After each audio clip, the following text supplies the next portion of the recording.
Chapter 291. To Her Majesty. In the wooden hall, all the night watchers stood up, raised their horn cups, and cheered. We were able to defeat the barbarians this time because of everyone's united efforts. To the night watchers and all the villagers who participated in the battle. Dany got up and drank the honey wine in her horn cup. Good! Everyone cheered loudly and finished the strong liquor in their cups. After the opening ceremony of the banquet, everyone opened their arms, ate the meat, drank the wine, and told dirty jokes loudly. They didn't hold back at all because of Queen Dany's presence. After a few drinks, the blacksmith tanner frowned and asked, "Your Majesty, you didn't burn the barbarians' camp. You won't have a second chance like that." As soon as he said this, the hall immediately quieted down. Ymont, Jon, and the others all looked at Dany curiously. Dany nodded and said, "Yes, I did plan to burn the barbarians' supplies and tents. The barbarians didn't have siege crossbows, and the giant archers were all gathered under the city gate. It was a good opportunity. But when I flew over, I found that except for a few warriors, most of the people in the camp were women, the elderly, and children. I even saw several pregnant women milking the sheep in the pen." She let out a long sigh and said with a complicated expression, "Under such circumstances, how could I do it? It was better to intimidate Mansred, and let him know that he couldn't do it. They're all barbarians. The barbarians didn't let go of our women and children. Last night, the group of Thuns burned all the villages they encountered along the way. Men, children, old people, not a single one was left alive. The women were even more miserable," a night watchman said indignantly. "Along the way, they left behind a trail of blood." "Is that so?" Dany frowned.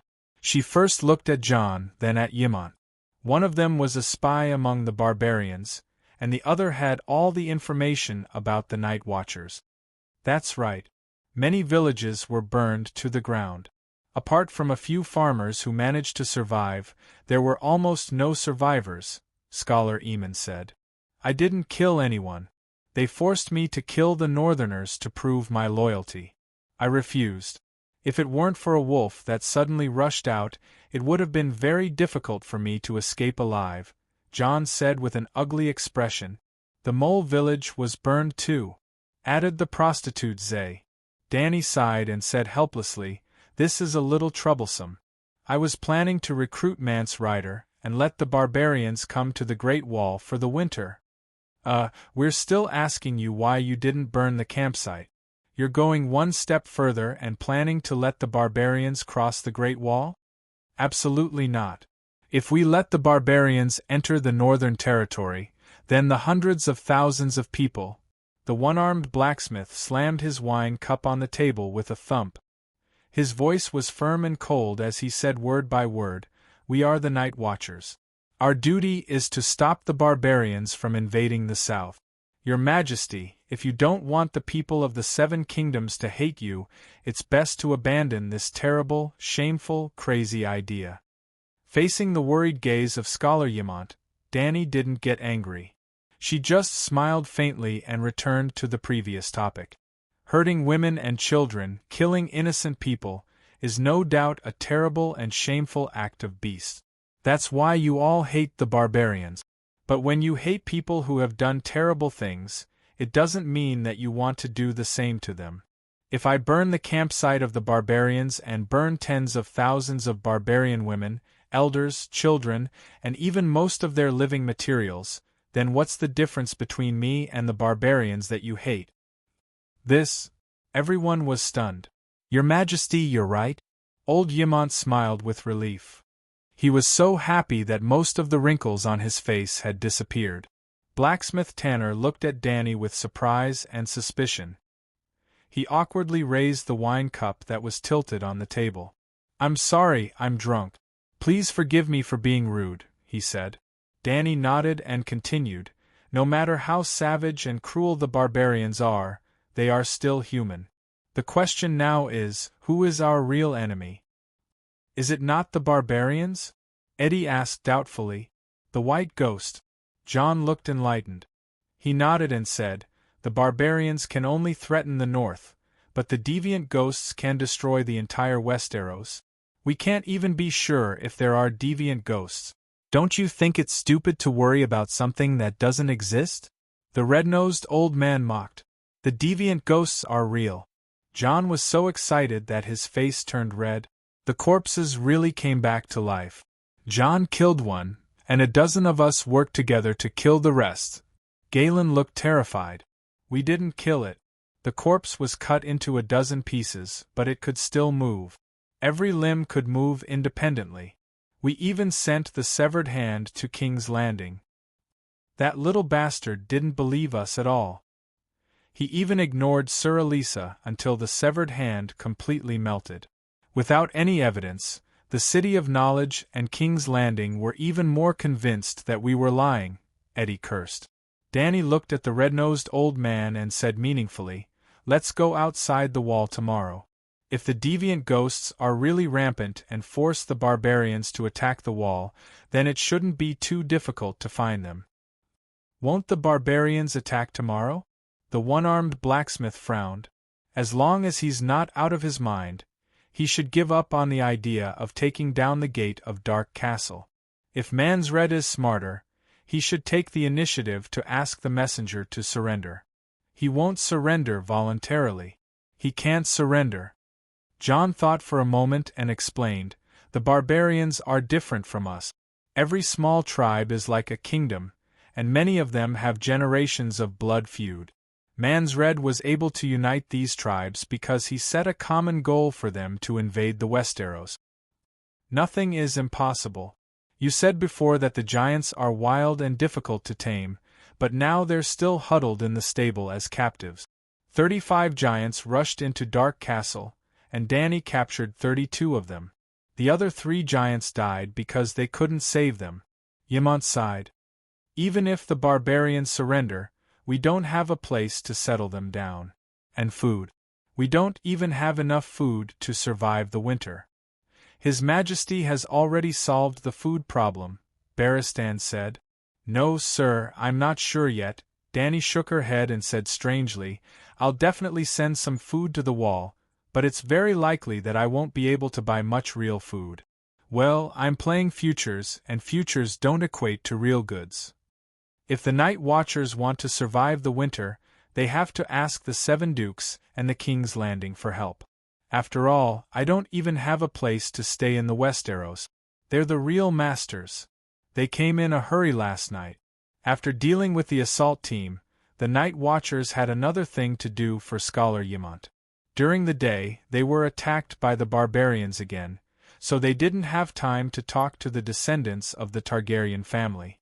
At this time, the treatment of the wounded, barbarian captives was left to Dr. Peristan. After dinner, old Ymont carried an oil lamp and went to the gate of the King's Tower with the help of Jon and Eddie. Dany, wearing a black patterned shadow lynx cloak, was sitting on the threshold and looking at the 2 dragons gnawing on a bone at the gate. When they saw someone coming, Blackie and Whitey couldn't help but raise their heads and spit out 2 streams of fire from their nostrils. Jon and Eddie looked at them in awe, then consciously stepped back, leaving space for the 2 Targaryens. "I can't believe it. It's like a scene from a dream. The dragons are right in front of me. Your Majesty, you've completed the Targaryen family's unattainable dream for hundreds of years. The true dragon has been born once again." The old man leaned on his walking stick. The night wind messed up his sparse white hair, and sparkling tears seeped out of his old eyes. "The way you descended from the sky on the Megalosaurus last night was the most shocking and exciting scene I've seen in the past 100 years. The dragons have really been resurrected. Old Master, I have to say, if you ancestors didn't mess around and left me a few more dragon eggs, I would have probably organized a Megalosaurus army by now." Dany chuckled. Old Ymont was stunned and asked curiously, "How did you hatch a dragon? What's the motto of the Targaryen family?" Dany asked in return. "Blood and fire come from the same source," old Ymont said without hesitation. "How did you understand this sentence before?" Old Ymont thought for a moment and said, "Conquer the world with blood and fire." The blood of Aegon the Conqueror flows in the body of every Targaryen. Perhaps that's what the person who came up with this motto meant, but to me, it has another meaning. Blood and fire come from the same source. Blood is made of fire, and fire is the beginning of life. What do you mean? Scholar Ymont asked blankly. Simply put, hatching a dragon requires fire, but it's not just fire. In essence, hatching a dragon is a form of witchcraft. In the past, the Targaryens relied on two kinds of people to hatch a dragon, the fire wizards and the priests of the seven gods. This is nonsense. The most basic logical question is, if the fire wizards and priests really hatched a dragon, who would the young dragon belong to? Old Ymont frowned and said, the young dragon will only choose to be a dragon knight when it matures, and only the Targaryens with the blood of the true dragon can tame the Megalosaurus. Look, I know witchcraft. Blackie sneezed at the right time, and a string of fire snakes shot out from its mouth. The dragon flames did not fly out in a straight line, but instead circled around Dany and changed shape. The old scholar was stunned as he watched the bright red flames turn into a python, then a fire dragon, then a bell, a fire castle. Pythons, fire dragons, bells, and other fiery creations were all vivid and lifelike. Even their scales and surface patterns were clearly visible. They had almost become real fiery creatures. Finally, the dragon flames shrunk into a bright red ball of light the size of an egg and floated above Dany's head. Only the great wizard Valeglia can do this kind of witchcraft. Do you know anything about the great wizard? Old Ymont said blankly, I know a little.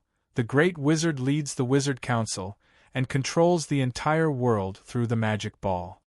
I am the mother of dragons, these dragons are my children. The difference between the dragon knights that appeared in Targaryen and the mother of dragons is like the difference between the fire wizards who perform at the docks and the great wizard.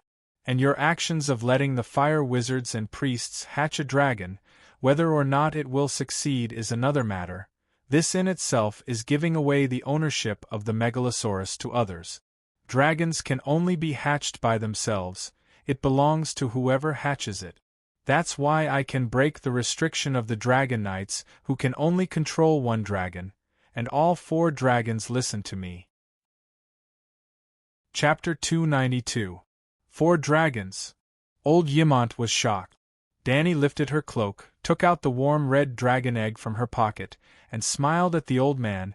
The other 2 help me guard Slaver's Bay, and soon there will be 5.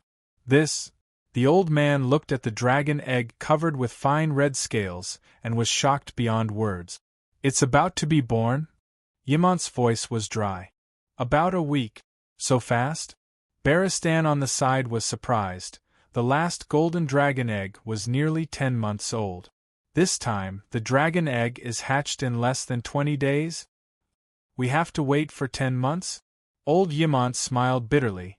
Aegon directly took the dragon egg and put it into the wildfire without delay. Well, Ymont's younger brother Aegon V, Dany and Ryza's grandfather, was the perpetrator of the Midsummer Hall tragedy. Aegon prepared 7 dragon eggs, a number of 7 gods, alchemists, fire wizards, and a large number of wildfire jars to hatch the dragon in the Midsummer Hall. What exactly happened at that time, even Shueching didn't figure out. Some doctors thought that there was a rebellion, and some history doctors characterized it as a wildfire out of control. In short, except for the loss of the 7 precious dragon eggs, Aegon, his eldest son, and eldest daughter-in-law, Prince Long Fu Lai and Jenny of the Barren Stone City, all died in the fire. Coincidentally, on the day of the tragic death of the first generation's man was the day of the birth of the second generation's man, Rhaega. That's right, Rhaega was born on the night of the fire in the Midsummer Hall, and he was even born in the Midsummer Hall. Queen Layla also participated in the dragon hatching ceremony. Even more coincidentally, not long after the death of the second generation Rhaega, the third generation's man, Robb, was born. Are they having a relay race? Or, like the reincarnation of Indra and Azura's chakra, the soul of the violation of the sacred marriage contract, is also constantly reincarnating? Then, who can take over as the fourth generation's man? Well, the man who broke off the engagement must have a prominent background, at least at the level of the seven great duke. The Northern Pass, the Targaryen Pass. Dany Liss was born before Robb's death. The Hugien Pass. Wait, it seems that Idmore Tully, Lord of Riverrun, Duke of Hugien, Robb's uncle, currently imprisoned in Casterly Rock by Jaime, just happened to give birth to a son after Robb's death. This, shaking her head, Dany threw away these strange thoughts and said, the previous 4 dragon eggs all came from Asha. They were all fossilized eggs. This red egg once belonged to Targaryen. It was a dragon egg that was lost 2.5 centuries ago. The embryo inside is still partially alive. While Aemon was deep in thought, she asked again, Old Master, do you know how the Braavosi obtained this dragon egg? Bravos? Yes, they are planning to give the dragon eggs to the Volantis people, which means that Bravos must have more than one egg. 2.5 centuries ago? Old Ymont pondered. That Braavosi person said it himself. I see, I understand now.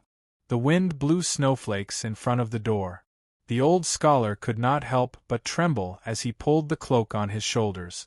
Dany immediately got up from the stone steps and led the old man to the fireplace in the king's tower. After drinking the warm milk that Barristan handed over, the old scholar sighed and said, Sigh, I am old now. Back then, I was immersed in stargazing on the Great Wall. I did not even realize that a night had passed. Do you know Princess Rhaenyra? There are many people named Rhaenyra. Which one are you talking about? The granddaughter of Aegon the Conqueror, the eldest daughter of Aerys I, and the elder sister of the king of Rhaenyra, Jaehaerys I. So it is her. Dany suddenly understood. Rhaenyra was also a legendary, weird princess, a fanatic social butterfly. The number of husbands, bestie, and friends she had was staggering. Princess Rhaenyra had a good friend named Eliza from the Farman family on Fairy Island. The two of them were very close, but Eliza loved sailing and hoped to become a navigator to explore the Sunset Sea. However, Princess Rhaenyra was unwilling to let her leave, thinking that it would tear their relationship apart. Not long after, Eliza chose to leave. Before she left, she stole 3 dragon eggs from Princess Rhaenyra. Now that I think about it, Miss Eliza must have sold the dragon eggs to the Braavosi and used the money to buy a ship to explore the Sunset Sea. At that time, His Majesty Jaehaerys even secretly mobilized all forces, waiting for any force other than the Targaryen family to hatch a dragon before he immediately launched the War of Dragons. This matter was even recorded in the Targaryen family history in the royal library. After Jaehaerys I, a few kings had been wary of this matter. The old man let out a long sigh and smiled bitterly. As expected, what will come will come. After waiting for 250 years, Your Majesty has finally arrived. 3 dragon eggs in exchange for a ship, there is nothing more extravagant than this. Dany's eyes flashed and she sneered. I am afraid that Eliza was also used by someone. The Braavosi's desire for dragons is beyond your imagination. In the City of Knowledge, I met a faceless one who came to the Westeros at least 3 years ago. At that time, I had not even hatched a dragon yet. That guy stole the key of the head doctor and sneaked into the City of Knowledge's library to look for information related to dragons, especially information related to hatching dragons. I even suspect that he had already explored the Alchemist Guild and the Royal Library. This, old Ymont's face wrinkled and he said worriedly, even a faceless one was involved. The Braavosi were determined to get it. I guessed that everyone in the world had a desire for dragons, but I did not expect that the Braavosi had already made their move 200 years ago. At that time, the Targaryens had more than a dozen dragons. Dany shook her head and sighed. It was probably because the Targaryens had hatched Megalosaurus one after another. In just a few decades, they had multiplied from 3 Megalosaurus to 18 Megalosaurus. I can even understand their concerns. not to mention 18 Megalosaurus. As long as half of the Megalosaurus formed a team of Dragon Knights, it would be enough to wipe out the 9 free trade city-states and restore Valeglia's heyday when it dominated the world. Only the Megalosaurus can deal with the Megalosaurus. It is not surprising that the Bravosi made the first move. It is very wise and decisive. We have never thought of ruling the world, old Yimont mumbled. This is if you do not take what is given, you will be punished. Danny smiled bitterly and asked the old scholar, I have always had a question. For a mere Iron Throne, the Targaryens did not hesitate to launch the dance of the blood dragons. But why did those stupid ancestors never think of riding the dragons to the neighboring continent of Ursos to take over a piece of land and build their own Iron Throne? I don't know. Maybe we have been assimilated into this continent and have completely regarded ourselves as Westeros, unwilling to leave our homeland. The old man looked at Danny meaningfully. They are different from you. You have been wandering around since you were young. I am afraid you do not have such deep feelings for the Red Keep, the King's Landing, and the 7 Kingdoms. This is not a matter of deep feelings. Danny shook her head. For the family, the Iron Throne can only support 3 dragons at most, 1 for the king and 1 for the queen, and another for the crown prince. If the extra Megalosaurus is not exported, it will inevitably lead to internal friction. On the contrary, if the Targaryens are allowed to spread throughout the world, even if usurpers inevitably occur, the Targaryens will not have to bear the threat of extinction. For the Westeros themselves, the less games there are for the Iron Throne, the better. The Targaryens and the 7 dukes are having fun, but the people are the ones who suffer. Look at the tragic state of the 7 kingdoms after the rebellion of the 4 princes. Danny Rise, you are wiser and more benevolent than us, than the Targaryens of the past. As powerful players, they simply do not see the lowly commoners in the mud.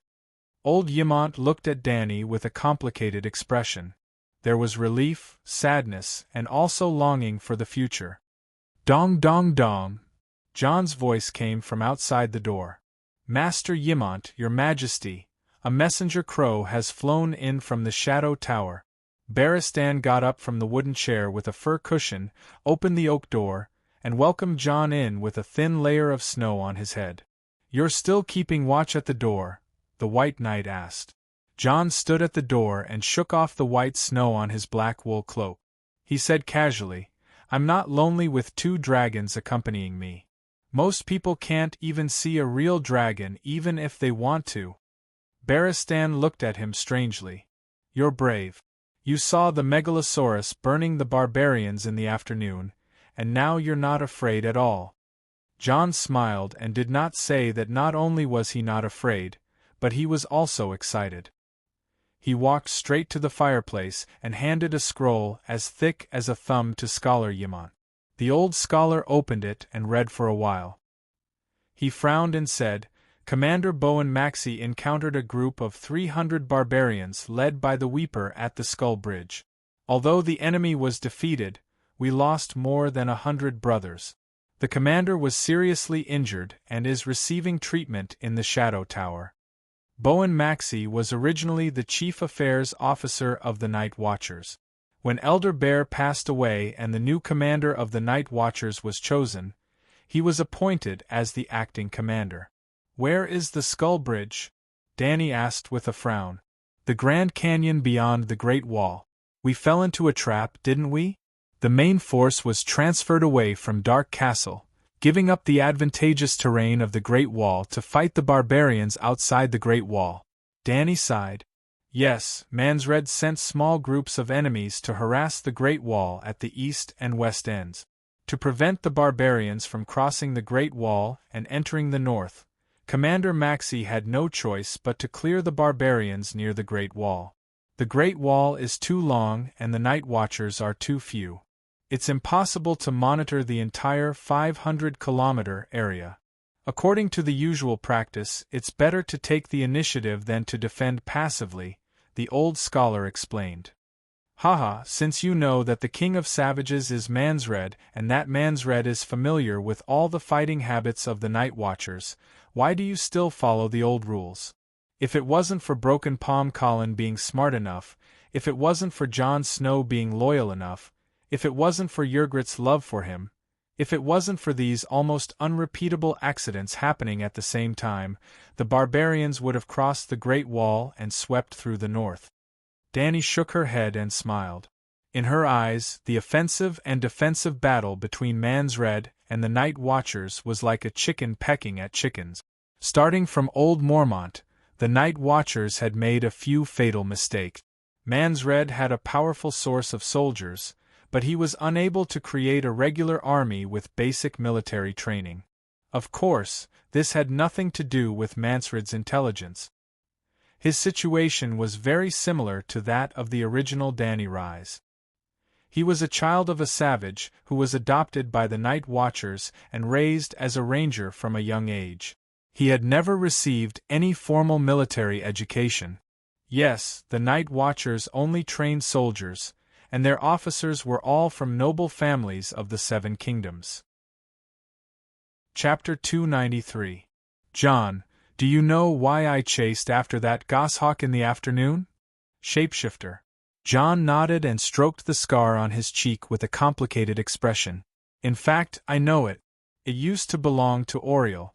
I killed him and his hawk scratched my face. I heard that the sixth-form man, Valamir, inherited that hawk. The sixth-form man, Valamir. Does he have 5 pets? Dany asked in surprise. Plus Oriel's hawk. Maybe we should call him the 7-form man. 3 wolves, a shadow lynx, and a snow bear the size of a cottage. He is almost the strongest shapeshifter among the barbarians. Dany was speechless. Not only was he the strongest shapeshifter among the barbarians, but even in the whole world, that guy named Valamir had few opponents. Well, before the bug in Stark's family was born. Like Bran, he was definitely stronger than the 6th-form man. Not to mention Bran, even Jon was afraid of the 6th-form man, Valamir, because his talent was not even half of Jon's. How many shapeshifters are there among the barbarians? Barristan asked. At least 20, but they are not as strong as Valamir and can only control 1 pet. The strong ones can tame the shadow lynx, and the weak ones can only find a goat or a wild boar as companions. White Knight's expression changed drastically and she exclaimed, 20. 7 gods above, even a shadow lynx or a sparrow, if used flexibly, can change the final direction of a war. Before Dany and Robb appeared, the old man might not have had such worries. But he had personally experienced the Battle of Slaver's Bay and knew that information asymmetry alone could cause one side to be in a passive state, and the suppression of powerful legendary creatures on warhorses and workhorses would further increase this disadvantage. Even if the shapeshifter only controlled a sparrow, he could still sneak into the enemy's castle and eavesdrop on the commander's battle plans and the deployment of troops. How frightening was the advantage of having a complete grasp of the opponent's information? Not at all. Dany shook her head disapprovingly. 1 shapeshifter out of 1,000 followers of the old gods, 1 green prophet out of 1,000 shapeshifters. There are about 140,000 savages outside the city. Only a dozen shapeshifters are considered few. Jon hesitated. The northern region also believes in the old gods, but why have I never heard of the shapeshifters? Dany looked at him and chuckled. Riding a horse to find a horse. Aren't you a wolf spirit? I'm not. Jon waved his hand and hurriedly denied, as if the Dragon Queen was slandering him as a villain or a monster. You're instinctively denying your own essence. Jon, I understand that shapeshifters have been demonized by the Undulls and the City of Knowledge. You don't want to be treated as a monster. But as a follower of the old gods, denying yourself and shapeshifters is equivalent to cursing out loud that the old gods are evil gods. The hexomorph Valamir is the strongest shapeshifter among the savages. But I heard from the savages that when he was a child, he controlled the hunting dog at home to kill his own brother. He committed the crime of kinslaying. When he grew up, he took away his master's wolf, house, and territory. It's more hateful than breaking a sacred oath. He controlled a dozen villages nearby with his force. Anyone who dared to resist his rule would be torn apart by the wolf. He also used the shadow lynx to plunder the women in the villages. According to His Majesty, the gift of shapeshifters comes from the blessings of the old gods. Why would the old gods bless such an evil person? John said agitatedly. He agreed with Danny's statement. The shapeshifters were related to the belief of the old god. But among the shapeshifters he had seen, none of them were good. Could it be that the old gods he believed in loved evil people? John, you misunderstood me. Danny gave Barristan a few instructions and explained, the gift of shapeshifters is the power of their blood. I'm not sure if it has anything to do with the old gods. It's just that in the old gods' belief, shapeshifters have the same status as priests. You can question the character of a shapeshifter, but there's no need to deny the profession system of the old gods' priests. Just like the Church of the Seven Gods, there are no less despicable archbishops than shapeshifters. But I believe in the seven gods, and it doesn't affect my pride in my identity as a bishop. Another simple example, I have the gift of witchcraft, but Sir Barristan doesn't. If both of us believe in the Light King at the same time, I don't need to be devout to become the Red God priest with mysterious power. But he doesn't have any power even if he's devout. Because he doesn't have the gift, his status in the Red God Temple is far lower than mine. Old Yimont said thoughtfully, this explanation is very clear and objective. To be honest, I've always been biased against shapeshifters. John's expression softened. He nodded silently and agreed with Danny's statement. He hesitated and said, then what should I do? Let's test your talent first. As they were talking, Barristan came back from the top of the tower with a long wooden box in his hand. Danny took the wooden box and opened it. She took out an obsidian crystal with silver-gray stripes and inserted it into the round hole at the bottom of the wooden box.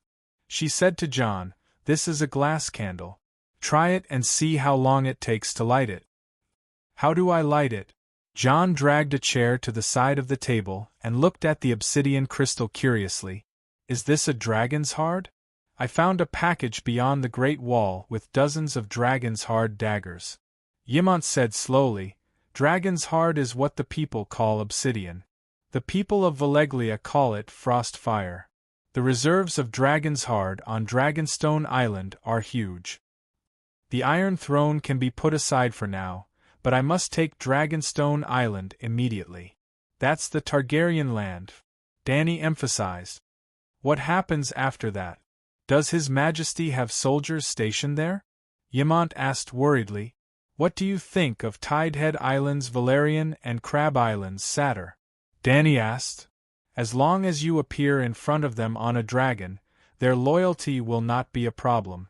However, during the rebellion of the Four Princes, they followed Stannis to King's Landing and suffered heavy losses. Tidehead Island only has a young count who is less than 10 years old. Count Satyr himself was defeated and captured. Duke Tywin put him under house arrest at King's Landing. I don't know if he has returned to Crab Island. 100 guards are enough. I have a dragon. Who would dare to attack Dragonstone Island with ships? Danny said confidently. You're not going back to Slaver's Bay? Sigh, it's only 7,000 kilometers in a straight line. With Dragonstone Island's strategic location, it can't even last 3 days, right? Old Yimont was stunned and asked doubtfully, you're communicating with Dragonstone Island through magic? Yes, Glass Candle. Professor Marwyn has already pledged his loyalty to me. Not only is he a professor of the City of Knowledge, he's also a magician. Magician Marwyn? Old Yimont had a strange expression. I know. He has a bad reputation in the City of Knowledge. Right, what's up with Professor Barristan? I noticed that your relationship with him is a little complicated. The old scholar asked again. Just as Danny was about to explain the City of Knowledge's conspiracy to the old scholar, a silver-gray ball of light suddenly filled her vision. Then, it suddenly exploded and the light was extinguished. John shouted in a daze. He rubbed his eyes and said in a daze, I. The obsidian lit up. I didn't touch it and it suddenly lit up. This, the legend is true. Glass candles can really light up out of thin air. Old Yimont said in disbelief. Danny looked at John seriously for a while and said slowly, You lit up the candle in less than half an hour. John Snow, you are very talented. The faster you light up the glass candle, the more talented you are? John was proud and could not help but grin. He asked, Your Majesty, how long did it take you? One look. Danny lifted her chin slightly and said lightly, What do you mean? I only took one look at it and the candle lit up steadily and persistently. The light was so bright and dazzling that even people a dozen miles away could see the strange phenomenon clearly. In the end, even the gods were shocked and came to the mortal world. Danny's tone was calm, but John and Yimont's faces were distorted. The corners of their mouths were twitching and their eyes were saying, Keep bragging, keep bragging. Whoever believes you is an idiot. She raised her eyebrows and asked, You don't believe me? It's too exaggerated. It's completely unrealistic. I can't believe it even if I wanted to. Old Yimont smacked his lips and said fairly. Barristan said seriously, It's true. I was there at the time and even had a great battle with the gods. At first, I was ready to rush up and kill him. Fortunately, Her Majesty stopped me. What the old knight meant was, if I had rushed up, I would have been done for. It's all thanks to Her Majesty the Queen's wisdom that I am still alive to talk to you. But in the eyes of John and Yimont, the once fearless and upright Barristan had gone astray. Not only was he a bootlicker, but he was also bragging without any bottom line. He was crazy about himself. Kill the gods. Most people would not dare to brag about this, but this legendary Iron Guard said it without batting an eyelid. John decided not to expose the two of them. After all, they were big shots. He changed the topic and asked, Do I need to learn witchcraft? Most shapeshifters communicate with animals instinctively. As long as you don't resist the identity of the wolf spirit, it should be easy to find your direwolf. As for the meditation of shapeshifters, there must be some, but I don't know how to do it. At this point, Danny had a thought and smiled strangely. Did you receive any information from the glass candle? There are some strange runes, John said thoughtfully. You can try to cultivate. Don't go out to guard the door tonight. Just stay in the hall. I'll lend you the glass candle.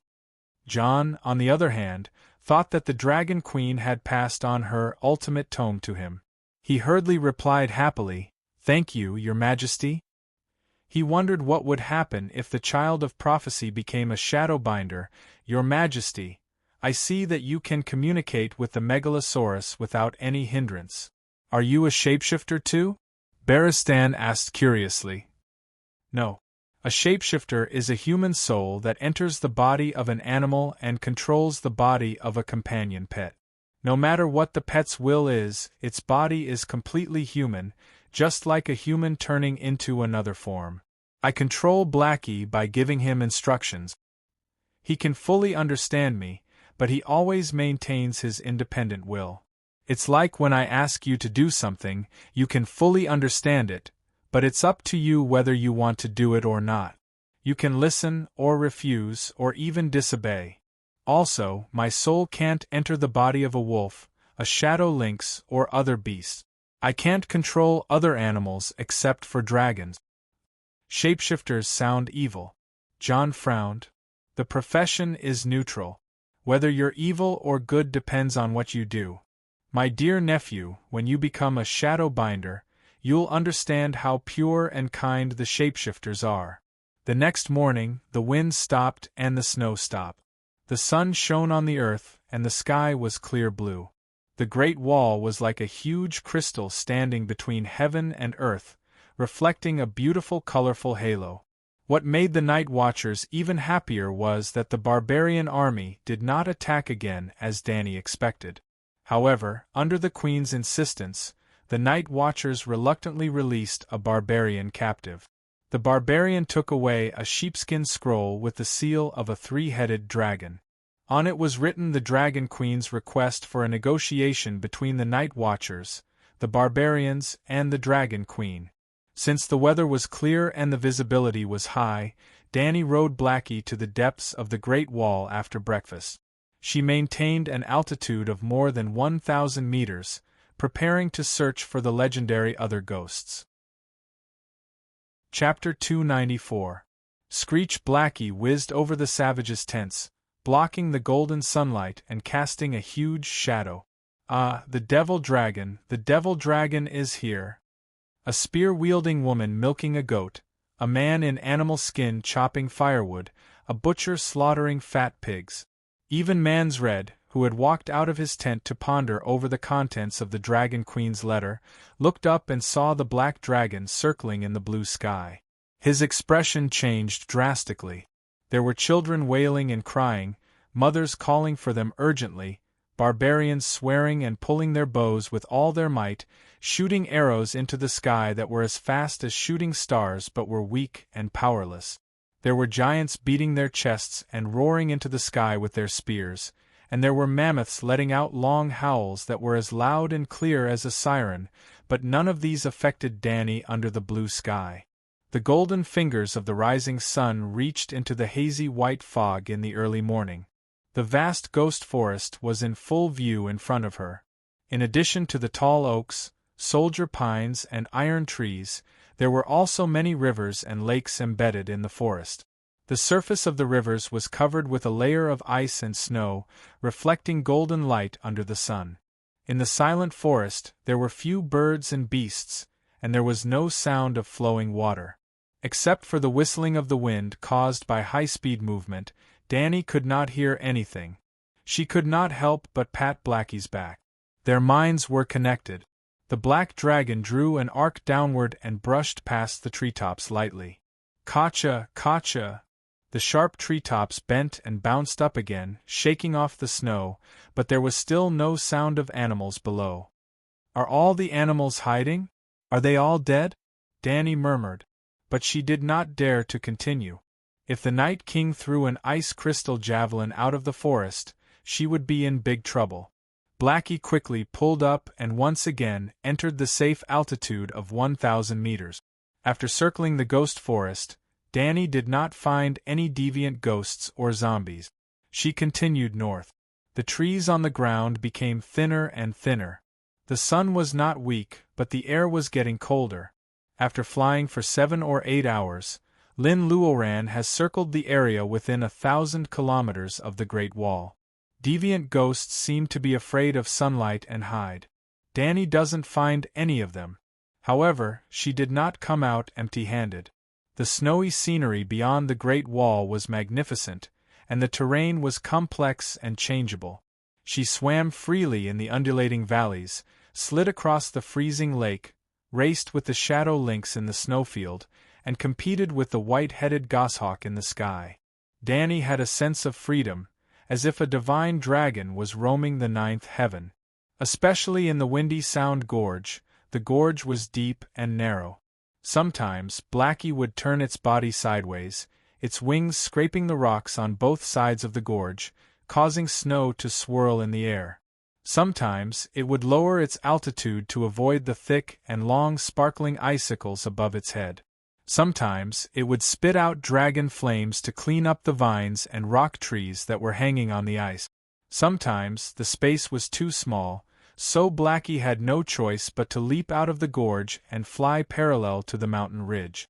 Danny clenched the bone spurs on the dragon's back tightly. Sometimes, she would cry out nervously. It was her first time playing with such a complicated flight path, and it was especially exciting. "Ah, Megalosaurus, it's really the Megalosaurus. The true dragon has been resurrected." Blackie approached the Great Wall. A large group of night watchers in black huddled by the battlements and shouted excitedly. Some of them even knelt down on the wall. Compared to when they left in the morning, there were dozens more night watchers on the wall. Hiss Blackie swept past the cheering crowd and flew south for a distance before flapping its broad wings and landing in front of the king's tower. The main force of the night watchers is back? Dany asked as she looked at the curious night watchers in the yard. Barristan came over and said, "The night watchers of the Shadow Tower sent Bowen Maxey back. The night watchers who were patrolling the east are also back. This is Her Majesty Dany Liz Targaryen," Old Ymont shouted to the night watchers in the yard. Dany jumped off the dragon's back and came to the stone step. Nearly 200 night watchers in black either put down their work or came out of the tower, the stable, the smithy and the main hall after hearing the noise. They looked at the megalosaurus beside Dany curiously and fearfully. After a moment of hesitation, some of them knelt down and saluted. With someone taking the lead, more and more people knelt down. Soon, almost everyone was shouting, "Long live Her Majesty the Queen! Long live the Dragon Queen! Long live the true dragon!" The night watchers were shocked by the appearance of Targaryen and felt that the arrival of the legendary megalosaurus was like a dream to them. However, they quickly accepted the reality. Other than peeking at the black dragon sleeping on the stone steps from time to time, they did not stop working. Dany looked around and asked, "Did Whitey go hunting?" "He flew to the forest in the east not long after you left," Barristan said.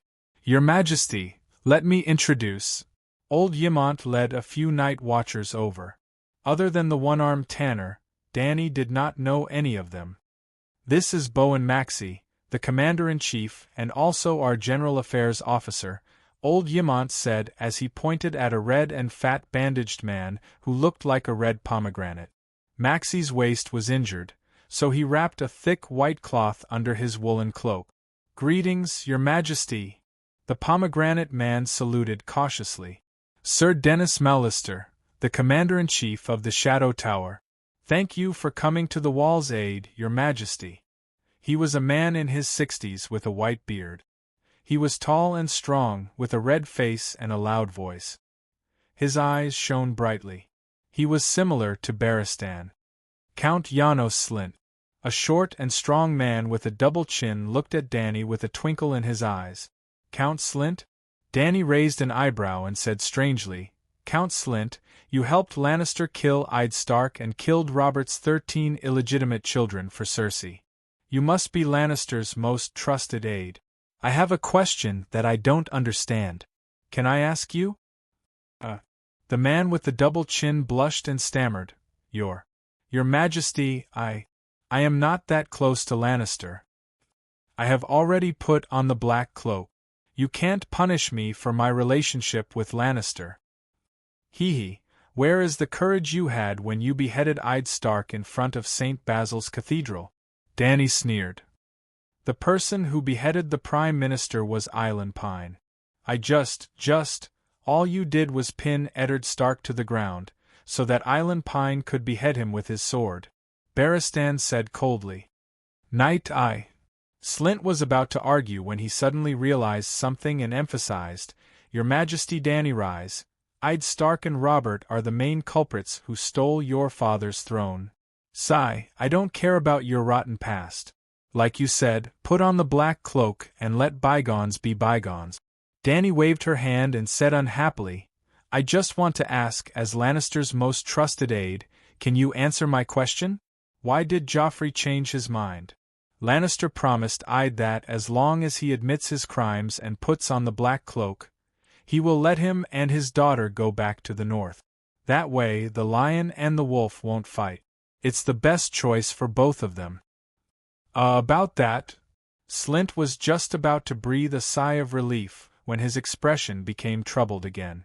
Seeing Ymont and the other night watchers' curious expressions, and the monster behind the Dragon Queen looking at him hungrily, he gritted his teeth and said, "Littlefinger spent 6,000 gold royals to buy me over to Ed Stark. In order to deceive Stark and make him think that everything is under control, Littlefinger and I have already sided with the Queen Dowager. Or rather, I was Queen Cersei's subordinate from the very beginning. The money should have been refunded. After all, it was just an act. But Littlefinger came to me and told me his worries. He and I have betrayed the Prime Minister. When Ide returns to the north, he might not do anything to Lannister, but he will definitely take revenge on us two insignificant people. Then, he told me, by the 7 gods, that guy is really smart. He completely understood Joffrey's personality and knew that he would definitely go back on his word. Littlefinger told me to get rid of Ide and Stark as soon as King Joffrey gave the order, especially Cersei and Varys, before anyone could react. That money became my service fee. That's how it is. So Littlefinger really? Barristan was shaken and had a complicated expression. He remembered what Dany said to Catelyn back at the Brotherhood's base in Hedgian. Dany nodded calmly and said to old Ymont, "Continue, there are still a few nights." What? Ymont finally recovered from the big melon and continued to introduce Elisa Thorne and Glendon Hewitt of the Eastwatch. As mentioned before, the commanders of the Night's Watch were all knights. They were all of noble birth, well-educated, and had high military skills. After the few of them exchanged greetings, Dany was puzzled to find that her guard, Jon, was nowhere to be seen. Without waiting for her to ask, Ymont said, "Since your Majesty is back, please come with us to Judge Jon Snow." Judge? What crime did Jon Snow commit? Dany was surprised. "Your Majesty, the bastard killed the brothers of the Black and joined the wildlings," Sir Elisa Thorne said enthusiastically. In the wooden hall of Dark Castle, the chairs were pulled away, leaving a large empty space in the center. Jon Snow knelt on the cold wooden floor with his head down. Under the light of the fireplace, he looked angry and frustrated. There was a long wooden table at the head of the table, and Slint sat in the middle. Beside him were Ymont and head steward Marcy. The other knights also sat behind the table. Dany did not sit with them. The king had the right to know the truth about the internal affairs of the Night's Watch, but he could not directly interfere. She and Barristan sat by the fireplace, with Peristan and a dozen other knights watch beside them. "Bastard, you killed Colin. The wildlings can testify to this. They saw you slit your commander's throat with their own eyes. Do you deny it?" Gino Slint asked sternly. Jon argued, "I'm a spy. Colin told me that no matter what the wildlings wanted me to do, I was not to disobey. I had to do it. Then he told me to kill the wildlings for his trust, and I did it." "Who knows you're a spy?" Colin's severed palm. "He told me to do it." "He's dead. He died by your hands." Sir Elisa's excitement could be felt even by the Night's Watch who was watching the trial. "Do you think there's a turnip on my neck? You've said all the good and bad things. If I were a traitor, I wouldn't have gone back to Dark Castle to tell everyone to be on guard," Jon said angrily. Chapter 295. I told everyone to be on high alert. I killed countless barbarians with my own hand. I am not a traitor. Yes, thanks to Jon's reminder. He fought bravely and never showed mercy to the barbarians. One-armed Tanner nodded. Sir Alliser shook his head and pointed at Jon. "That is because Her Majesty the Queen is here. Even a fool would not surrender to the barbarians after seeing the Megalosaurus. You know that the barbarians have been exposed. With so many villagers escaping to Dark Castle, Scholar Ymont and Master Tanner are not stupid. They must have been alerted. You pretended to be a spy for the Night Watchman, but you were actually planning to help the barbarians infiltrate Dark Castle. When the time was right, you would deal the fatal blow to the black-clothed brothers. Unfortunately, the gods protected the Westeros. Her Majesty the Queen descended from the heavens. You had no chance. You could only make the most beneficial choice for yourself: continue to be a spy. My father is the Duke of Winterfell. My uncle is a night watchman. I am from the north." Jon screamed with a twisted face. "Why should I surrender to the barbarians?" "You are a bastard, a bastard!" Slint slammed the table and shouted back even louder. "You are only the bastard son of the Duke of Winterfell. Ide Stark is a traitor.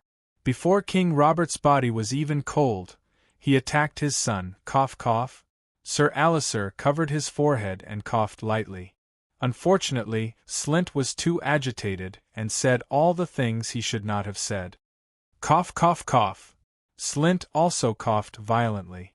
The hall was dead silent. He finally reacted. Lannister was still sitting on the Iron Throne, but the one sitting beside him was the Dragon Queen. Crazy. King Aerys.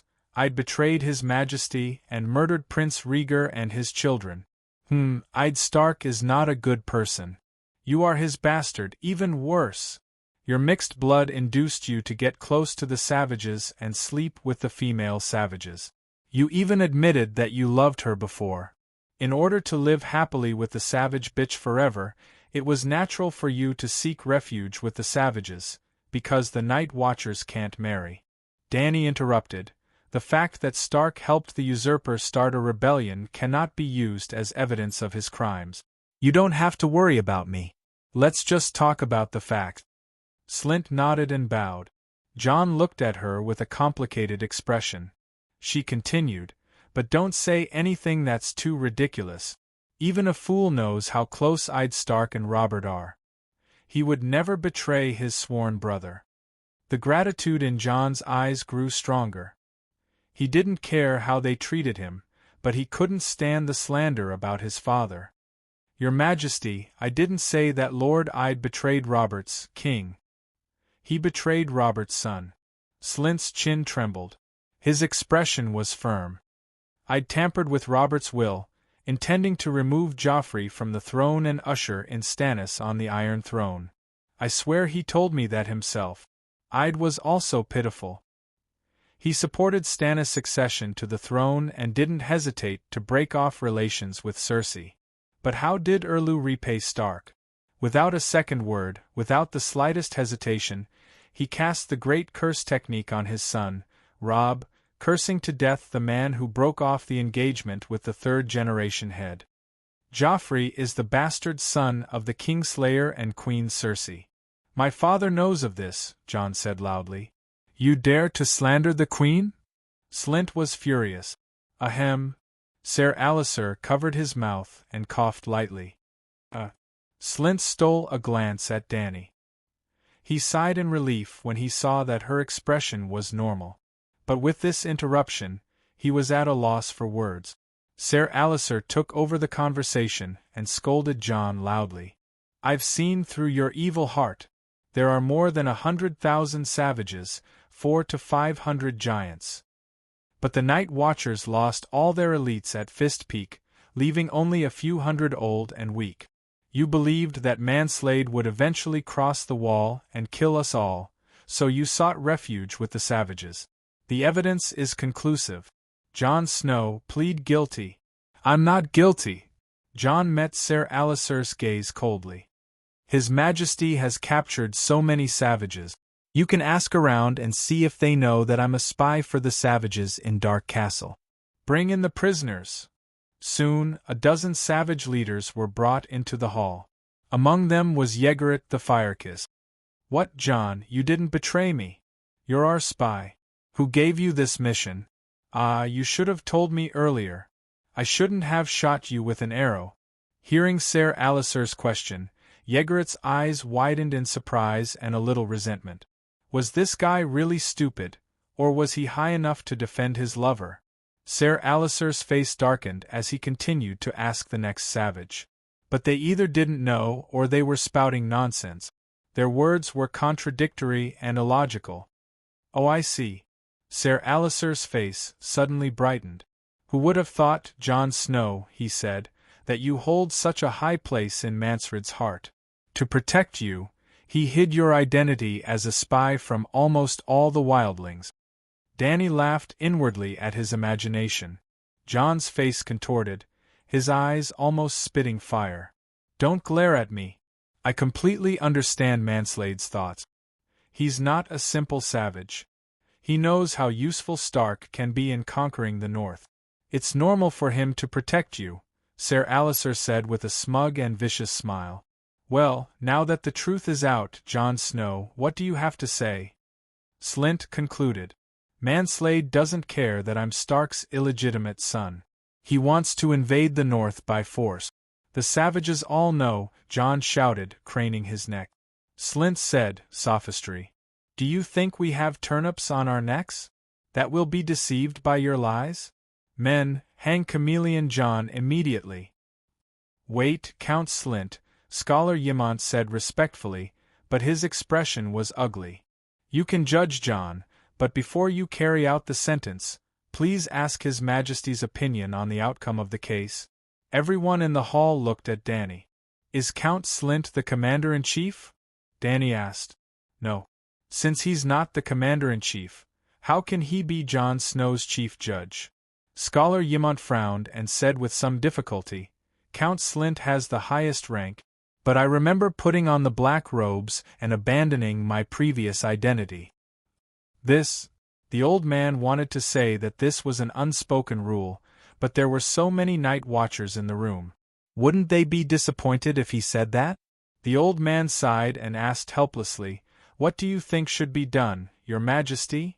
Since the Commander-in-Chief is voted for by all the night watchers, Jon Snow's final trial should also be decided by all the night watchers before the official Commander-in-Chief is born. Tell the Black Brothers the full testimony of the accused and let them vote. Yes, only the 30 or so people who stayed in Dark Castle that day need to vote. As the parties involved, they suffered greatly from the savages and will not side with Jon. As comrades who went through life and death together, they will not wrong him. The old man looked at Bowen Maxey. You are the acting mayor. What do you think? Yes. Red Pomegranate nodded without hesitation. Your Majesty's suggestion is reasonable and fair. Count Slint? The old man asked again. Yes. The short man with the double chin nodded unwillingly.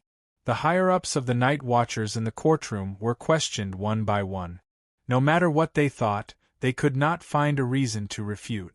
Finally, the old scholar looked at Jon, who was standing below. What do you think? Jon looked at Dany gratefully and nodded. No matter what the result is, I will accept it. After that, more than 30 men in black entered the wooden hall. Even the prostitute from Mole Village 3 kilometers away was invited to listen to Jon's self-defense and Elisa's and Slint's accusations. After a few hours, the sun had set and the sky had turned a deep shade of indigo. Dany held a long-necked clay pot in her left hand and a fat white porcelain bottle in her right hand. She turned them upside down for everyone to see before placing them on the table in front of her. One by one, the night watchers stepped forward and tossed the coins in their hands into the bottles. Yes, everyone was given a copper coin and a silver coin. They put their hands into the pot and threw in a coin. A copper coin meant that Jon was guilty. A white silver coin meant that he was innocent. Air could also be thrown in for abstention. Finally, the rest of the coins were thrown into the bottle. Even old Yimont lined up and threw a coin into the pot. The voting process was completed quickly. Dany did not let Jon wait. Under his nervous gaze, she poured the coins out of the pot on the table. With just a glance, Jon let out a sigh of relief and smiled. Elisa and Slint's faces were ashen. They pursed their lips and did not say anything. There were only 1 or 2 copper coins scattered in the silver. However, Dany did not immediately declare Jon innocent. She poured out the coins from the bottle on the other side, and let Barristan count the 2 piles of coins. About 3 minutes later, the White Knight said, The total number of copper and silver coins is neither more nor less. No one abstained. With 34 votes to 2, Jon Snow is innocent. Everyone believes that he did not betray the Night Watchers. Thank you everyone. Jon's eyes were red as he said excitedly to the Night Watchers around him. You have been fighting on the front line. I even saw you drag your lame leg and shoot 3 savages to death. You are definitely not a chameleon who is afraid of death. The prostitute Slint laughed. Your Majesty, even if he is not a chameleon, his affair with a female savage can't be fake, right? Elisa shouted. Dany waved her hand and said casually, This broken place is already bitter and cold enough. As long as it doesn't affect work, drinking and finding women are not a problem. But the oath, the matter between men and women, is human nature. Danny interrupted him and said indifferently, I don't encourage everyone to break the oath, but how many night watchers' brothers voluntarily put on the black clothes? Voluntarily take the oath of the night watchers? I give the highest respect to noble people who pursue honor, but for more ordinary people, as long as they do their job honestly, even if they make small mistakes, it is tolerable. If the night watchers don't look for women, how can we do business? The prostitute Slint muttered. Danny glanced at her. She wanted to ask if she had entertained this Sir Elisa, but it was not convenient for her to say such frivolous words. Chapter 296. Knight, how many gold royals do we still have? Danny looked at the old knight. More than 30. Leave it all to Maxie. Winter is coming, and the days are getting harder. From today onwards, all night watchers can receive a silver deer every month until next summer. If we run out of money, I'll send a few more sacks over next time. 1 gold royal could be exchanged for 210 silver deer. More than 30 gold royals were almost a year's salary for all the night watchers. A few sacks, Your Majesty, you're not talking nonsense, are you? Toad could not help but shout. A silver coin? Oh my God, I've never seen a silver deer before. A small night watcher said excitedly. A silver deer a month, 12 a year. 7 gods above, the Tennessee Knights at the entrance of the village only have about 200 acres of land, and they don't even have such a high income. An old night watchman with missing front teeth counted with his fingers. Isn't that a bit too much? Scholar Yimont frowned. What's so much? If it weren't for the lack of resources here and the fact that we have too much money to spend, I would have given everyone a gold royal, Danny said generously. Gulp. Old Eamon swallowed his saliva with difficulty and almost fainted. A gold dragon. Gasps could be heard in the hall. Danny smiled faintly and said to everyone, Don't doubt me. You can send messenger crows to the 7 kingdoms and tell all the Westeros that as long as they wear black clothes and survive the winter, when spring comes, I will give each night watcher 50 gold royals. It's equivalent to 4 years of winter, 1 gold royal every month. How much would that be? Yimont said in a daze. Your Majesty, you're not joking? Red Pomegranate asked in disbelief. Targaryen, your words are like a mountain. Thump, thump. 7 or 8 black-clothed men's faces turned red as blood rushed to their heads. They were so excited that they fainted. Your Majesty, I'm afraid that once this news spreads, countless civilians who can't survive will come to the Great Wall to join the Night Watchers. If you can't fulfill your promise, the old scholar reminded her worriedly. Ha ha ha, not to mention 10,000, even if 100,000 people came, it would only cost 5 million gold royals. Danny raised her head and laughed. Only 5 million gold royals? Elisa and Slint stuttered and looked at each other. Paristan, Danny called out to the red-nosed old man who was standing at the side with a look of disdain on his face, Tell everyone if I can fulfill my promise. The old man glanced at everyone in the hall as if he were looking at a country bumpkin. He raised his chin slightly and said, If Her Majesty hasn't been defeated by the Alliance after winter, she can even raise 1 million night watchers, let alone 100,000. If the Alliance army is defeated by her, it wouldn't be a problem for the grown men of the 7 nations to come and defend the Great Wall. She's already the world's overlord, the greatest empress under the heavens. She has so much gold that she can build another great wall of gold. Thump, thump, thump. The night watchers in the hall felt their legs go weak. Even Jon Snow was on the verge of collapsing. He was trembling under a certain someone's heroic spirit. Danny wasn't just trying to show off. Well, she was definitely trying to show off. She wouldn't know if she didn't come to the Great Wall. There were too few night watchers. If she had 10,000 night watchers now, the 19 castles would all be filled. First of all, the barbarians would no longer be a threat. Well, with her around, Dany wasn't worried about the barbarians taking down the Great Wall.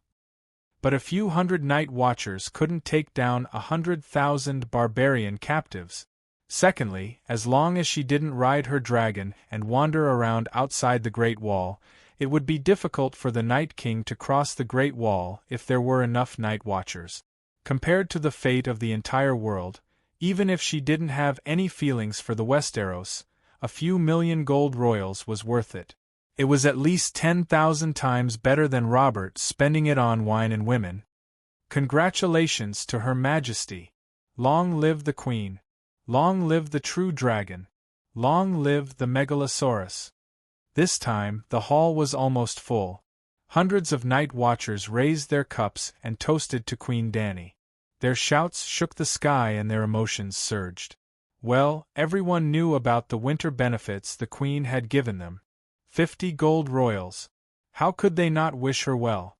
After 3 rounds of wine and 5 dishes, Dany, who was sitting at the head of the table, cleared her throat and said to the night watchers on both sides, "Commander Mormont has been dead for more than half a year. A new commander hasn't been chosen yet. What do you think? We'll be negotiating with the barbarians tomorrow. Let's not talk about whether we can succeed. You should at least send a representative, right?" "Your Majesty, we can't let the barbarians cross the Great Wall," Sir Alliser said hurriedly. "It's true that the barbarians put down their weapons and surrender unconditionally. It's good for both sides. However, there are only 600 to 700 night watchers on the Great Wall. It's impossible to control so many people outside the city." The veteran commander of the Shadow Tower, Sir Dennis Mallister, also expressed his opposition. The gray-haired knight had been the commander of the Shadow Tower for 33 years. He was the uncle of the Earl of Sealand and had a high status. Dany had to take his opinion seriously. There are only 3 ways out for the hundreds of thousands of savages outside the city. 1. They can break through the Great Wall and destroy the northern region. 2. With my 2 dragons and the 600 or so night watchers, you can keep the savages outside the city. When winter comes, 99% of the savages will freeze and starve to death. 3. We can negotiate and decide on a plan that both sides can accept to minimize casualties. Sir Mallister, do you have a 4th plan? No, but... The gray-haired knight's expression was cold and resolute. He gritted his teeth and said, "People will die in winter. Countless civilians of the 7 kingdoms will freeze and starve to death. The North has experienced turmoil and is still in turmoil. Their situation is not much better than the barbarians outside the Great Wall. However, there is limited food. Even if we capture all the barbarians, there will be no food to save them. How do we deal with the deviant ghost?" Jon couldn't help but ask. Deviant ghosts? The old knight's cold expression cracked. He shook his head helplessly and said, "I don't know. I know what you're trying to say." One barbarian fell, and a corpse ghost stood up, but I really don't know how to solve this problem. Are there really deviant ghosts? Peristan, who was sitting opposite Jon, frowned. He originally believed that deviant ghosts were just a gimmick used by the Night Watchers to get sponsorship. However, after coming to the Great Wall, almost all the Night Watchers took deviant ghosts for granted. This made his belief waver. "Your Majesty, you walked around the Great Wall this morning. Did you find any deviant ghosts?" the old man asked. "No, I didn't even see any living dead. They seem to be hiding from the sun. When we negotiate with the King of Savages tomorrow, we can ask them." Dany shook her head and said, "Sigh, Slaver's Bay is too far away from here. Otherwise, food wouldn't be a problem at all." Barristan sighed. "Well, that reminds me, sir." An idea flashed through Dany's mind, and she couldn't help but smile. "How about this? Let's choose a barbarian with a family to guard the Great Wall, and his family will follow me across the narrow sea. With his family as hostages, the barbarians will have to listen to the Night Watchers no matter how rebellious they are. Their family can go to the plains of the Rhone River to farm." Such a bold plan made the Night Watchers who were listening in on their conversation confused. Your Majesty, I don't quite understand. How are the barbarians going to the Urso continent? There are more than 100,000 of them. How many ships would they need? Besides, why are the free trade city-states willing to accept them? Yamant came back to his senses and asked curiously. Old man, wherever the true dragon sees, it's the king's land. Danny's lips curled into a cold smile. What does it matter if they're willing or not? Let's not talk about the barbarians. With just a few hundred giants and my megalosaurus, who in the world can stop me? Use the barbarians to conquer the free city-states. John frowned. Attacking another country for no reason, he said unhappily. Attacking another country for no reason, okay? And how many people will die? Kid, you've got one thing wrong. The free trade city-states have already declared war on Her Majesty. The red-nosed old man shook his head and looked at Danny with a complicated expression. Her Majesty's magnanimity, vision, and wisdom are admirable. She came up with a plan to solve the barbarians, the deviant ghosts, and the allies at the same time. There's no doubt that this plan is a win-win for Her Majesty, the barbarians, and the Westeros. Maybe before winter, Her Majesty will be crowned as the first empress in the world. Silence fell in the hall. Several senior members of the Night Watchers frowned and pondered. Even the Night Watchers who were drinking and talking dirty became quiet in the strange atmosphere. The impact of this matter is too great. I can't bear the responsibility and consequences. Only the Commander-in-Chief can give you the final answer, Bowen Maxey said with a bitter face. Then let's choose the Commander-in-Chief. Danny looked around and asked curiously, who are the candidates?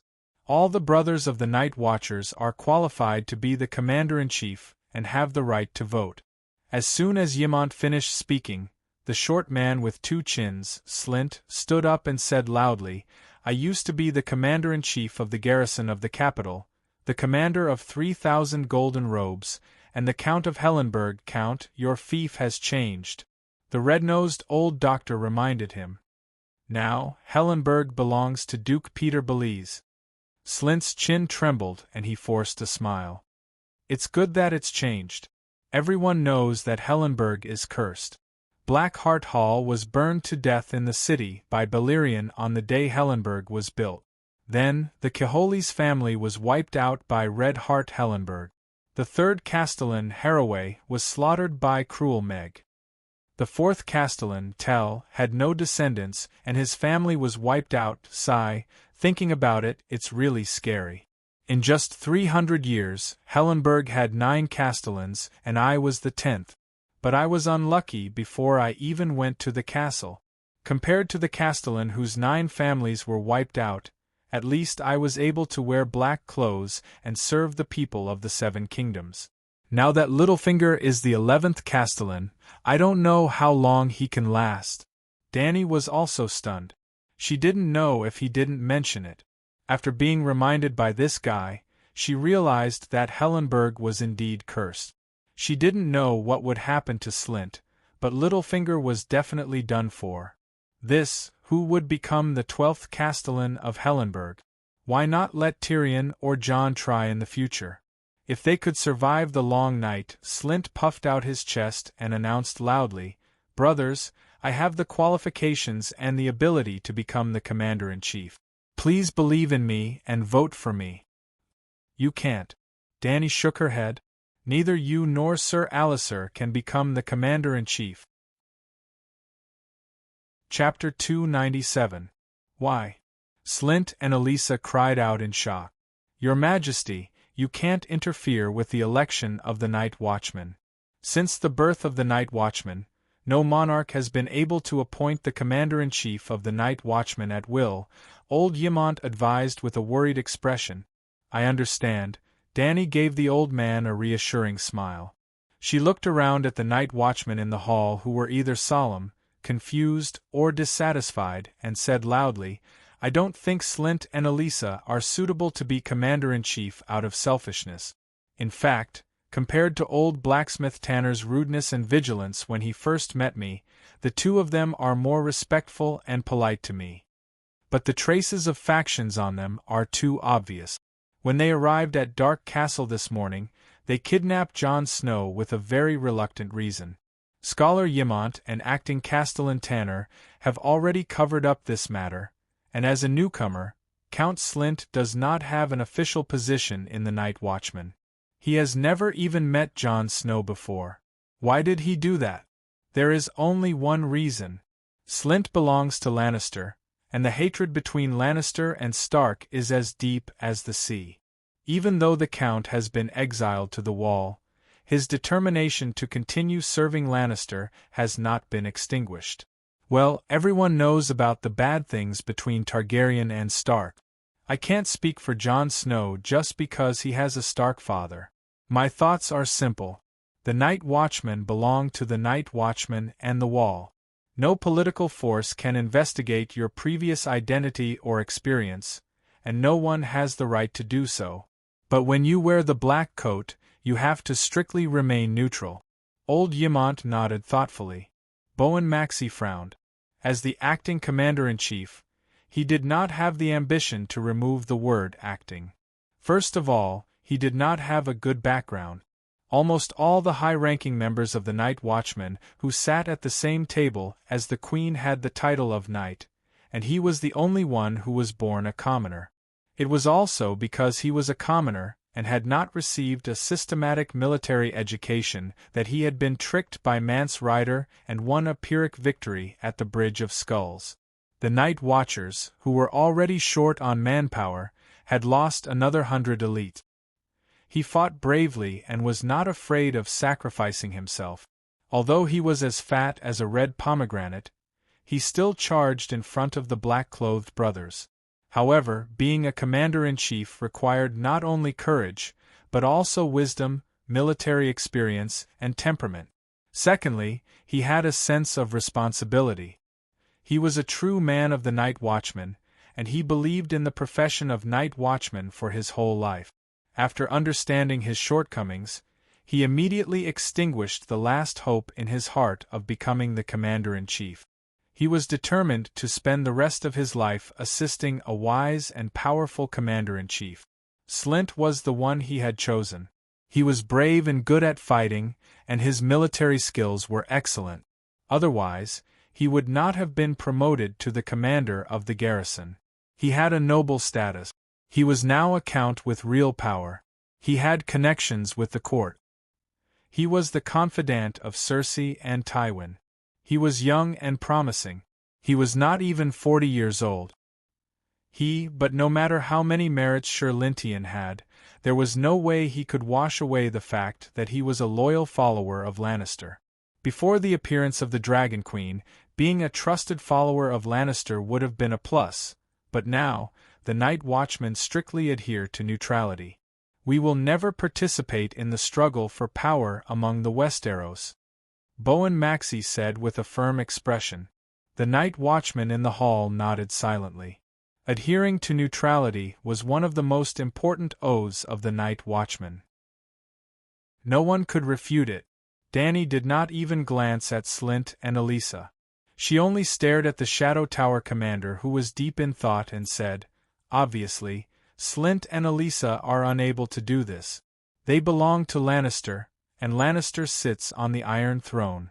As long as the other ghosts are proven to be real, the nobles of the Seven Kingdoms will no longer ignore the Wall. At that time, various forces will come. Not to mention how a selfish commander will convince the masses. What if the Night Watchmen side with Lannister? As Lannister's enemy, how will Targaryen deal with you? Why don't you say it out loud? I will lead by example." Dany raised her right hand. Her expression was solemn, and her voice was loud and clear. "I swear in the name of the Targaryen ancestors. I swear in the name of the Mother of Dragons. No matter how much I invest in the Night Watchmen only belong to the Wall. I will never ask the Night Watchmen to serve my personal interests." "Good." Bowen Marcy, Blacksmith Tanner, Mallister and the other higher-ups of the Night Watchmen cheered loudly. The Night Watchman brothers in the hall clapped excitedly. Even Jon looked at Dany with admiration and worship. This woman, Professor Peristan had a complicated look in his eyes. His emotions were in a mess. If the other ghosts were real, if the other ghosts were as powerful as the legends said, if the other ghosts really had the intention of crossing the wall, then the nobles of the Seven Kingdoms would end their disputes and head north together to resist the enemy. However, the war of the usurpers and the rebellion of the four princes had caused the blood feud between the nobles to be as deep as the ocean. Would they be able to trust each other and deal with the common enemy peacefully? Dragon Queen's vow at this moment was undoubtedly a good start. The forces of the Seven Kingdoms would unite under the neutral Night Watchman without any selfish motives. They would only serve the Westeros. Thinking about it this way, Dragon Queen's decision to exclude Elisa and Slint as candidates for Commander-in-Chief was not only correct, it was also very wise and decisive. The Night Watchman had to be neutral. Otherwise, the plan of the Seven Kingdoms to resist the other Ghost Alliance would never be realized. Unconsciously, the red-nosed old man also began to clap. He was filled with emotions. Apart from the conflict of ideas between the true world and the magic civilization, the Dragon Queen's talent, magnanimity, and wisdom were far beyond the players of the Seven Kingdoms. They were not even on the same level. She was truly a wise ruler of the Seven Kingdoms. "Your Majesty, I think you misunderstood me." After the cheering stopped, Sir Elisa's thin and stern face turned red. He stuttered, "I admit that I dislike Jon and Stark, but it's not to curry favor with Lannister. I'm different from Count Slint. I'm not a confidant of Cersei and Tywin. In fact, it was Duke Tywin who forced me to wear the black robe." "Oh, then why did you do it?" Dany asked curiously. 2 drops of sparkling tears welled up in his eyes. Elisa's tall and sturdy body swayed slightly, as if he couldn't bear some kind of huge blow. He choked with sobs and said, "Your Majesty, I come from the Thorne family of the royal territory. My brother and nephew both died with Prince Rhaega at Ruby Beach. Dany was shocked and embarrassed. Damn, this is a loyal subject of the dragon family. She had accidentally hurt an ally. Scholar Ymont reminded her softly, the Thorne family is a direct vassal of the royal family. They fought for Targaryen until the last moment. After the fall of the King's Landing, Duke Tywin forced Sir Elisa to choose between wearing the black robe and being beheaded. Sir Elisa came here. Dany was even more embarrassed. Even after coming to the Great Wall, he did not forget his old master and wholeheartedly wanted to kill the son of the dragon family's sworn enemy. This kind of spirit, actually, she should have thought of it. The Night Watchers came from all over the Seven Kingdoms, so there would definitely be factions. For example, when she first arrived, the one-armed blacksmith Tanner was wary of her. He came from Storm's End Castle and watched the 3 Theon brothers grow up. He was definitely a stag. And an important source of Night Watchers on the Great Wall was criminals, criminal civilians, and nobles who stood on the wrong side in the game of power. The War of the Usurpers was 16 years ago. There should have been a large number of knights loyal to the dragon family sent here. After coming to the Westeros for so long, she had broken the heart of the only loyal subject she had met. This should not have happened. Fortunately, Dany had been a queen for a few years. Although her chest was not big, she was shrewd enough.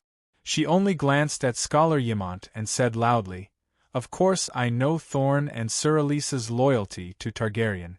Before coming to the Westeros, Sir Barristan had already introduced me to countless old people of the Seven Kingdoms. Among them was the loyal Thorne family." "Was there? Why don't I remember?" Barristan was confused, but on the surface, he nodded firmly. It must be because he was old and his memory was deteriorating. He had forgotten some of what he had said before. How could an upright, honest, noble, and upright legendary White Knight lie? Everyone believed him. But as I said before, the Commander-in-Chief of the Night Watchers cannot be selfish. He must be neutral. No matter how much Targaryen has sacrificed for the Night Watchers, he will not affect the purity of the Night Watchers for his own benefit. Dany spoke righteously. Her expression was solemn, and her words were sonorous. Targaryen, you must do what you say. You must be firm in your actions. You must be firm in your actions. Your Majesty, Scholar Ymont choked on his words. Your Majesty, Bowen Marcy was so moved that his eyes turned red. Your Majesty, Sir Elisa finally shed tears. Your Majesty. Fortunately, this king was smart enough to turn the awkwardness into emotion. The men in black were moved to tears, and this set a good example for them. The Night Watchers will never participate in the politics of the Seven Kingdoms. Who knew if some future commander-in-chief would be stabbed to death by his own men in black? Half an hour later, the lively banquet ended. Dany, accompanied by Barristan, old Ymont, and Jon, left the main hall of the castle and walked towards the king's tower. Your Majesty, this afternoon's trial. Jon's gray eyes flashed with a mixture of gratitude, admiration, and worry. Thank you. No need to thank me. The strength of an organization depends on its reward and punishment system. Those who do well will be rewarded, and those who do wrong will be punished. If justice is lost, the hearts of the people will easily scatter, and honor will naturally disappear. It is already hard to endure beyond the Great Wall. Without unity and honor, how can the Night Watchers fight? Dany shook her head. Jon was stunned and asked hesitantly, Your Majesty, when winter is over and summer comes, after you take back the Iron Throne, what do you plan to do with Winterfell's Stark? Haha, Winterfell now belongs to Rhaemys Snow, right? Dany smiled meaningfully. The people of the Northern Territory will not forget Stark, Jon said with certainty. Screech, walking up the stone steps, Whitey, who was lying at the door, stretched its neck and called out to Dany. Dany patted its chin and asked, Where have you been? I haven't seen you all day. Winter is coming, and the beasts in the forest have all hidden. It's not easy to find them. Scholar Ymont lifted the oil lamp and looked at the charred corpse of the beast in front of Whitey. It has a long horn, could it be a deer? But it's so tall and strong, more like a wild horse? Strange, I don't recognize it. Ah, a unicorn! The old man suddenly exclaimed. I remember now, this is a unicorn. 7 gods above, the white dragon killed a unicorn. Chapter 298. Unicorn? Dany and Jon exclaimed at the same time. Even Barristan, who had opened the door of the king's tower, turned around in surprise and asked, Scholar Ymont, are you sure there are unicorns beyond the Great Wall? But I don't see any unicorns in Mansfred's army. No, Whitey didn't go beyond the Great Wall. I warned them not to hunt beyond the Great Wall. Dany shook her head. She walked to the beast's body and examined it carefully. 99% of its fur was burnt, and there were a few tufts of long silver hair on its hooves. The most striking feature was the long black horn that Whitey had thrown aside. It was 1.2 meters long and as thick as the rim of a cup. There were deep spiral grooves on it like a drill. I've never seen a unicorn in the north, Jon said. Ymont thought for a moment and said, There's a huge island called Skaggs Island in Seal Bay to the east of the East Sea. It's said that there are unicorns on it. Skaggs Island? I heard that it's full of uncivilized savages, but they're still Stark's vassals in name, Jon said thoughtfully. Holding the unicorn's horn in her hand, Dany stepped into the tower, took off her cloak, and hung it on the wall. She said while drying the flesh and blood on the horn by the fireplace, Jon, let me first say that I'm actually quite happy to see Stark's family destroyed. Don't get too excited, I have a reason to be happy. Anyone who isn't happy to see their enemy in trouble must be crazy. I don't think you've forgotten the War of the Usurpers 16 years ago, have you?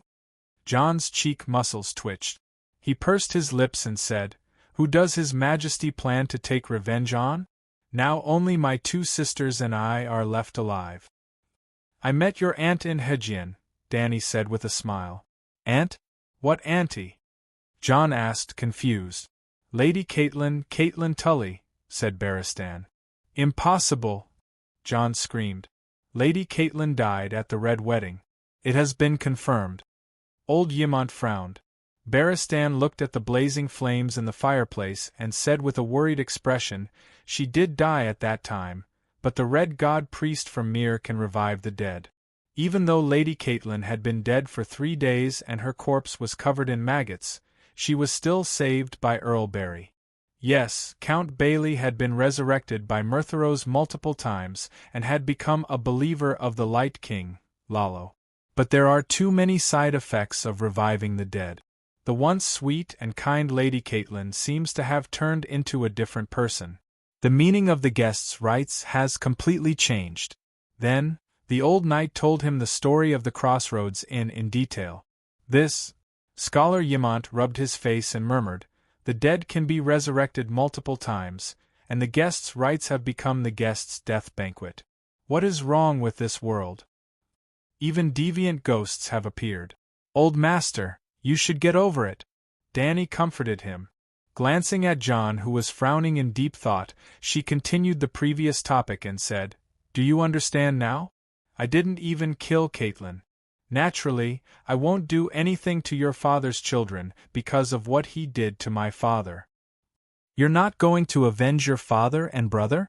John asked in disbelief. "There are some enemies that I will definitely not let go of, but my revenge will be righteous and justified. Before fighting for the Iron Throne, I will first convene a great council and conduct a great trial on the major events that have happened in the past 20 years, including the matter of my father burning your uncle and grandfather to death, and the matter of Rhaegar abducting your aunt. Even at the Red Wedding, I will help your brother Robb uphold justice. Freyr and Bolton, I will not let any of the guilty ones go." "Why?" John looked confused. "Because," Dany's lips curled up, and her fair face revealed an expression of extreme confidence and pride, "a dirty Westeros is not worthy of being conquered by me." John's eyes bulged and his face was filled with disbelief. He never thought that there would be such a... He did not know if he should call it arrogant, because arrogant was a derogatory term, but he sincerely hoped that all monarchs could be as arrogant as her. Barristan nodded his head in relief. "This is the wise lord that I have been searching for." Old Master Yimont's blue eyes narrowed, and his lips trembled. "Dany, if you can do what you say, you will be greater than our ancestor Aegon." Dany rolled her eyes. "I have long surpassed Aegon. Aegon was only a conqueror of Westeros. Not only am I a conqueror, I am also the liberator of slaves, the mother of dragons, the source of magic, and the successor of the Great Wizard. Putting everything else aside, just based on the fact that I have inherited the legacy of the Great Wizard of Valeglia, all the Targaryen Dragon Kings have to bow to me, just like how they bowed to the Great Wizard back then." "The legacy of the Great Wizard?" Yimont frowned as he pondered.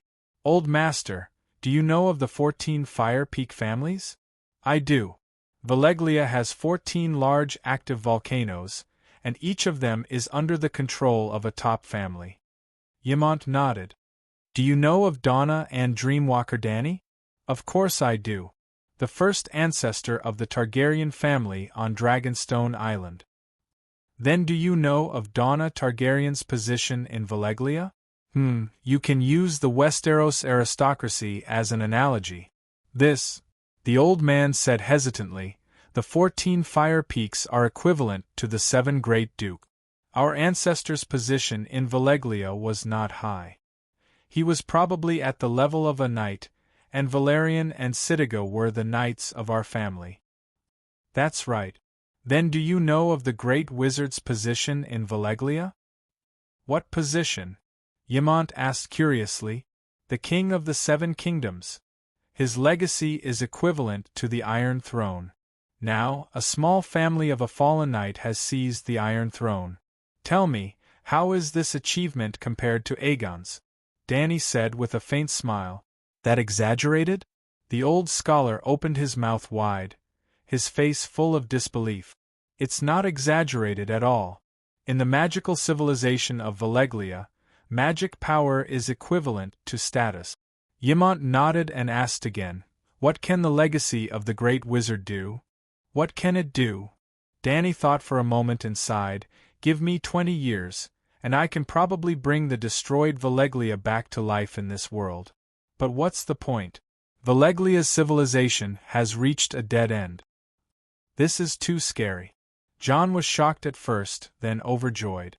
He asked excitedly, I learned a meditation spell in the glass candle last night.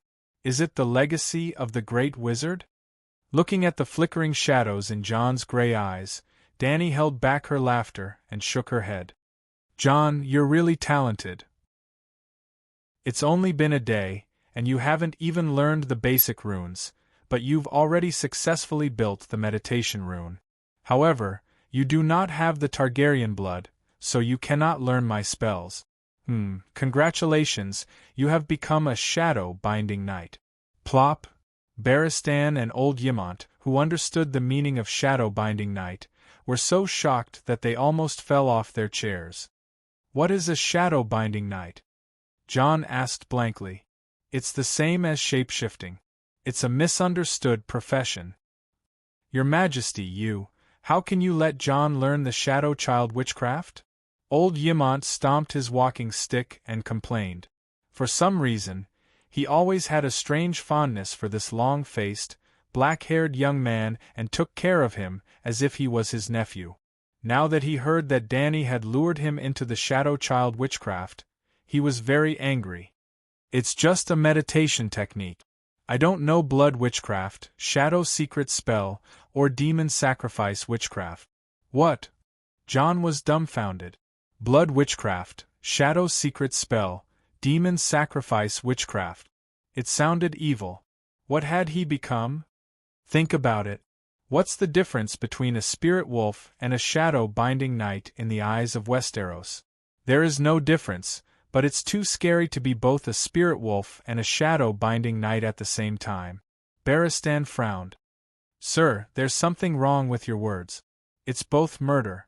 Is it lighter to kill someone with a machete than to kill someone with a machete in his left hand and a sword in his right hand? As long as John sticks to his conscience, he's still a good person even if he learns a few necromancy spells. If John loses his humanity and doesn't learn any witchcraft, he can still do evil with a sword. Who do you think is more evil? Tam, Queenie, or Waldfred? White Knight was silent for a long time and sighed. That's true, but the common people's opinion. John is just a night watcher, not a king. Does the common people's opinion matter? Old Knight was speechless. Then, Danny said to John, who was at a loss, Don't blame me. I only know 2 types of meditation spells. You can't learn the great wizard's legacy. The incomplete fire wizard's meditation spell is not as good as the complete shadow-binding knight with great potential. As she spoke, she went back to her bedroom and brought back a book and a metal plate. She handed them to John and said, There's a fire wizard spell in the metal plate. Shadow-binding knights control the power of fire, blood, and shadows. You can learn it too. There's also Tam's diary, the notes left behind by a legendary half-god wizard. You can learn it, but you must remember, hold the sword in your hand, and sit with benevolence in your heart. Do it with caution. John squeezed the black, cold metal plate and said in shock, Valeglia's steel? Oh, you're quite knowledgeable. Danny raised her eyebrows and nodded. It's the real Valeglia's secret spell. I learned the fire wizard spell from it. Thank you, John said sincerely. He felt that the queen was right. There was no evil or righteous power. As long as it was in the hands of a kind person, it should be used carefully. Danny suddenly thought of something and asked, Since you've learned the meditation spell, have you found the direwolf? After hesitating for a moment, John nodded and said, I found it. Last night, I was able to enter and exit Whitey's body freely. It should be near the Savage camp. When the city gates open for the negotiations tomorrow, it will be able to return home. Right, I also found Manslade's tent. Should I? No, since I've already agreed to negotiate with him. I can't go back on my word and kill him with a mouthful of dragon flame in the middle of the night. Danny refused. Your Majesty, I studied magic when I was young. Can I learn the legacy of the great wizard? Yamant suddenly asked. Did you light the glass candle? Dani raised her eyebrows and asked. The candle was in John's hands last night. I didn't have time to try it. How about this? I'll teach you the 108 Valeglia Foundation rune language first. But before that, I have to tell you something. The truth about the true world, of the City of Knowledge and the Megalosaurus extinction. Chapter 299. The surface of the Great Wall was divided into two parts. The sunlight reflected off the crystal-clear surface of the Great Wall, while the lower part was shrouded in a layer of mist. In the morning mist that gradually thinned in the morning glow, the sound of swords clashing resounded through the square. Clang! The sword fell from Galen's hand and landed in the mud. He clutched his wrist and cried out in pain. Ah, I lost. His Majesty is so strong. If it was a real sword that had been unsealed, your head would have been split in two. Elisa laughed loudly at the big night watchman. You really are a stupid ox. After fighting with His Majesty for 10 rounds, you were stabbed twice in the head, once in the shoulder, once in the chest, and now your wrist is broken. Dani commented, Galen, you're stronger than me and John, but your body's coordination and flexibility are a bit lacking. You'll be finished if you meet a master swordsman. I was even worse 2 years ago. When I first started, my swordsmanship was still improving. But in the last 6 months, I can't seem to improve anymore. The big Galen said dejectedly, You're using the wrong weapon. Dani pulled down her mask and exhaled a long breath of white mist. She stabbed her sword into the ground and held the hilt with her left hand. Her right hand pointed at the hammer on the weapon rack. You should learn hammering skills.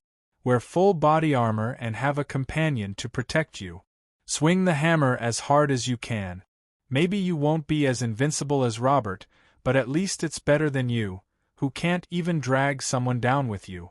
You can try. The former martial arts instructor of Dark Castle, Sir Elisa, said thoughtfully.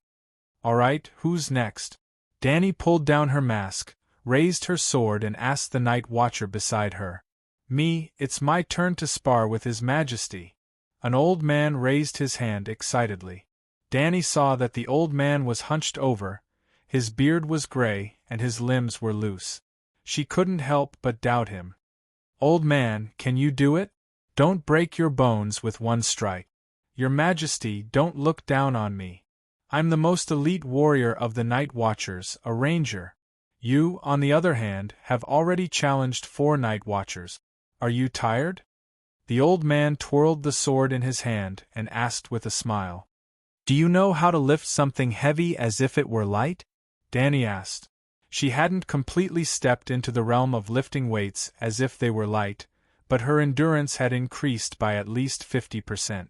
The old man's smile disappeared, and he said in surprise, I didn't expect your Majesty's swordsmanship to be so high. It seems that I have to show my true ability. After he finished speaking, he raised his sword and stabbed towards Dani's heart.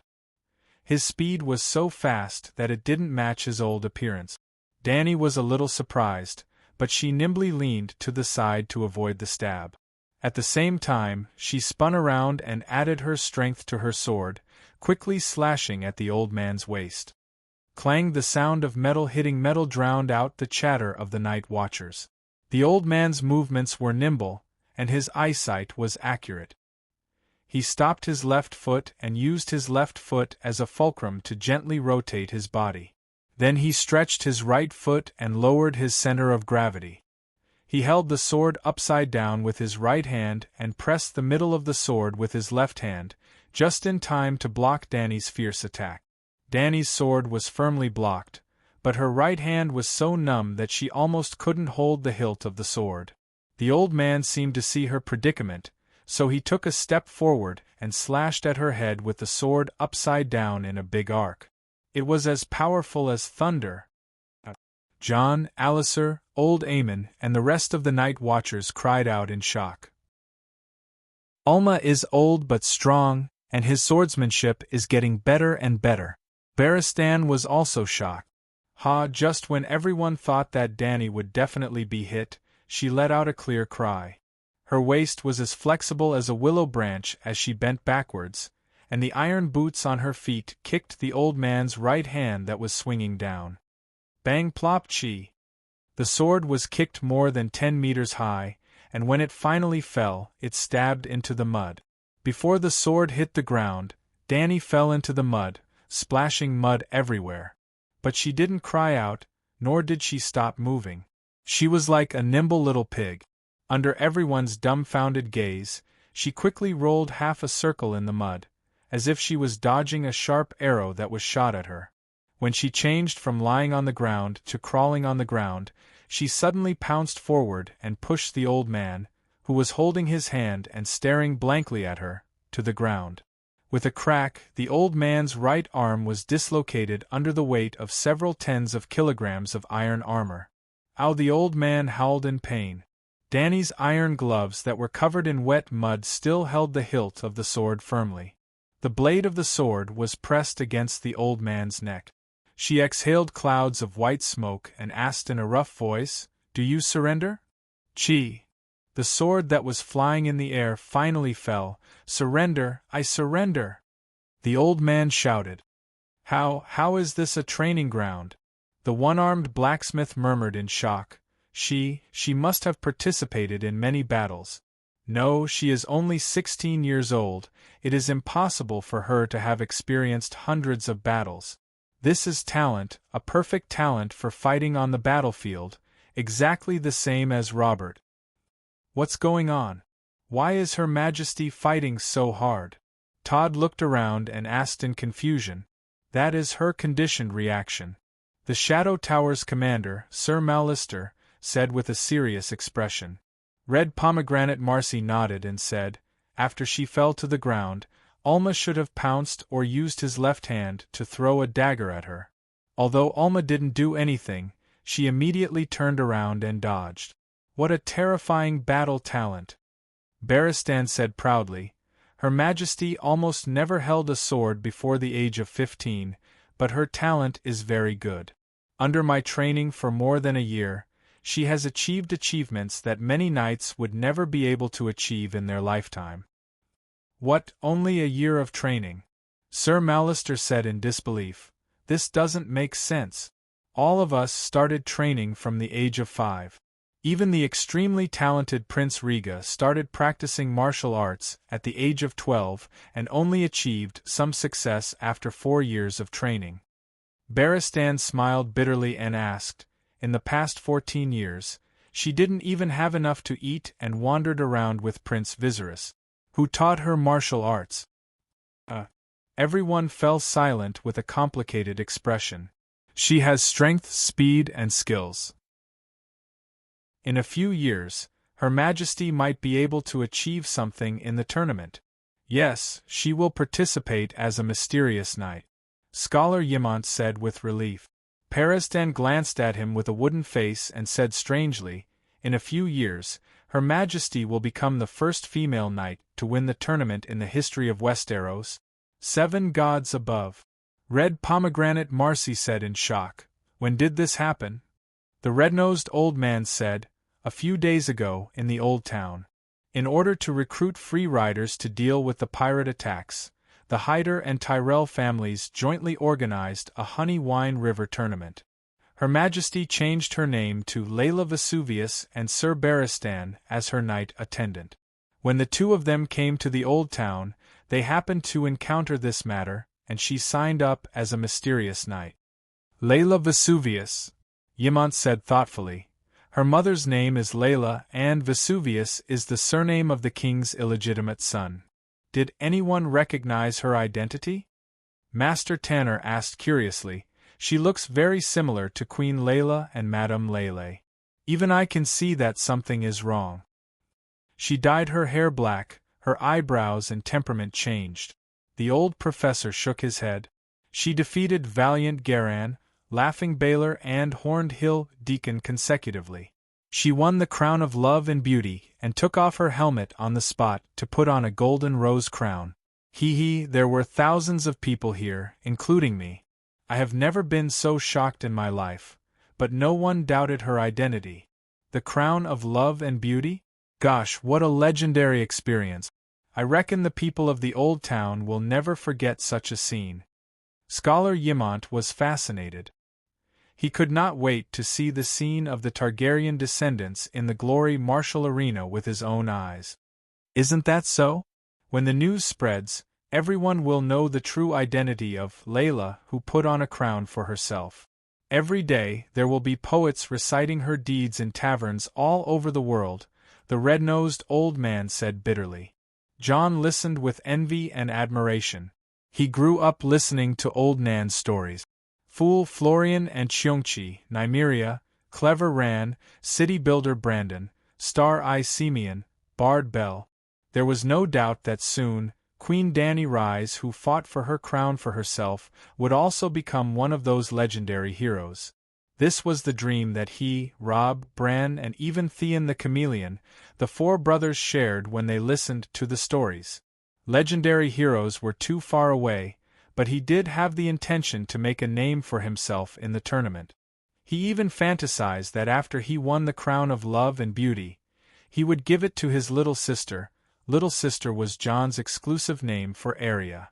Maybe his father would think better of him, maybe Catelyn. Auntie would not be so sarcastic to him. She would often mock him until he ran away from the crowd with tears in his eyes, but the dream became a dream. He became a night watcher and no longer had the right to participate in the tournament. As for Robb, Theon, Bran and the rest, Peristan, the queen's voice came from afar. I'm here. The red-nosed old man on the stone steps craned his neck and asked curiously, What's the matter, your majesty? Why are you so blind? Come down and treat this old man's injuries. Oh, I'm coming. The old man was stunned. Only then did he remember that he had become a night watcher. Old man, your swordsmanship is very strong. If it weren't for your old age and slow movements, I wouldn't be your opponent. Dany wiped the mud off her body as she spoke to the hunchbacked old man who was groaning on the ground. Alma is actually better at archery. Barristan walked over with a half-filled wooden bucket and helped Dany clean the mud on her armor. I didn't expect a white raven like you to still remember me. The hunchbacked old man glanced at the white knight and snorted. I also didn't expect a bandit like you to not be taken away by the stranger. The white knight said bluntly, You know each other? Dany was interested.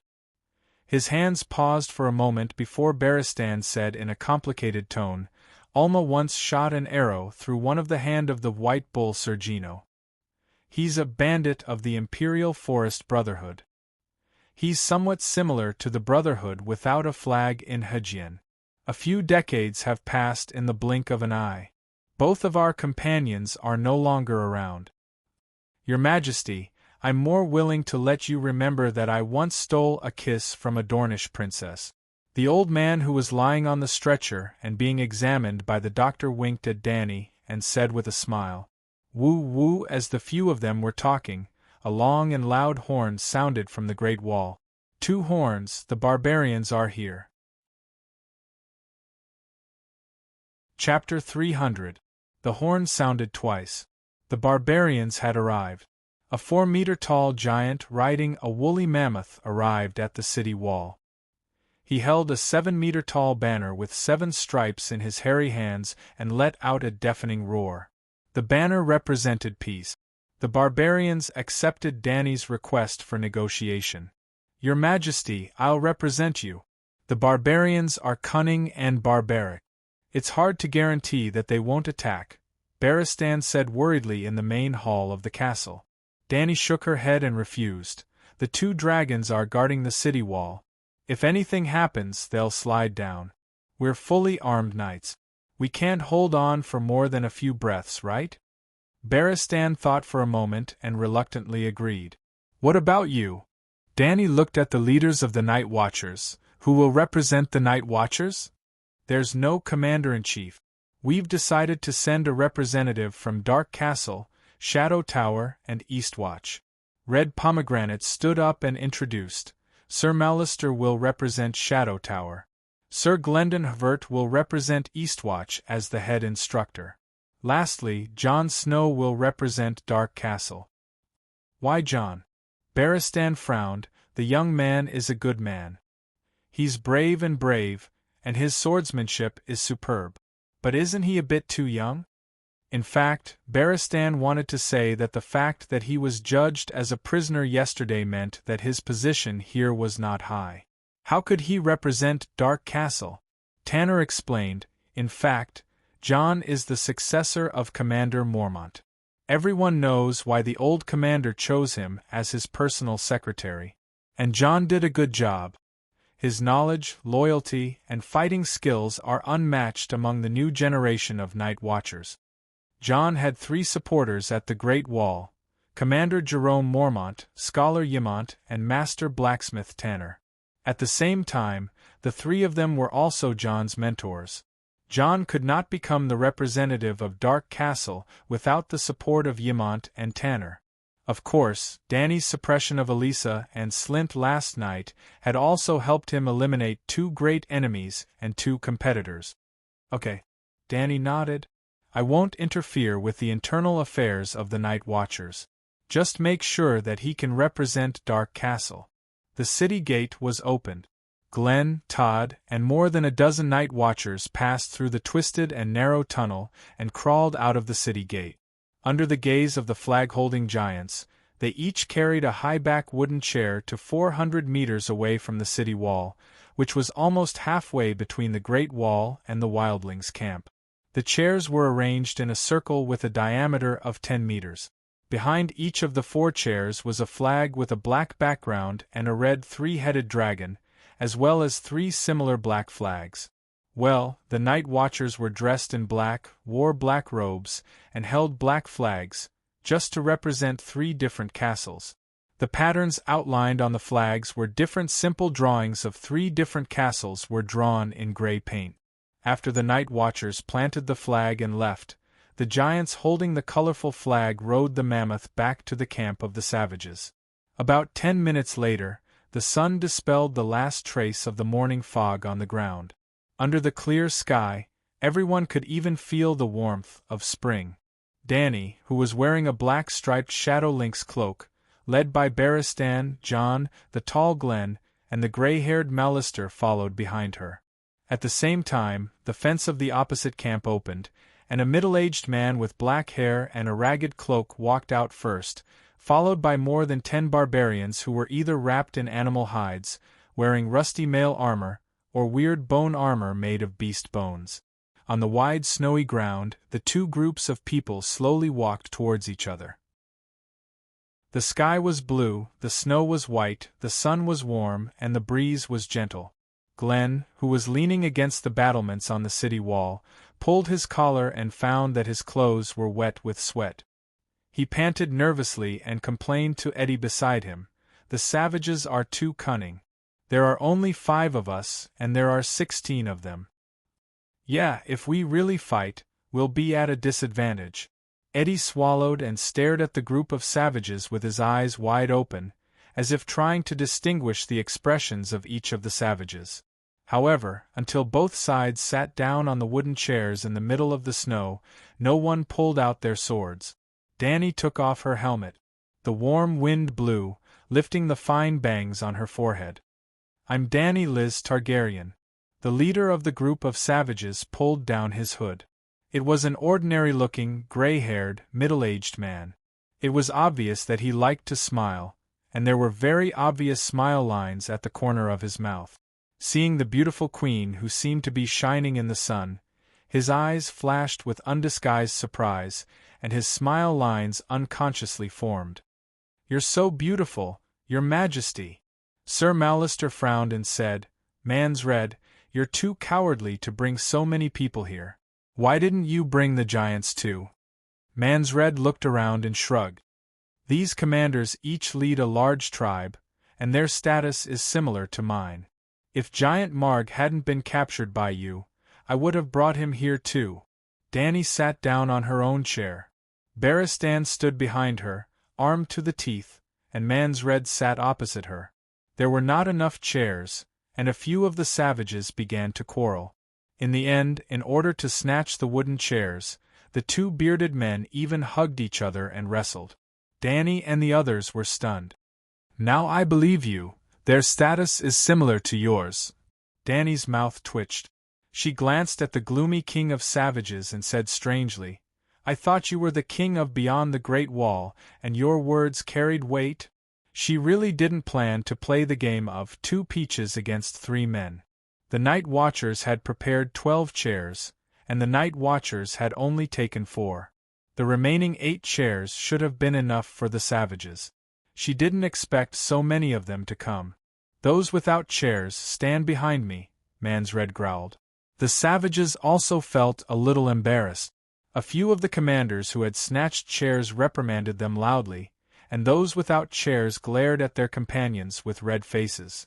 They also felt embarrassed to say that the night watchers were unfair for bringing out too few chairs. After all, only 5 of them came and took up 4 chairs. While the remaining 8 were hesitating, a red-haired, red-bearded savage threw his oak shield into the snow and sat on it.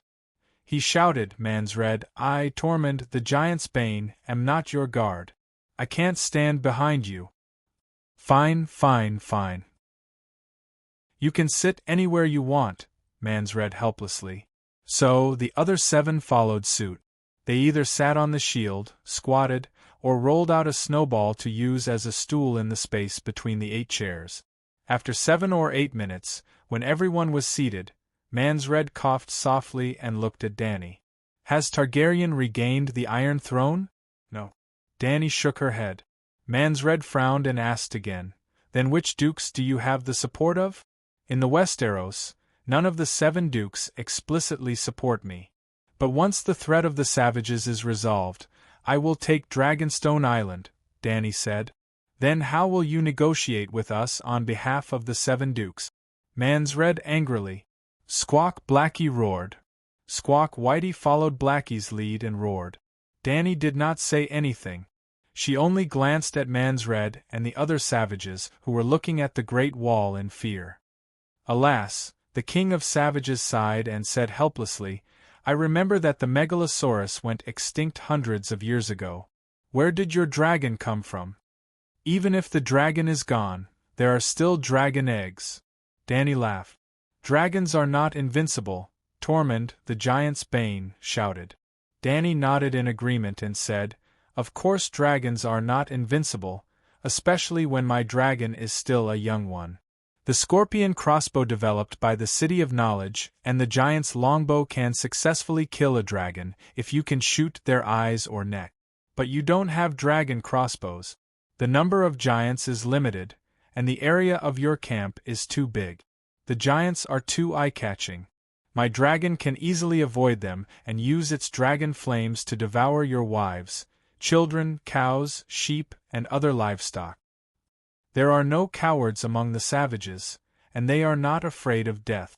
Mansred glanced at Jon and said in a threatening tone, "Chameleon, you know that we are looking for the Horn of Winter, right? Let me tell you, I have already found Jomun's grave and the horn buried with him under a glacier in Frostfang. If the dragon comes to burn our camp, I will blow the horn immediately and make the Great Wall collapse." "Are you kidding?" Danny looked at the king of savages strangely. "You think you can scare me with this nonsense? You haven't heard the story of the Horn of Winter." The cold expression on Mansred's face cracked. "No," Danny said honestly. "That is a magical horn. Legend has it that Jomun, the king beyond the Great Wall, blew the Horn of Winter to awaken the giants underground and end the Night King's rule. The savages believe that the Horn of Winter can make the Great Wall collapse," Sir Mallister explained softly. Danny rolled her eyes and said, "Brag, brag all you want. Brag or blow the horn all you want. Do you think there is a turnip growing on my neck to scare people with a lie that even children can't deceive?" Mansred's face twisted. He really wanted to go back and blow the horn immediately if he had one. Danny did not believe that a horn could blow the Great Wall down, unless Meng Jiangnu's soul was sealed in the horn. However, the savages all believed it, and Mansred really did lead a few thousand of his subordinates to rob a few hundred tombs near Frostfang, hoping to find the legendary Horn of Winter. Mansred did indeed find a huge bullhorn, but it was found in the giant's grave and not Jomun's horn. Seeing that the Horn of Winter did not scare Danny, he gritted his teeth and threatened again, "I will immediately disperse the team. There are places to climb the 500-kilometer Great Wall everywhere. Climbing the Great Wall is not foolproof. Many people will die," John said. When he was undercover as a savage commando, he followed the savages to climb the 200-meter-high Great Wall with iron rods and rope. But halfway through, ice fell off the wall, falling and smashing almost a quarter of the savages to death. If he had not reacted quickly, he and Jurgrit would have died in that accident. "I know," Mansred nodded and said with a heavy expression, "thousands of old and weak have died all the way from the Windy Gorge to the Great Wall. If we let them climb the Great Wall, maybe half of them will die." After crossing the Great Wall, being chased by the Night Watchers, the Megalosaurus, and the people of the northern region, more than half of those who survive will die, but there is always hope for us free people. There will always be many people who can survive. But if we stay north of the Great Wall, when the real winter comes, we will all die. "Deviant ghosts?" Danny asked. A savage wearing a snow bear's fur cursed loudly, "Those bastards have been following us. Every morning when we wake up, we will find a batch of empty tents. The people inside have been captured by the deviant ghosts. Not only the white ghosts but also the cold and food. We have to cross the Great Wall. Even if you have 100 dragons, you can't change this," Mansred with a firm expression. "The savages have always wanted to go to the other side of the Great Wall, but do you know what's there?" Danny sighed. The barefoot commander stared greedily at Danny and said loudly, "There are women, food, clothes, a big house for the winter, everything we need." Sir Mallister gripped the wooden chair's armrest tightly and leaned his upper body forward like a furious lion about to pounce and bite someone. He roared, "No, there are swords, spears, armored knights in the northern region, and even women with bows and arrows. The strangers are waiting for you there." The subterranean dweller with blue paint on his face spat on the ground and mocked loudly, "You think we're afraid of you kneeling people? Ha ha, my grandmother is an old woman with a spear. She can easily kill 3 people who kneel." The savages beyond the Great Wall were actually the ancestors who crossed the sea from Urso 10,000 years ago. Other than the fact that their ancestors were purer and were not affected by the Andalans, they were essentially no different from the people of the northern region. The savages called themselves free people, while the people south of the Great Wall were degraded as kneelers. Yes, because the people of the 7 kingdoms had to kneel to their lords and kings.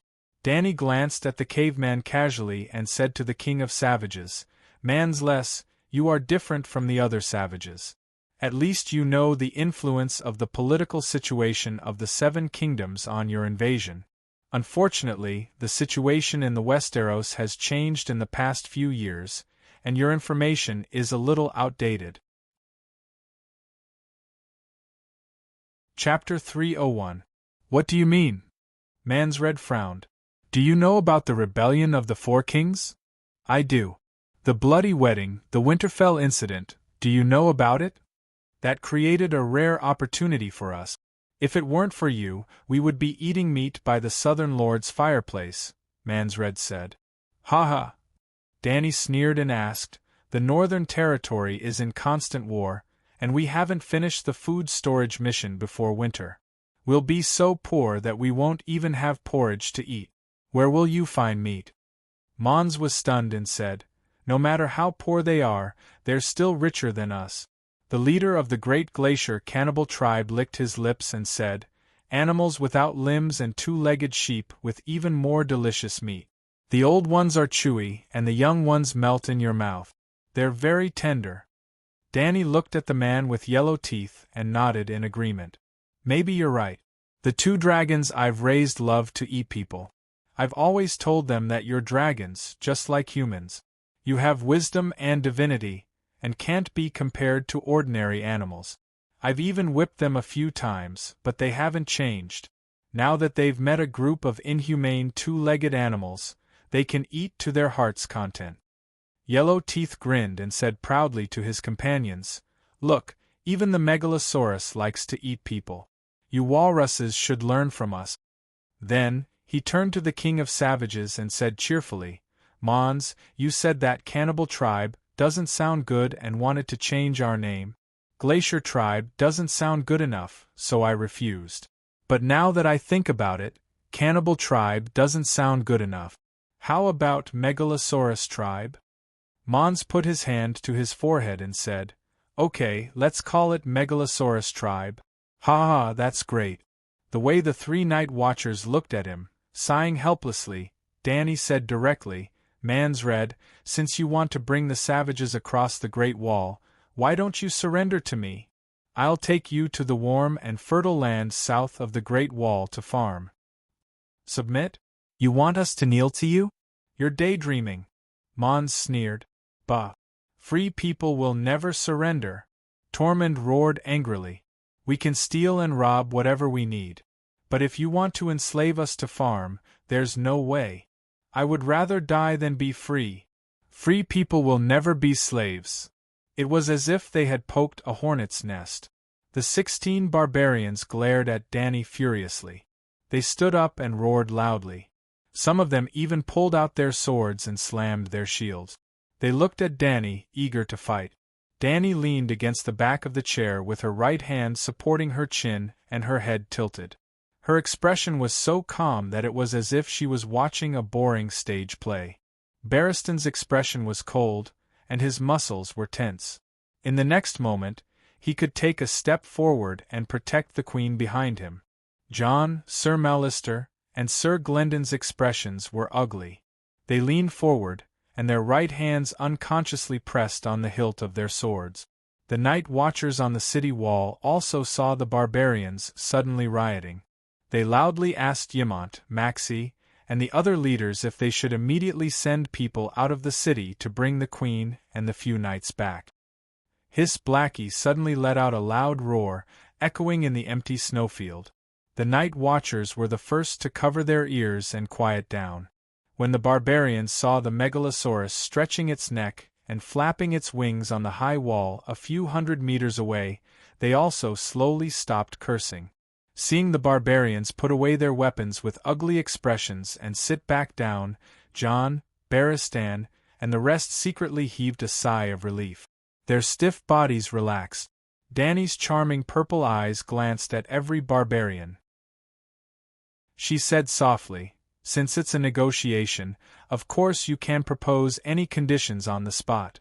Just like when you said that you wanted to kill all the night watchers, climb over the Great Wall, set fire to the northern region, eat people, and steal women, I didn't pull out my knife to kill anyone, did I? There's no room for negotiation. Free people will not kneel and surrender to any lord or king." The king of barbarians emphasized solemnly. Danny sneered. "Stop lying to yourself. No society can have no classes. The 16 of you are equivalent to the lords of the barbarians. You represent a privileged class. The people under your command live a life even more miserable than the lowliest peasants in the 7 kingdoms. What freedom do you have?" Mance shook his head slowly and said solemnly, "You don't know anything. We are not bound by the country, nobles, kings, or laws. We only choose and follow a certain leader based on our own preferences. You are really a bunch of pitiful creatures. You have been deceived by an illusory lie for thousands of years." Danny sighed. "Woman, tell us clearly. Who has deceived us?" Tormund was furious. Danny said slowly, "With the barren land beyond the Great Wall and the level of civilization of you barbarians, you don't even have enough food and clothing. You don't have the right to pursue freedom. An ordinary barbarian, from birth to death, spends most of his life working hard for a meal. However, no matter how hard-working and intelligent a barbarian is, it is impossible for him to survive the winter with his own strength.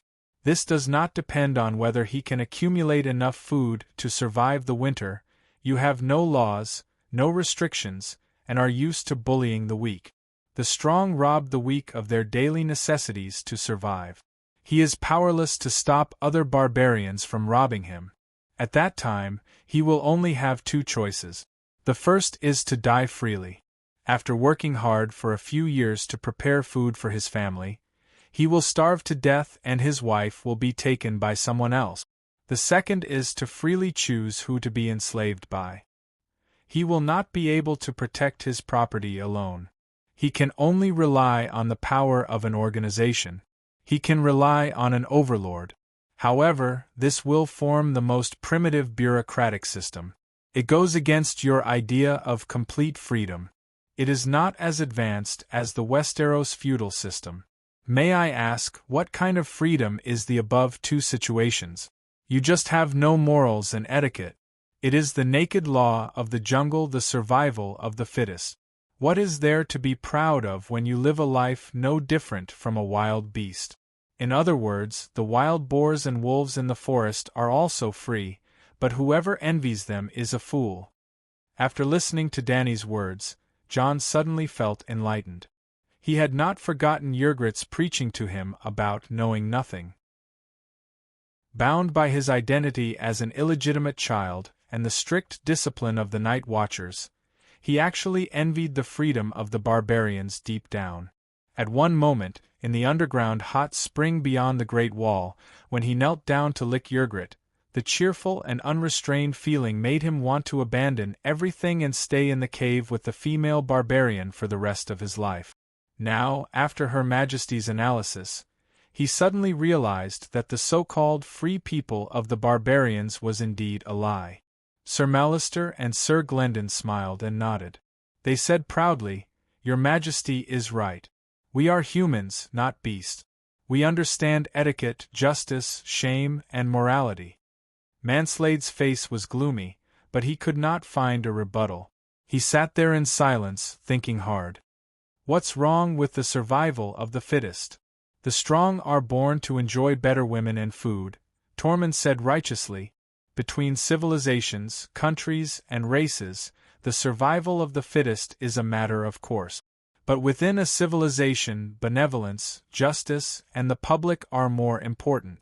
The survival of the fittest is possible, but it must be moderated. We are humans after all, and humans are born with compassion. Jon nodded, feeling that he had never thought so clearly in his life. He felt enlightened. Barristan, Mallister, and Glendon were also deep in thought. They admired Her Majesty's wisdom even more. But on the side of the barbarians, even the most civilized Manslade could only think hard, as if he had encountered a difficult problem. The others, like Tormund, were at a loss. "What are you talking about? Get to the point." The leader of the hard-footed people, whose skin was like boiled leather, cursed. "Okay, I'll give a simple example." Dany rubbed her face and sighed. "Let's say you're King Manslade, and I have the same number of soldiers.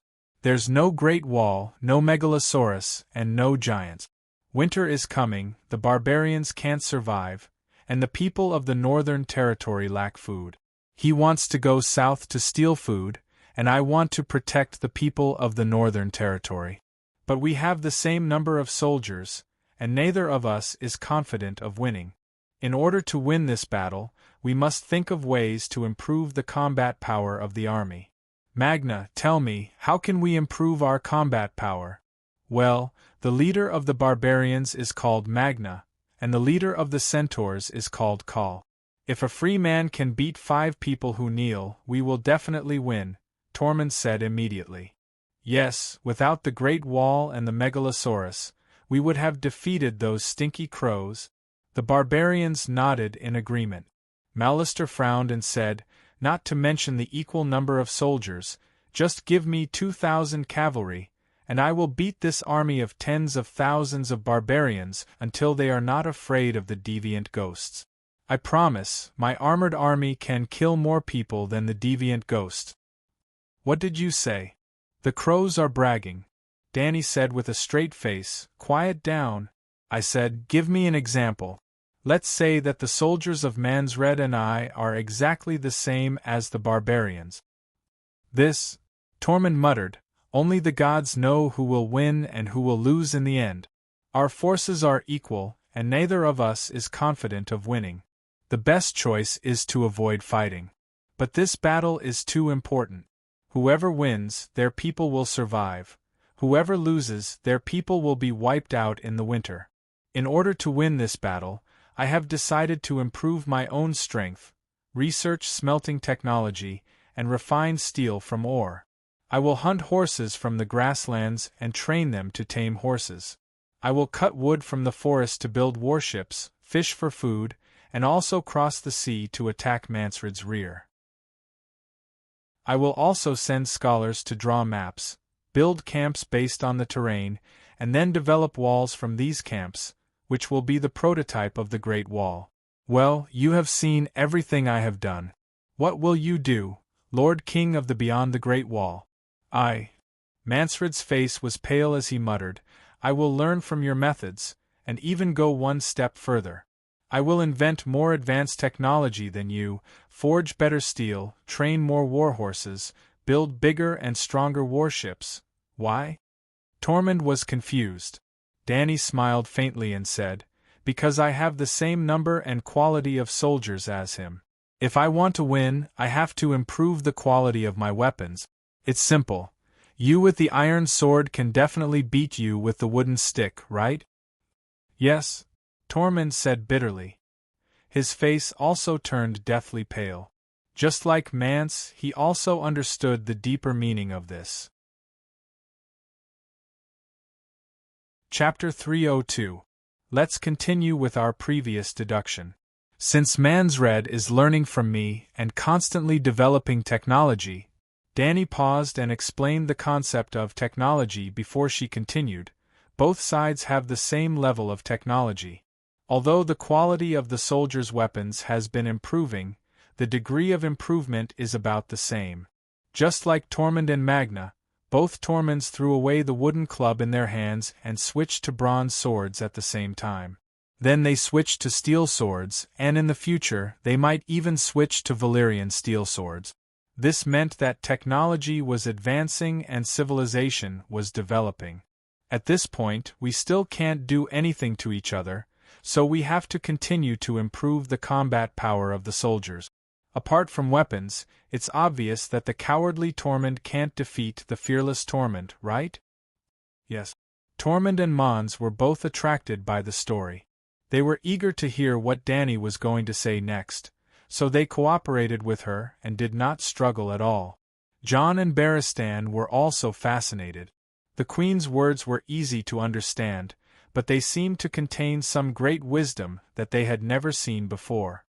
In order to make Tormund braver, I have to make him understand that winning the battle is more beneficial to him than losing it. As the winner, he can get more. Tormund was puzzled. Isn't this natural? Of course, he can get more if he wins. Is that so?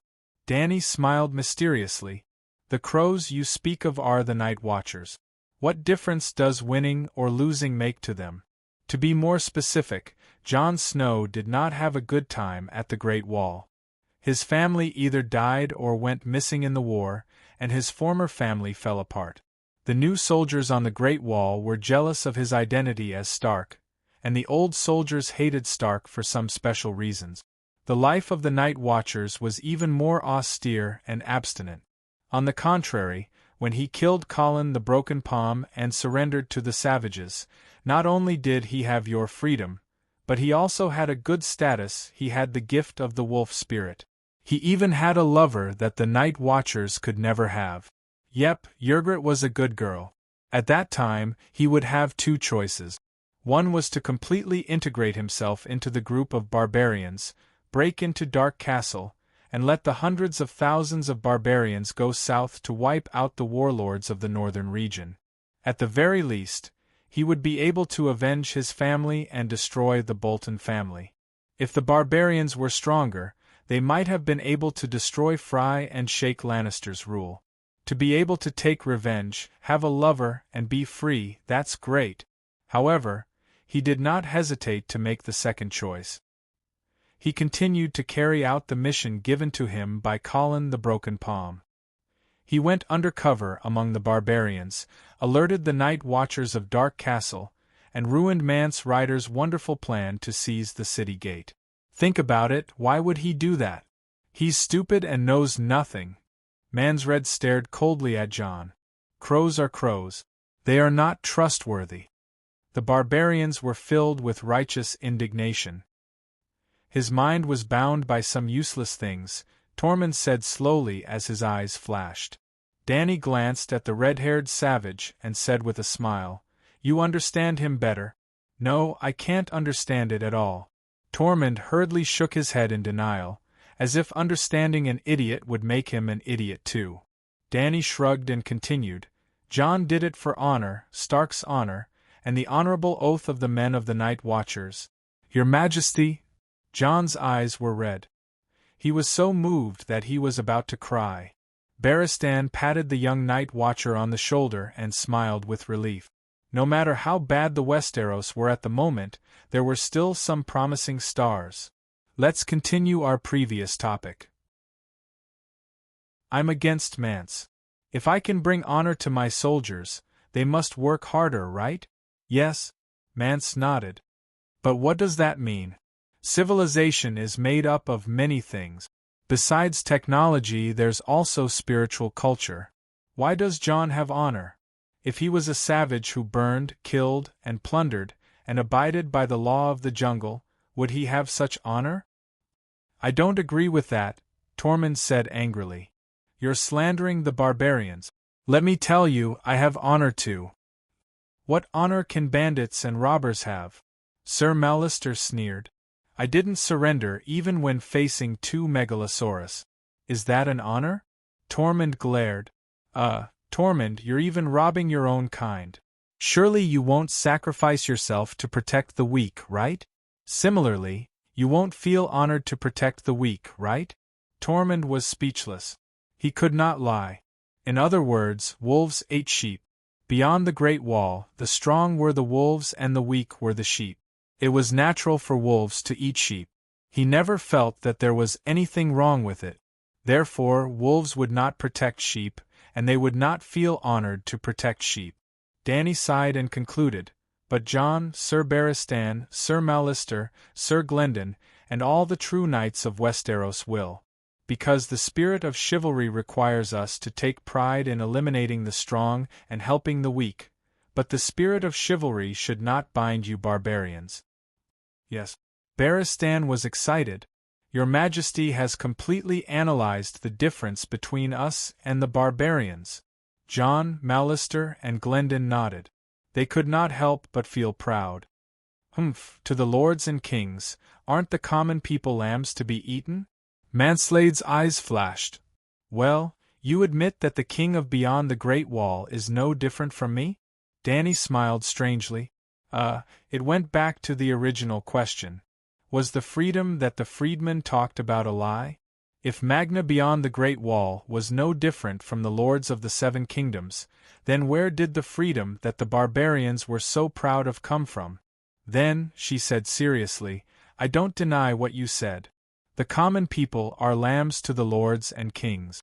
So we have always had a dream to build a truly fair and just world full of love. For this dream, we have been working hard. Maybe the results are little, but it's better than having no hope and no progress at all.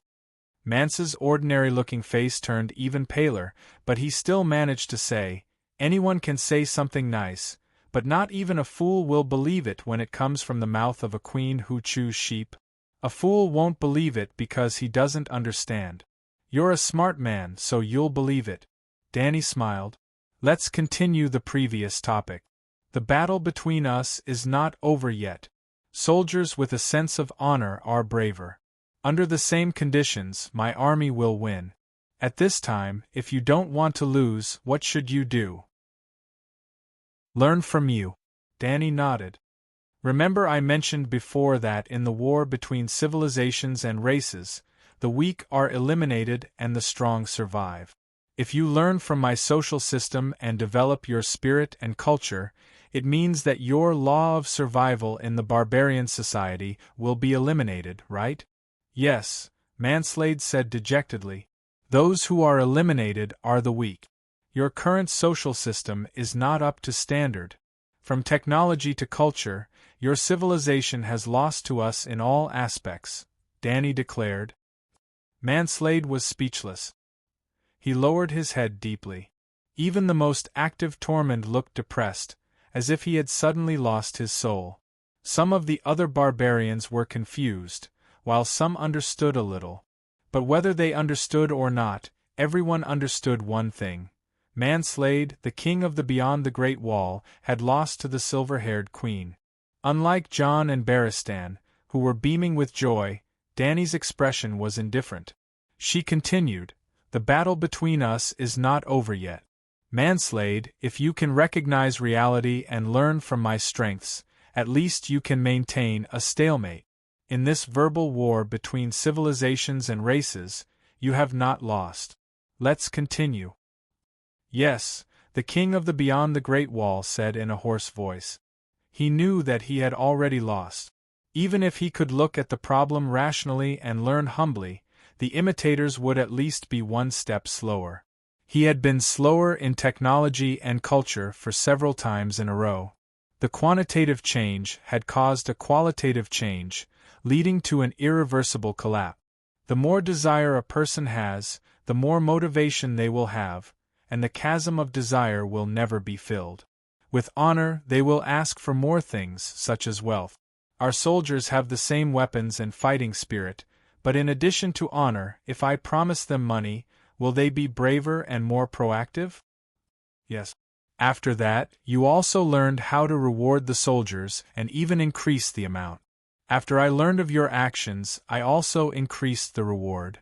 In this way, the treatment of the soldiers became better and better, and the benefits of our two kings were gradually divided by them, becoming less and less. What would happen in the end? This. Manslade was stunned. His expression changed drastically, and he said in shock, "The soldiers and the king will be divided equally according to how much effort they put in, and even the land, wealth, and ruling rights of the entire country? This is the limit. If the king pays more benefits, he will lose money, so he might as well be a soldier. What is going on?" Jon and Barristan were also shocked. "As you think," Dany looked around and said with a faint smile, "that is the future of civilization, and the ideal social system. Fairness, justice, everyone is the master of the country, and the interests of the country are closely related to everyone. The king is no longer a wolf, and the people are no longer sheep. They are all the same species, wolves. There is a difference in strength between a strong wolf and a weak one, but it is much better than the despair of a sheep facing a wolf." "Why is this?" Jon was confused. "As I said, the law of survival of the fittest is actually beneficial to the development of civilization."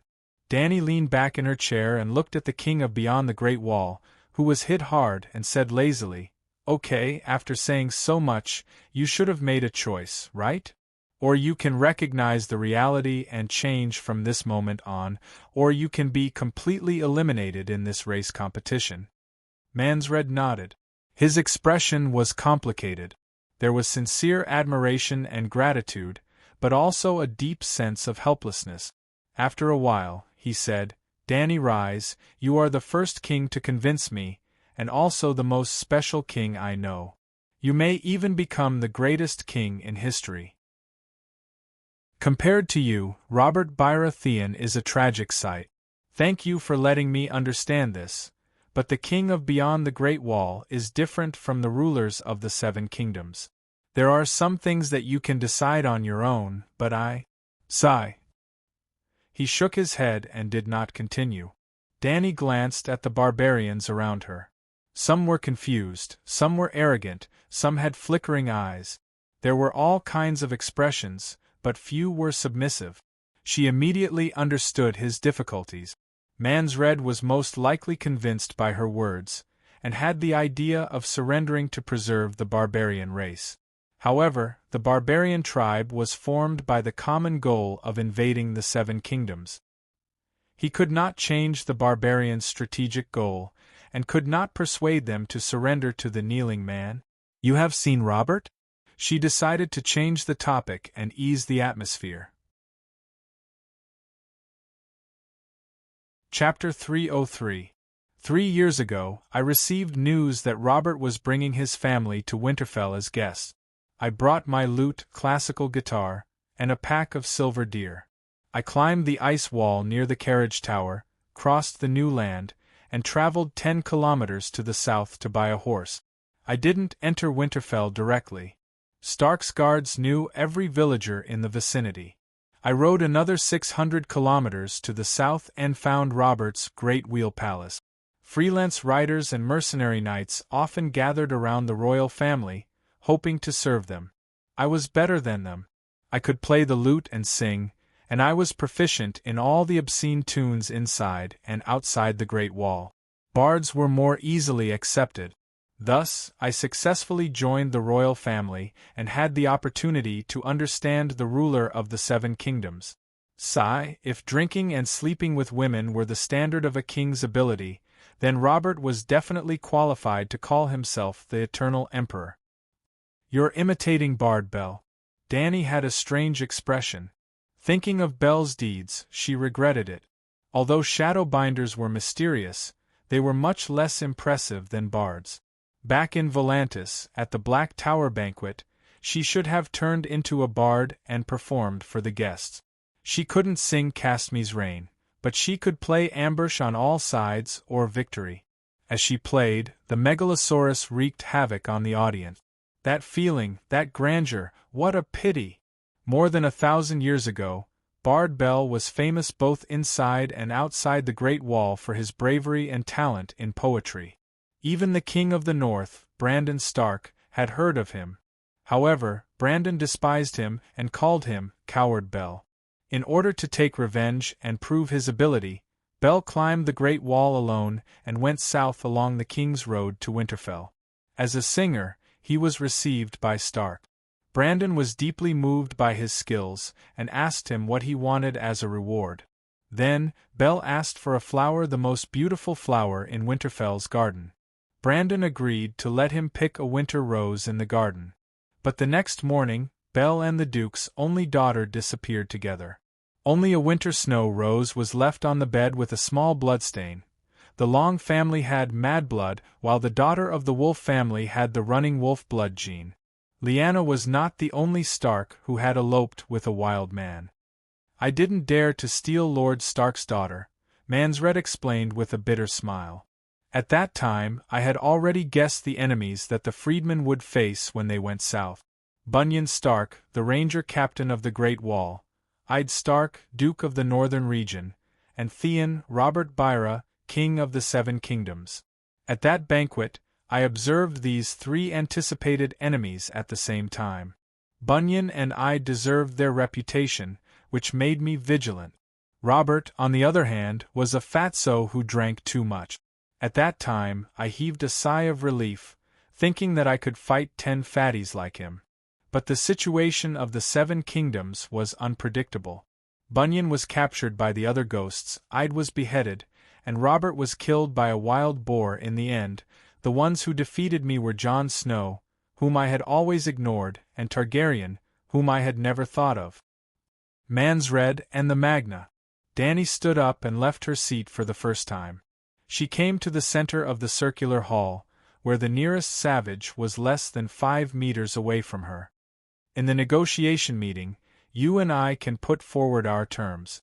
Now I will explain to you after a pause, she said, my 3-way lease terms." If she said the terms of surrender directly, the savages would most likely explode. It was better to say it in a more tactful way. First, let's clarify which 3 parties are. Without a doubt, the freedmen and the night watchers each count as one party. The other party has me and Targaryen, but not only Targaryen. A straightforward person does not resort to insinuations. The person sitting on the Iron Throne now is not me. Winter is coming, and the other ghosts are wreaking havoc beyond the Great Wall. I cannot add to the natural disaster. Before the next summer, I will definitely not challenge the position of ruler of the 7 kingdoms. This will inevitably cause the composition of the third party outside of the night watchers and the freedmen to be extremely complicated. Today, I am the only representative of the third party. Perhaps tomorrow there will be Theon Byra, Bolton the day after that, and even Lannister the day after that. In this regard, I promise you that Targaryen will not interfere with the dealings between the freedmen, the night watchers, and the other lords of the Seven Kingdoms. In this three-way meeting, the third party only represents Targaryen, and Targaryen will resolutely fulfill his obligations. Finally, Dany looked around and asked everyone, "Do you understand?" "Understood." Jon, Sir Mallister, and Sir Glendon nodded in response. "Understood." Tormund nodded as well. I understand." The savage leaders also expressed their opinions. Mans Red frowned and said, "I don't know the contents of your three-way lease treaty, but what if the other vassals interfere with our agreement with you? This will require the other party of the three, the Night Watchers, to step in." Dany pointed at the three Night Watchers' representatives. "They don't need to use force to uphold our treaty, but they need to step in and judge whether the vassals' interference is reasonable. For example, there is a clause in the three-way treaty that allows the freedmen to farm new land given by the Night Watchers. At my request, the Night Watchers reluctantly agreed. However, when the vassals of the Seven Kingdoms arrive, they will likely raise different opinions. If the Night Watchers are pressured to agree with the decision of the vassals of the Seven Kingdoms, Targaryen and the freedmen can only admit defeat. Alternatively, I will provide an alternative, or I will compensate with gold royals, or we will break up and the treaty will be annulled. If the interference of the vassals is unreasonable, for example, there is another clause in the three-way treaty. If the freedmen are hired by the Night Watchers, I will compensate the freedmen with food and gold. If the vassals want to rob you of your food and gold, and the Night Watchers decide that their actions are unreasonable, there is no need for the freedmen to step in. I will help you deal with them and use my force to ensure that the treaty is enforced. The right to speak is in the hands of the Night Watchers. What if they deliberately take sides?" Tormund frowned. Dany said firmly, "I believe in the wisdom and honor of the Night Watchers." "Jon, resolute your majesty, for these words of yours, I am willing to be a Night Watcher for the rest of my life, with no regrets." Mallister, quietly wiping away the tears at the corner of his eyes, only the wise can see through the wisdom of others, and only those who value honor can appreciate the honor of others. "Your majesty has great wisdom and a noble heart." Glendon, clenching his fist, "Even if I am dressed in black, I still want to say I am willing to die for your majesty." "But we don't believe it," the savage shouted. "You must believe it. Trust is the basis of cooperation. Not only must you trust the Night Watchers, but the Night Watchers should also trust you. Everyone must understand one thing: we have a common enemy, Winter and the other ghosts. If we don't work together, it will be difficult for any one of us to overcome this difficulty." Mans Red pondered for a moment and said, "Explain the tripartite lease treaty first." "Well, let's reach a consensus first. The freedmen are short of food, right? With the food reserves now, we can't even last until winter comes," Mans Red said. "The North doesn't even have enough food for themselves, right? Even with the food reserves at the end of summer, it will be difficult for the North to survive more than 2 years of winter. This time," Mallister shook his head worriedly, "the winter is likely to last for more than 5 years. Without relief, I'm afraid that 70% of the population will starve to death. The Night Watchers also don't have enough food, right? If the number of people doesn't increase, the food reserves now can last for 2 years," Dany concluded. "So, the North can't feed themselves, and they can't help the Night Watchers. Providing food for the hundreds of thousands of freedmen beyond the Great Wall is even more wishful thinking. We have to find another way out, right?" The savages and the Night Watchers nodded. "What way out?" the leader of the freedmen asked anxiously. "People live when they move and trees die when they move. The North can't feed these people, so we have to find a richer and warmer place, right? That makes sense. The savages all agreed. The north is too barren. If we can invade, Danny's mouth twitched. She clapped her hands and interrupted them. Well, since everyone agrees with this conclusion, we have the basis to sign the tripartite lease treaty. As she spoke, she looked at the sky at a 45-degree angle and revealed a compassionate expression. She sighed softly and said, "Barbarians are also human beings. They all have parents, wives, and children. I really can't bear to see you break up your families in the cold winter and the harassment of deviant ghosts. So, the first clause of the treaty is that Targaryen will rent a number of ships to the freedmen. Travel expenses, food, seeds, farmland. I'll be responsible for moving the 100,000 freedmen to the Great Plains of Ursos, where the people are stupid and rich, and where there are no night watchers or fearsome iron knights. With the food, seeds, livestock, and vast farmland I'll rent, you can farm, graze, and spend the winter in peace. In the meantime, I'll guarantee your freedom of religion, personal safety, and the sanctity of your property. At the same time, you'll have to abide by my codex. After all, you're in a foreign land and have to adapt to the new environment. Of course, when the winter is over, I'll arrange for ships to send those who want to go back to the Great Wall. You can take the food, wealth, and children you've accumulated over the winter, and live happily as freedmen beyond the Great Wall. At that time, you can completely abandon the Codex and return to your former customs." "That good?" Tormund asked cautiously. "Targaryen, your word is as good as a mountain," Dany said flatly. Magna of the Thurn clan frowned. "It's not that I don't believe you, but you're paying too much, aren't you? You're only giving us benefits, but you're not benefiting at all. This kind of agreement is very unsettling." "Sigh, I've always wanted to do good, but—" Dany shook her head in distress and said reluctantly, "How about this? I have some enemies on the continent of Ursos. They're all slave traders who specialize in enslaving the freedmen. They're the natural enemies of all the freedmen in the world. You can rent me a group of brave and fearless freedmen who can fight for the sake of promoting the freedom of the freedmen, for the sake of justice. How about that?"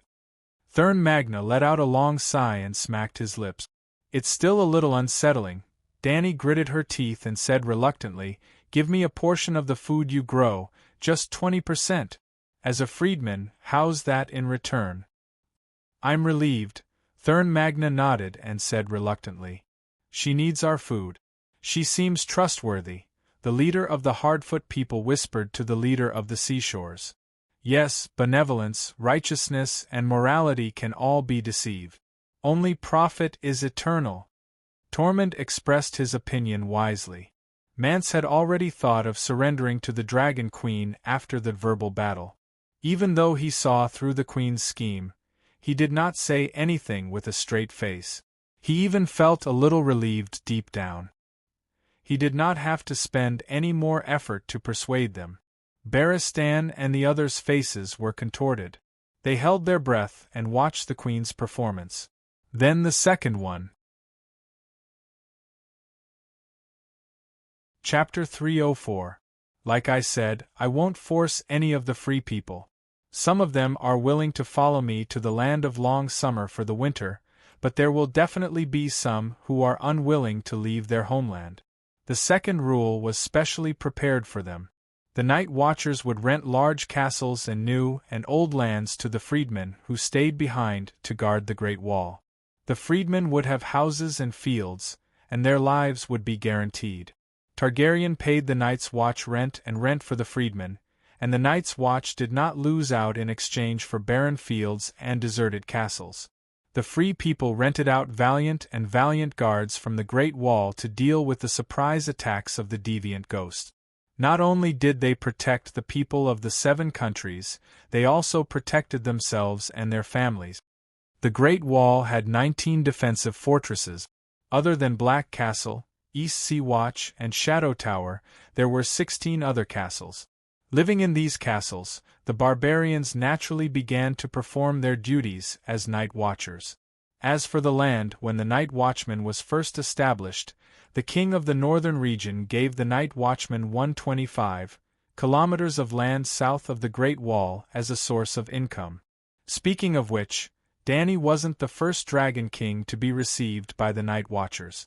More than 200 years ago, King Rue and Queen Elisa rode their dragons to the north, all the way to the Great Wall. Because she admired the bravery of the Night Watchman, the Queen persuaded her husband to double the land of the Night Watchman and expand it by another 125 kilometers to the south. That Alisan who often did good deeds and was called kind was a typical white lotus flower at least. That was what Duke Stark thought at that time, because the land that was given out belonged to the king of the Northern Territory. The Great Wall is 500 kilometers long, and the land in the south will only be wider from east to west. So, the land given to the Night Watchers is more than 125,000 square kilometers. It is bigger than South Korea, 100,000 square kilometers. But there were only 700 or 800 Night Watchers left. How could they manage them all? Other than the hills and farmlands rented by farmers, more than 90% of the land was empty. At first, Danny didn't think of renting the land to the savages. After all, the weather was so cold. Although winter hadn't officially arrived yet, it was snowing every few days. What could they grow? No matter how cold-resistant the winter wheat was, it couldn't wait until spring. The next spring was at least 5 years away. It was John who reminded her that if she couldn't plant wheat, she could plant winter vegetables such as cabbage, onions, garlic sprouts, and carrot. He could even take a gamble and try to plant a patch of turnip. Perhaps he could harvest a batch of food before winter arrived. Other than crops, they could also engage in animal husbandry. The pine cones could be fed to pigs, and the cold-resistant weeds could be used to raise cattle and horses. Although the winter in the northern region was cold, it was not polar night. There was still sunlight shining down. Scholar Yamant also requested Danny to order a batch of glass from mill so that they could grow vegetables in greenhouses under the Great Wall. There were glass greenhouses in Winterfell, and fresh fruits and vegetables could be eaten in winter. Because the main castle was built on top of a hot spring, Stark even diverted the hot spring water to act as a heater for the castle. Of course, winter is coming. We won't be able to fill our stomachs if we only farm here. I'll transport some food from Urso, Danny continued.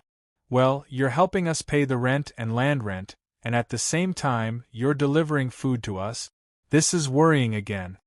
Thurn Magna scratched his oily head in annoyance. You're only contributing, but you're not getting anything in return. How can we not worry? Yes. Why is your three-way lease clause so unfair? It's hard to believe. We're against unfair treaties. The savages expressed their dissatisfaction angrily. Sigh, this is really difficult. Danny was really troubled. I just want to be a good person. Why do you have to force me? You're a bunch of poor, miserable people. You've already promised to fight for me, farm for me, and guard the borders for me. How can I force you to do that? For the people of the 7 kingdoms, for the people of the world to be safe from the deviant ghosts, I'm willing to make some sacrifices. Danny gritted her teeth and said, No, it's not very reassuring. Thurn Magna rejected her repeatedly. Danny glared at him angrily and said firmly, You don't have to doubt me. I'm different from you. I'm the torchbearer of freedom, the breaker of shackles, the mother of dragons, the queen of Slavers Bay, and the legal queen of the Undulls, Loinars, and ancestors. Protecting the Westeros and maintaining world peace is my duty. The savages frowned and thought. After a while, Red-Beard Tormund said, How about this? After we're done with the deviant ghosts, when summer comes and you conquer the 7 kingdoms to fight for the Iron Throne, we'll rent a group of warriors to you to conquer the world. How about that? Jon, Mallister, and Glendon's expressions changed drastically. Even Barristan looked worried. No. Danny did not even think about it. She roared angrily at Tormund. I won't let any innocent free people get involved in the civil war of the Seven Kingdoms that has nothing to do with them. Snow, if you have the guts, you can learn from me. Don't even think about asking the savages for help. The people and nobles of the Seven Kingdoms are already prejudiced against the free people. In order to deal with the cold winter and the deviant ghosts, they may reluctantly accept you. But let them know that the free people want to participate in the struggle for power. At least, they'll ostracize and oppress you. Ruthless people like Lannister, Theon Bella, and Tyrell may stab you in the back and kill all the free people. Silently, Dany threw a huge bucket of shit on the heads of her opponents. This is really possible, Tormund muttered. Just look at Stark's miserable state and you'll know how shameless and terrifying those great nobles are. They even violate the rights of the guests. Not everyone is like the Dragon Queen. Well, the savages also followed the tradition of the rights of the guests and the sacred oath. In fact, they were originally the first people. Like the Night Watchers, stay neutral and maintain a pure political stance. Don't participate in the power game of the Seven Kingdoms. No one will be able to find fault with you. Dany said. Okay, please continue, the savages murmured. Dany shook her head and said, in theory, the above two conditions are enough to help us get through this disaster. The remaining small details can be added bit by bit according to the situation. At this moment, Mansred seemed to wake up from a deep sleep. He stood up and said, Dragon Queen, you didn't think of finishing the negotiation in one go, did you? Go back and discuss it. You can tell all the free people what I mean. I won't force anyone or any tribe. The free people can sign the tripartite lease agreement with me as individuals, as a single tribe, or as an alliance of tribes.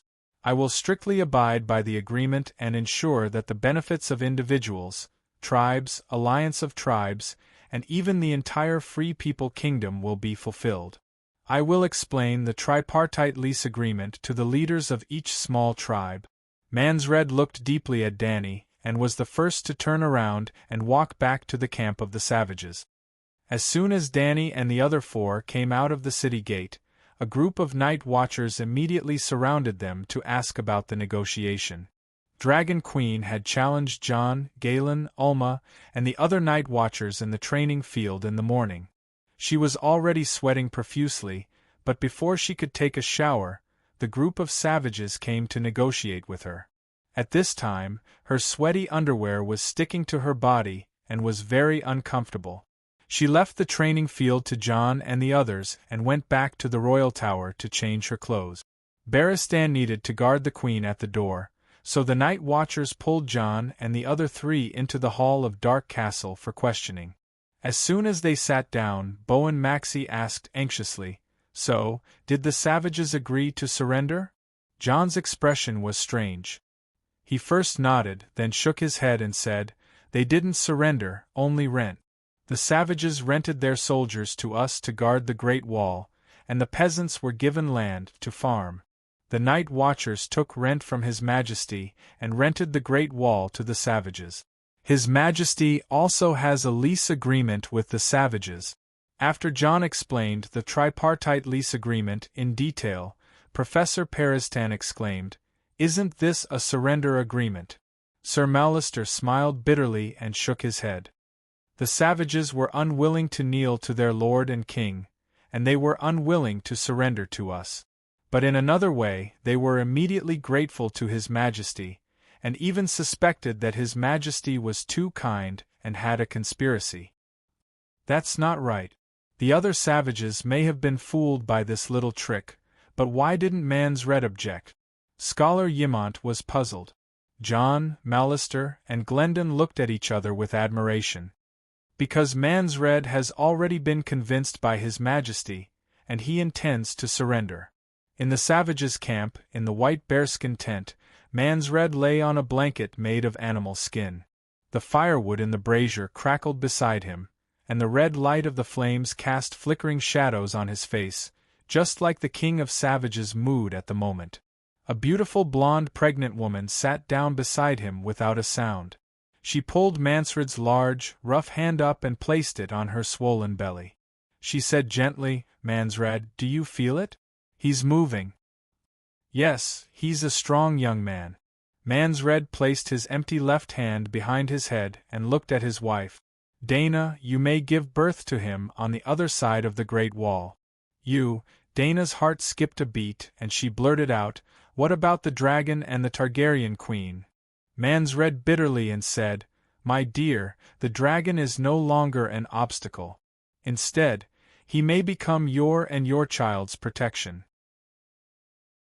"You?" Dana's eyes widened and she said in disbelief, "You want to surrender?" "Yes, I was convinced by that woman, and I plan to surrender." After saying this, the King of Savages felt as if a heavy burden had been lifted off his shoulders, and his body relaxed. Dana slowly calmed down, and gently stroked her husband's cheek. She asked, "How did she convince you? With a dragon?" "No, something even more terrifying than a dragon." "What's more terrifying than a dragon?" "Reason." Mans read bitterly. "She used simple and common language to explain a reason that changed my worldview. That reason made me understand one thing. The ideal I'm working hard to pursue now has no meaning to the free people beyond the Great Wall. It may even lead to the destruction of the people who trust me. Dana, the title of King Beyond the Great Wall doesn't bring me much power, only responsibility. If I can be sure that the woman can bring a better future to the free people, should I give up my hostility and support her instead?" The King of Savages looked into his wife's eyes and asked for help, as if her answer could help him get rid of his confusion. "I believe you," Dana said with a smile. With just a simple sentence, Mansred was like a car that was fully charged, and it started running again with great vigor. Chapter 305. Ha ha ha, the northern region is too boring. I want to visit the free cities too. The King of Beyond the Great Wall sat up abruptly and laughed loudly. "Dana, you're about to give birth. Just lie down for a few days. If there's any work, let Whale do it." Mance rubbed the back of his wife's red and swollen hand tenderly and said, "I'll call a meeting with the tribe leaders. When we enter the Great Wall, I'll have more time to spend with you." As the wife of the King of Beyond the Great Wall, Dana did not have many privileges compared to the other women in the camp. She was about to give birth, but she still had to milk the goats herself, feed the animals, cook for her husband and the barbarian leaders who came to visit, and even wash clothes. Servant? Without a professional servant, the freedmen were not kneelers. They would not kneel to any lord or king. Whale was not a servant either. She was Mance's sister-in-law, the sister of the queen of the barbarians, Dana. However, Dana was still a privileged person. The other barbarians struggled to fill their stomachs every day. Mance's family did not farm, herd or hunt, but they never lacked food or drink. They had plenty of wine and meat. They just had to cook by themselves. Just as the night watchers surrounded John and the other two to ask about the negotiation process, the barbarians, raiders and spearwomen also surrounded the dozen or so Magners and asked questions. Mance did not chase away the irrelevant people. Instead, he asked people to clear out an empty muddy area and light a dozen fires. He stood in the middle of the crowd and explained the lease agreement. In the end, he began to talk about the plight of the barbarians. "I won't lie. That woman is very smart. There's no way to trick her. With 2 dragons guarding the Great Wall, it's almost impossible to break through it. Even if a group of strong freedmen were lucky enough to enter the northern region at night, the vast land would make it difficult for them to escape the pursuit of the Megalosaurus. At the very least, some of them could hide in the forest and escape, but there are too few of them to take down the tall castle of the Lord of the Northern region." "Mance, are you saying that you've decided to accept the Dragon King's agreement?" a barbarian questioned loudly. "No." Mance shook his head. "As the King of Beyond the Great Wall, my main duty is to lead everyone to achieve a common goal. Just like this time, they had taken down the Great Wall and plundered the northern region. If you all decide to resist to the end, I will resolutely stand on the side of the freedmen, strive to lead everyone to a path of survival." A short man sitting on the back of a giant white bear roared, "Then reject the agreement. We will not work with the queen of the kneeling people." Immediately, a large group of savages chimed in, "The freedmen will not cooperate with the lords of the South." Mance had expected this to happen. 99% of the savages could only see what happened in a single day, and they would only feel the pain and terror of death when a sword pierced their flesh. At this point in time, the food supply could still last for a few months. The large forest was enough for them to cut wood for warmth, so they did not have to worry about keeping warm. Although the scene of the megalosaurus breathing fire was scary, it did not actually burn people to death. The savages had some guesses about the power of the megalosaurus, but they did not have a deep understanding of it. As for the deviant ghosts, the savages were indeed afraid of them, but the deviant ghosts had been with them for more than a decade, or even decades. Their nerves that controlled pain and fear had long since become numb. Therefore, most of the savages could not feel the sincerity of the Dragon Queen's agreement at all. Mance raised his head and looked at the Great Wall in the south. It was as if he could see the silver-haired queen waiting for the final result on the giant ice crystal wall under the afternoon sun. Actually, you should have let the megalosaurus burn the camp the day before yesterday. Then, there would be no need to change the name of the lease agreement. You could have directly proposed the most severe, unconditional surrender terms, and we would have agreed immediately. Then, he shook his head and smiled bitterly. It was because of her kindness that his determination to resist was so weak. That was why he had complete trust in her theory of civilization and the 3-point lease agreement that she had promised. At this point, he had even decided to encourage the savages to surrender to her. "Ahem, Valamir, you have not seen the Dragon Queen." Mance paused, then pointed at Tormund and the other commanders of the savages, and said to the Six Forms people, "Everyone, please listen to the opinions of the leaders. They have all personally participated in the negotiations. I believe that with the amazing wisdom and rich experience of the brothers, you will be able to distinguish between right and wrong. Tormund, you go first." Tormund hesitated for a moment, and said to the savages who looked over, "The lease agreement seems to be very good. We have a great advantage." The caveman commander agreed. "Think about it, so what if we take the north? There is no food in the north. But how can we really go to the neighboring continent? At least half of the free people beyond the Great Wall can survive." The leader of the Hard-Foot people frowned and said, "The only thing is that her terms are too good. It's as if she has surrendered to us. She has 2 dragons. This makes me wonder if the Ursos continent is really that rich?" The topic slowly changed from whether or not to how to sign the agreement. "There is no doubt about that. I have been to Lys and Pentos when I was young.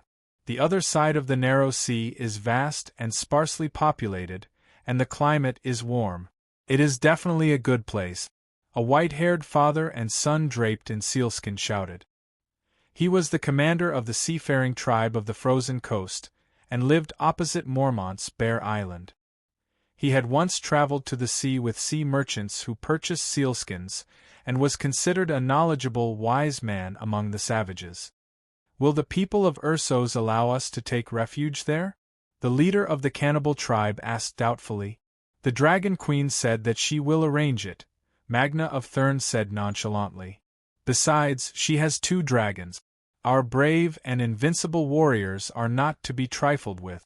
Who dares to refuse? What can we do if we refuse? The key is the benefits." Then, Magna of Thurn clapped his hands and concluded solemnly, "The treaty is too unfair. We, the free people, have taken too much advantage. What if one day she suddenly realizes that she has suffered a great loss and runs away on a dragon, leaving us floating in the sea? What should we do then? Snow, what do you think we should do?" Tormund and the others looked at him. All the savages knew that the people of Thurn were the closest to the southern nobles. They had hereditary lords and laws, and knew how to smelt bronze. Their army was well equipped and disciplined. Therefore, the savages thought that Snow of Thurn had the most political wisdom. Well, speaking of Snow of Thurn, he actually had a blood feud with Dany, the savage general who led the savages to attack the Great Wall, and the Dark Castle was Thurn Magna Sty, Snow's elder brother, who had the most military talent. When Dany arrived on her dragon, Sty did not die in the chaos. But when the queen used the power of the Megalosaurus to summon rebels, Sty was the first to rush over with his axe. It was the unlucky guy who was whipped in half by Blackie's tail. Because the captive who delivered the negotiation letter to Mance knew that Sty was dead, Snow succeeded in taking the throne yesterday afternoon and became the new Thurn Magna. But Snow did not plan to take revenge on the Dragon Queen. If his elder brother was not dead, how could he take the throne? If the Dragon Queen did not have a dragon, he might have shouted revenge for my elder brother in order to win people over. But obviously she had a dragon, and the whole tribe could not do anything to her, so he might as well let it go. After all, Sty died on the battlefield, not in a conspiracy like the Red Wedding. Thurn Snow glanced at the King of Savages and said bluntly, Mance's mission has been completed. Maybe we can choose a new king. Tormund was furious. What did you say? You want to be king when you're such a loser? Mance's pupils contracted, and a cold light flashed in his eyes. It's not that I want to be king. Snow hurriedly waved his hand and explained, it's the Dragon Queen. By the way, how many titles does that Dany Rise have? Mansfred's lips curled into a smile, and his eyes became gentle again.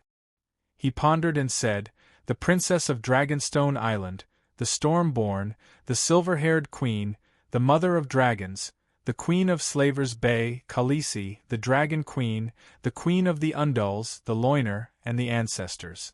Snow's eyes flashed, and he said with a low laugh, so many titles, why not add King of the Great Wall? King of the Great Wall? What's that? Old Hyman was confused. Whether we agree to the agreement or not, the free people want to escape beyond the Great Wall. So, we'll become the free people of the Great Wall, right? The King of the Great Wall is Mance, and this will not change. But when we reach the Great Wall, why don't we invite the Dragon Queen to be the King of Savages? How can we do that? Free people will never be slaves. The savages shouted. Varamir, the sixth-form being, was furious. He said with a sharp voice, I don't agree with the agreement, and I will not support a southerner to be our king. Don't be so agitated, we have to compensate the Dragon Queen. Thurn Snow glanced at the sixth-form being and said proudly, Varamir, we came south only to pass the winter. But when winter is over, we'll all return to our homeland beyond the Great Wall. What's the point of being the king of the Great Wall? Tormund's cheek muscles twitched. Isn't this a little too shameless? We're savages, Thurn Snow said matter-of-factly. I don't agree with the Queen of the South, and I don't agree with the agreement. The sixth-form being straightened his neck and said firmly. Immediately, a group of savages and raiders shouted, Yes, we're raiders. We don't farm or guard the Great Wall, we want to rob the weak people of the South. Tormund glared at them and turned to the sixth-form being. Varamir, you're a shapeshifter, and you have powerful animal companions. You don't have to worry about food, and you can escape before the deviants come. You don't have a family, you don't have any clansmen. You live alone, your whole family lives, but we are different. Go to the camp and see how many old, weak women and children are there. Do you want to deprive them of their last chance to live for some unknown reason? The noisy savages quieted down. Some were at a loss, some hesitated, and some started to think about the future of their tribe. Is there really no way to take down the Great Wall? Some of the savages asked unwillingly. Mance pointed at Varamir and said, Among the free people, he's the strongest. He should be the one to answer this question. The sixth-form being's pale face flashed with embarrassment. I don't know. How about this? Mance thought for a while. We'll follow the principle of voluntary participation. The free people with families can form a large tribe and sign a lease agreement with the Dragon Queen. Those who think they can feed themselves and their families can continue to stay beyond the Great Wall. Those who can't survive beyond the Great Wall can sign a new contract with the Dragon Queen. They can also cross the Great Wall and go to the north to rob and make a living. You want to divide the free people? Varamir asked in disbelief. We've never been united. Mance smiled bitterly. Chapter 306. Mons had made a huge mistake, and Dany and the Night Watchers did not notice it at the time. In the morning, the Magna of the barbarian tribe had a three-way meeting with the Night Watchers and Dany. In the afternoon, Mons tried his best to promote the tripartite lease agreement among the barbarians while protecting himself. Because Tormund, Snow, and the rest of the Magna, whether they were subdued by Dany's dominance as a queen, or by her personal charm, or by her promises of benefits, or perhaps they were like Mons, who had enough reason and wisdom to recognize the sincerity of the Queen's offer of a treaty. In short, the majority of the Magna supported the signing of the agreement. Therefore, Mons' promotion was effective. At least a quarter of the barbarians were moved on the spot, another quarter were resolutely against it, and the remaining half were at a loss, ready to go with the flow as the majority. Therefore, Mons made the decision of free choice. Free people could freely choose whether to accept the Dragon Queen's conditions and go to the south for the winter, or cross the Great Wall with their own abilities and plunder the northern territory. He was doing it out of kindness, dividing the barbarians beyond the Great Wall, eliminating the unruly plunderers, and allowing more barbarians to survive. This was also very beneficial to the Queen and the Night Watchers. Those who crossed the Great Wall were obedient people, easier to manage, and lower the chances of conflict between the barbarians and the northerners in the future. Therefore, when Tormund brought the revised terms to the city gate and told Dany and the Night Watchers, they immediately agreed. Then, Jon and Barristan, as the representatives of the Night Watchers and Targaryen respectively, brought a parchment scroll to the barbarian camp. The parchment scroll contained the full amount of the tripartite lease agreement, 2 official terms, one of which was proposed by Mons. The barbarians could freely choose to become the barbarians of the Great Wall in batches, and the Dragon Queen and the Night Watchers had to abide by the first 2 terms of the agreement, treating all barbarians equally. This was Mons' effort to resolve the hostility between the barbarians and the Southerners. At the barbarian leaders' meeting at noon, he promised the barbarians, "It's all voluntary. Those who can't stay beyond the Great Wall can find the Dragon Queen to sign another contract." To put it simply, the third revised clause of the agreement changed the one-time surrender activity to retain honor into immigration, and the surrender that signed the agreement became an immigration visa. Dany thought to herself, transporting nearly 100,000 people to the other side of the narrow sea would require too many ships and a huge amount of work. If the barbarians came in batches and she sent them in batches, it would definitely be easier. The Night Watchers also thought that if they took in tens of thousands of savages at once and something happened, the hundreds of Night Watchers would not be able to manage them all. It was better to tame them batch by batch. If they encountered any problems, they could slowly solve them under control. Mance thought to himself, instead of arguing endlessly and even causing internal strife among the savages, it's better to divide the savages. Those who are willing to live can live, and those who are die-hard can die.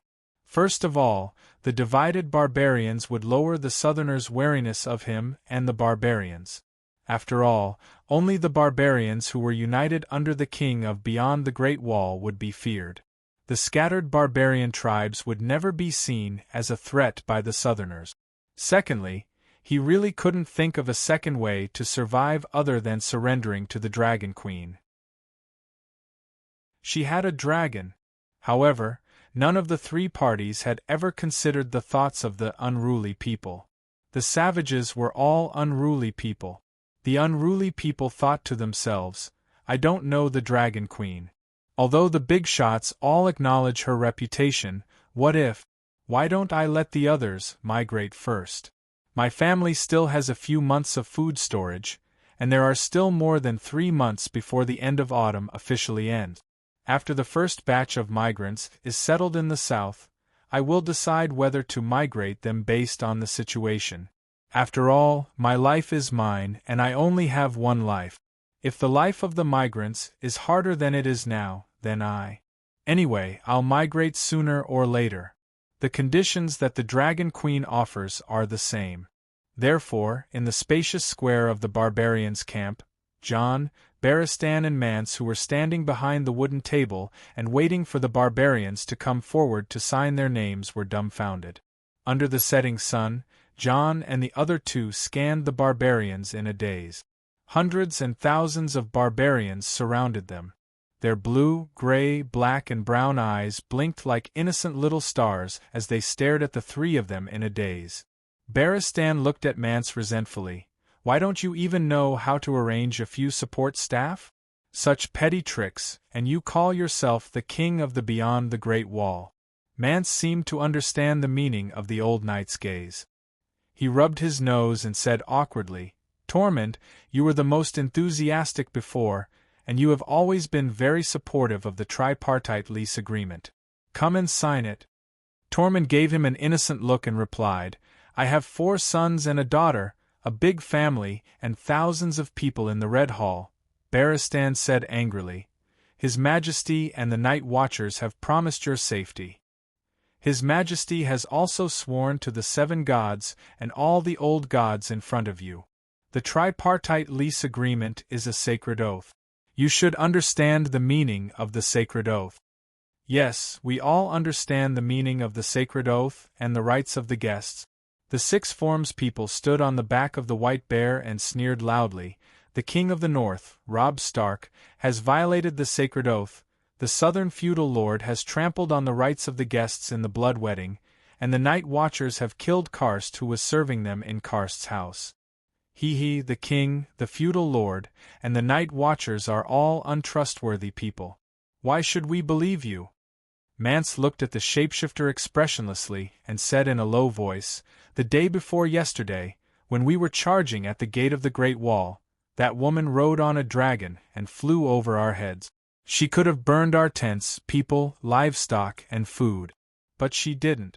The Megalosaurus' terrifying dragon flames burned the mud, snow, and soldiers in the forest. She could have easily disintegrated our troops and helped the Westeros to solve the crisis of the Freemen invading the South. But she chose to negotiate. She chose the most complicated, time-consuming, and money-consuming method to help us survive the winter and avoid the invasion of the other ghosts.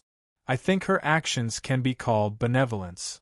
Valamir, what kind of person do you think she is? A soft-hearted, cowardly woman. The 6 Forms people laughed. Mance saw that many of the barbarians were nodding in agreement. He could not help but think of a sad question. Were the Freemen beyond the Great Wall really a civilization that should be eliminated? The corner of Beristan's mouth twitched. The Dragon Queen's enemies had made many comments about her, but they had never said that she was cowardly or soft-hearted.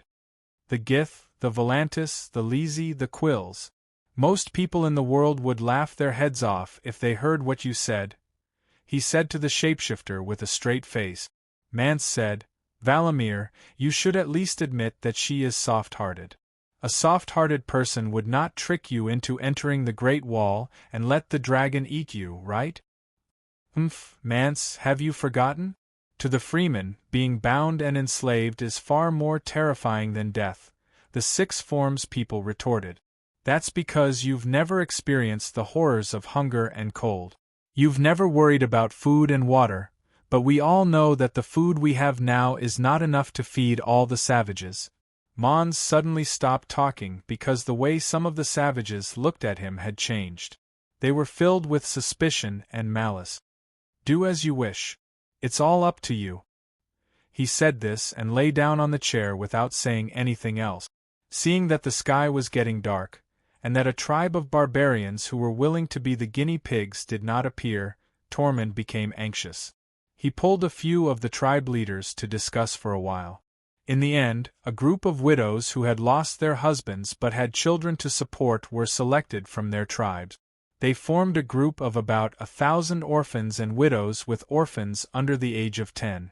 These people were a complete burden to the barbarians, and they were not afraid of sacrificing them.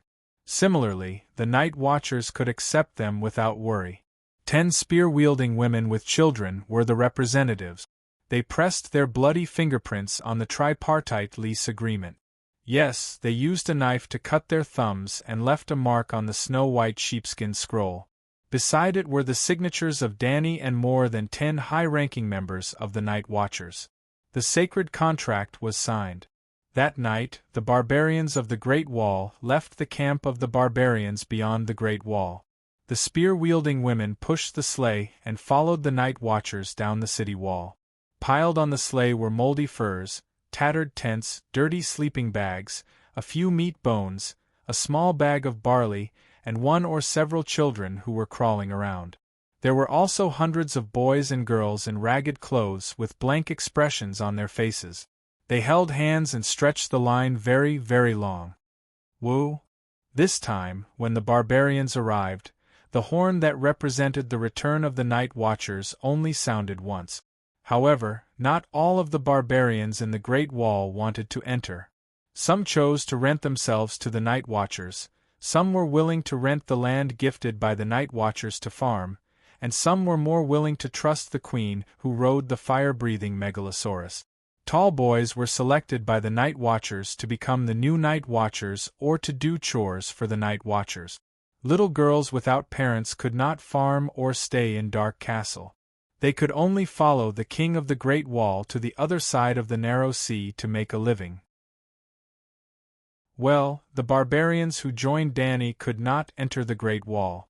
They had to go east along the Great Wall until they reached the East Sea, which was 250 kilometers away.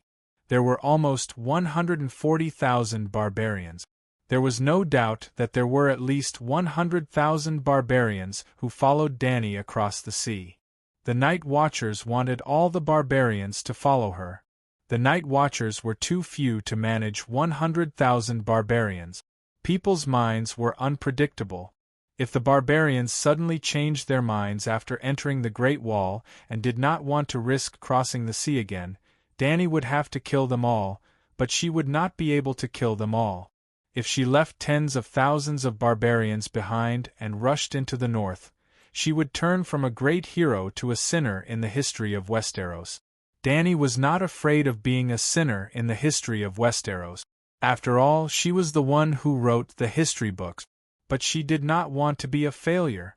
The best way was not to test people's humanity and not to give the barbarians a chance to riot. As long as they were outside the Great Wall, they would not be able to rebel. Therefore, the barbarians who had obtained Urso's residence had set up camp at the foot of the Great Wall. In the afternoon, some barbarians cut down the forest and transported a large amount of wood to build a second barbarian camp, the camp of the Savages of the Great Wall. The barbarians lived in the new camp for the first time. When the number of barbarians reached 5,000, they began to move east together. The Night Watchers were busy for most of the night. In total, they accepted 147 young Night Watchers and 183 spear-wielding women with children. The spear-wielding women would take their children to the land given by the Night Watchers to farm and hunt. The next morning, Jon and Barristan came to the barbarian camp again and sat at the table as immigration officials. But not long after they sat down, the urgent bugle call suddenly sounded in the east. Chapter 307. It was another sunny day. The blue sky was dotted with 4 or 5 white clouds. The snow on the ground slowly melted under the warm sun. The gray glacial wall that stood between the sky and the earth began to sweat. Drops of crystal-clear water gathered together and flowed into a small stream. In this quiet and peaceful morning, there were instructors training the Night Watchers in the yard. There were also night watchers shouting loudly to command the giant prisoners to move bricks and build the wall. Danny was also in the yard. There was a large round table in front of her. Scholar Yimont spread out a detailed map of the frontier. A few night watchers and Yrgrat gathered around the table and were discussing where to find the deviant ghosts. Well, after helping the night watchers solve the problem of the barbarians invading the south, Danny was ready to move on to the next step of her plan. She wanted to find a few living ghouls and deviant ghosts and test their strength. It would be best if she could capture one. Suddenly, the sound of a horn came from the sky. Then, Golan, who was on duty on the wall, hurriedly shouted to the dark castle below, "The Rangers are charging towards the barbarians' camp." "Rangers? The Night Watchers' Rangers?" Blacksmith Tanner raised his head and asked loudly. "The Eastwatch's Rangers," Golan shouted from the wall. "Is Kata crazy?" Bowen and Maxie were shocked. Danny's heart skipped a beat. She guessed one possibility: Stannis was here. They immediately climbed up the wooden ladder in a zigzag pattern and ran up the wall. They were wearing black chainmail, black half-helmets, and black woolen cloaks. There were 40 to 50 riders in the uniform of the Night Watchers. They spread out in an arc and came from the east. They passed through the roots and rocks, picked a path between the bushes and trees, and slowly pressed towards the barbarians' camp.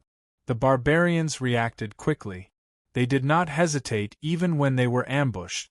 They rushed out of the tents in groups, cursing loudly, "The crows shamelessly ambushed us." The Dragon Queen went back on her word.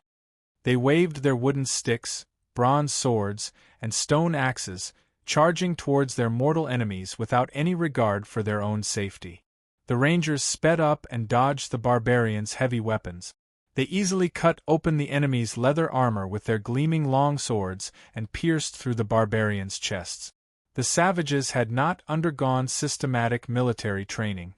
They did not know how to form a formation, nor did they know how to charge in group. They were like waves, rushing forward in waves and then dying heroically. There were also night watchers who were dragged off their horses and hacked to death, but they did not retreat. They were as fearless as the savages.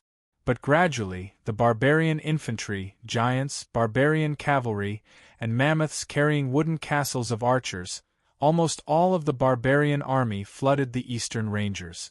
The Rangers finally couldn't hold on any longer. Their formation collapsed, and they fled into the forest behind them. "Your Majesty, what do we do now? Commander Carter and the others can't hold on any longer," Sir Glendon said anxiously. "Don't be nervous.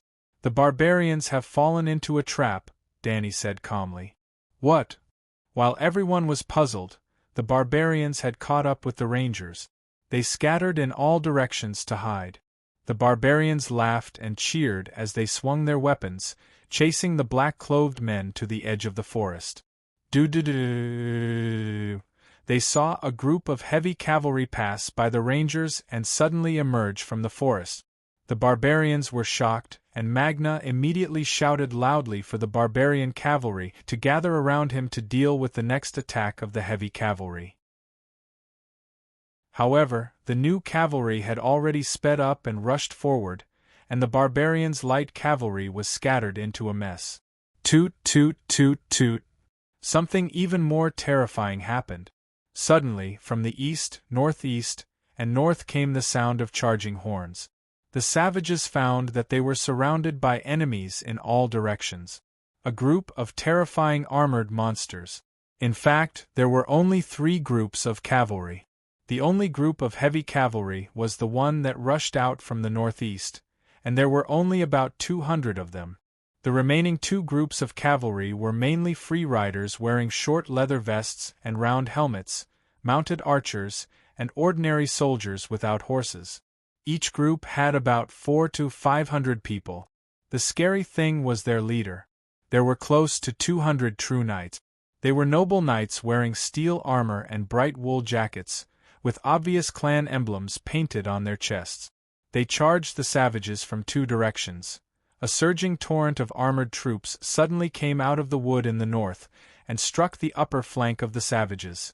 A cavalry came from the east, along the base of the wall, and struck the lower flank of the savages on the other flank. The Rangers used the main force of the barbarians as bait. Then, a group of heavy cavalry blocked the barbarians' front. The other two groups of light cavalry were like pincers, cutting the barbarians' waist in half. It was a very simple tactic. It would probably be useless against the regular army of the Seven Kingdoms. But the savages did not form into group. They fought in their own tribes and did not have a perfect command system. They ran in all directions in confusion. Some of them shouted and rushed into the battle, while others ran away in a panic. There was also Magna, who beat the war drums, trying to command the savages to form a square formation. But they were slow and disorganized. There were hundreds of true knights with excellent military training opposite them. The barbarians were split up and scattered. The barbarians' camp was trampled by the cavalry and set ablaze by the fire arrows. The flames spread from one tent to another. The tall ironwoods, pine trees, and soldier trees near the camp were also set ablaze. Smoke filled the air, and the sound of killing filled the air. Stannis did everything that Dany could but did not do. That's right, Erlu is here. In the midst of the blood and fire, a large flag stood out. It was 5 meters long and the flag was as big as a bedsheet. One side of the flag was yellow, with a long and sharp tongue of flame drawing a burning red heart. The other side was like gold leaf, embroidered with a black-crowned stag. Erlu's flaming red stag flag. The armored knights rushed into the camp and shouted, "Long live Stannis! Long live the Light King! Long live the Holy Son of Fire, King Stannis!" Roar! A snow bear the size of a horse carriage rushed out of the forest, roaring and swinging its paw the size of an iron pot. A noble knight holding a black dagger piercing through the red heart flag was slapped into a pile of meat paste along with his horse. Then the giant snow bear rushed into the squad of knights. Its sharp claws flashed as it went on a killing spree. Its snow-white fur was stained with blood, some from the enemy and some from itself. A squad of 20 knights was wiped out in half a cup of tea's time. But when the giant snow bear ran to the next squad, a shocking scene occurred. A red-haired woman in a red robe rode a horse in front of the giant snow bear, as if she was taking a stroll in the park. She only glanced at the snow bear before she continued to move forward. Boom! The snow bear seemed to have been drenched in a rain of gasoline and then set ablaze by a lighter. Its huge body was instantly enveloped in yellow flames. Roar! The giant snow bear roared as it rolled on the ground. Even the night watchers on the city walls could clearly feel its pain and anger. But no matter how it struggled, the flames showed no signs of extinguishing. Instead, it set the nearby tents and trees ablaze. But in Dany's ears, she also heard another person's voice. It was a man's wail, a wail that came from his soul. Chirp! The goshawk flew through the clouds and under the blue sky. It was like a sharp arrow piercing towards the red-haired woman in a fluttering red robe. At the same time, 3 gray wolves and a shadow lynx the size of a warhorse ran quickly through the crowd, silently sneaking to the side of the red-robed priestess. The moment the goshawk, cat and 3 wolves pounced towards the red-robed woman from the ground and the air, time seemed to have slowed down. From the perspective of the dragon spirit, Dany could even see the mocking smile on the priestess' lips. Boom, boom, boom, boom, boom. With a light wave of her sleeve, the 4 beasts on the ground and the goshawk 500 meters in the air were set ablaze at the same time. Roar! The man's soul howled again, filled with hatred and despair. The goshawk turned into a ball of fire and smashed into the forest. The 3 wolves and shadow lynx only had a small part of their bodies covered in yellow flames as they fled into the depths of the snow forest, while howling. What happened? Why did the giant bear and the goshawk burst into flames? Professor Peristan was puzzled. Dany glanced at him and said with contempt, "Don't you still have the Veleglia steel chainring hanging on your chest? You didn't even notice such an exciting and intense battle between mages?" "Mage? Shapeshifters?" the old man asked. "The strongest shapeshifters of the barbarians, the six forms person, fought against the Red Priestess of Stannis. The six forms person lost miserably and was almost unable to retaliate. Dany said calmly. "Ah, how tragic!" the Night Watcher suddenly shouted. It turned out that the heavy cavalry had pierced through the barbarians' cavalry and infantry and crashed into the group of giants behind them. Like a naughty child playing with a doll, the giants easily lifted the armored cavalry from the horses' back, pulled off their heads and broke their arms. One of the giants, who was 4 meters tall, lifted the heavy cavalry's legs with both hands and pulled with all his might. Red blood, green intestines, and brown liver flowed into the giant's bloody mouth. Roar! The giant chewed on the innards of the cavalry and pulled with both hands. The corpses on both sides hit 2 of the heavy cavalry like cannonballs. The horses neighed and flew back 4 to 5 steps. Stannis' 3 cavalry units, including the footmen without horses, had a total of less than 1,500 people. There were only 200 heavy cavalry units in the middle that were responsible for holding off the barbarians' main force. However, there were more than 100 mammoth cavalry units and more than 300 footmen running barefoot. The heavy cavalry units against the barbarians' light cavalry and footmen, who were armed with wooden sticks and bronze weapons, was like a tiger in a flock of sheep. It was like an iron pot smashing into a glass bottle.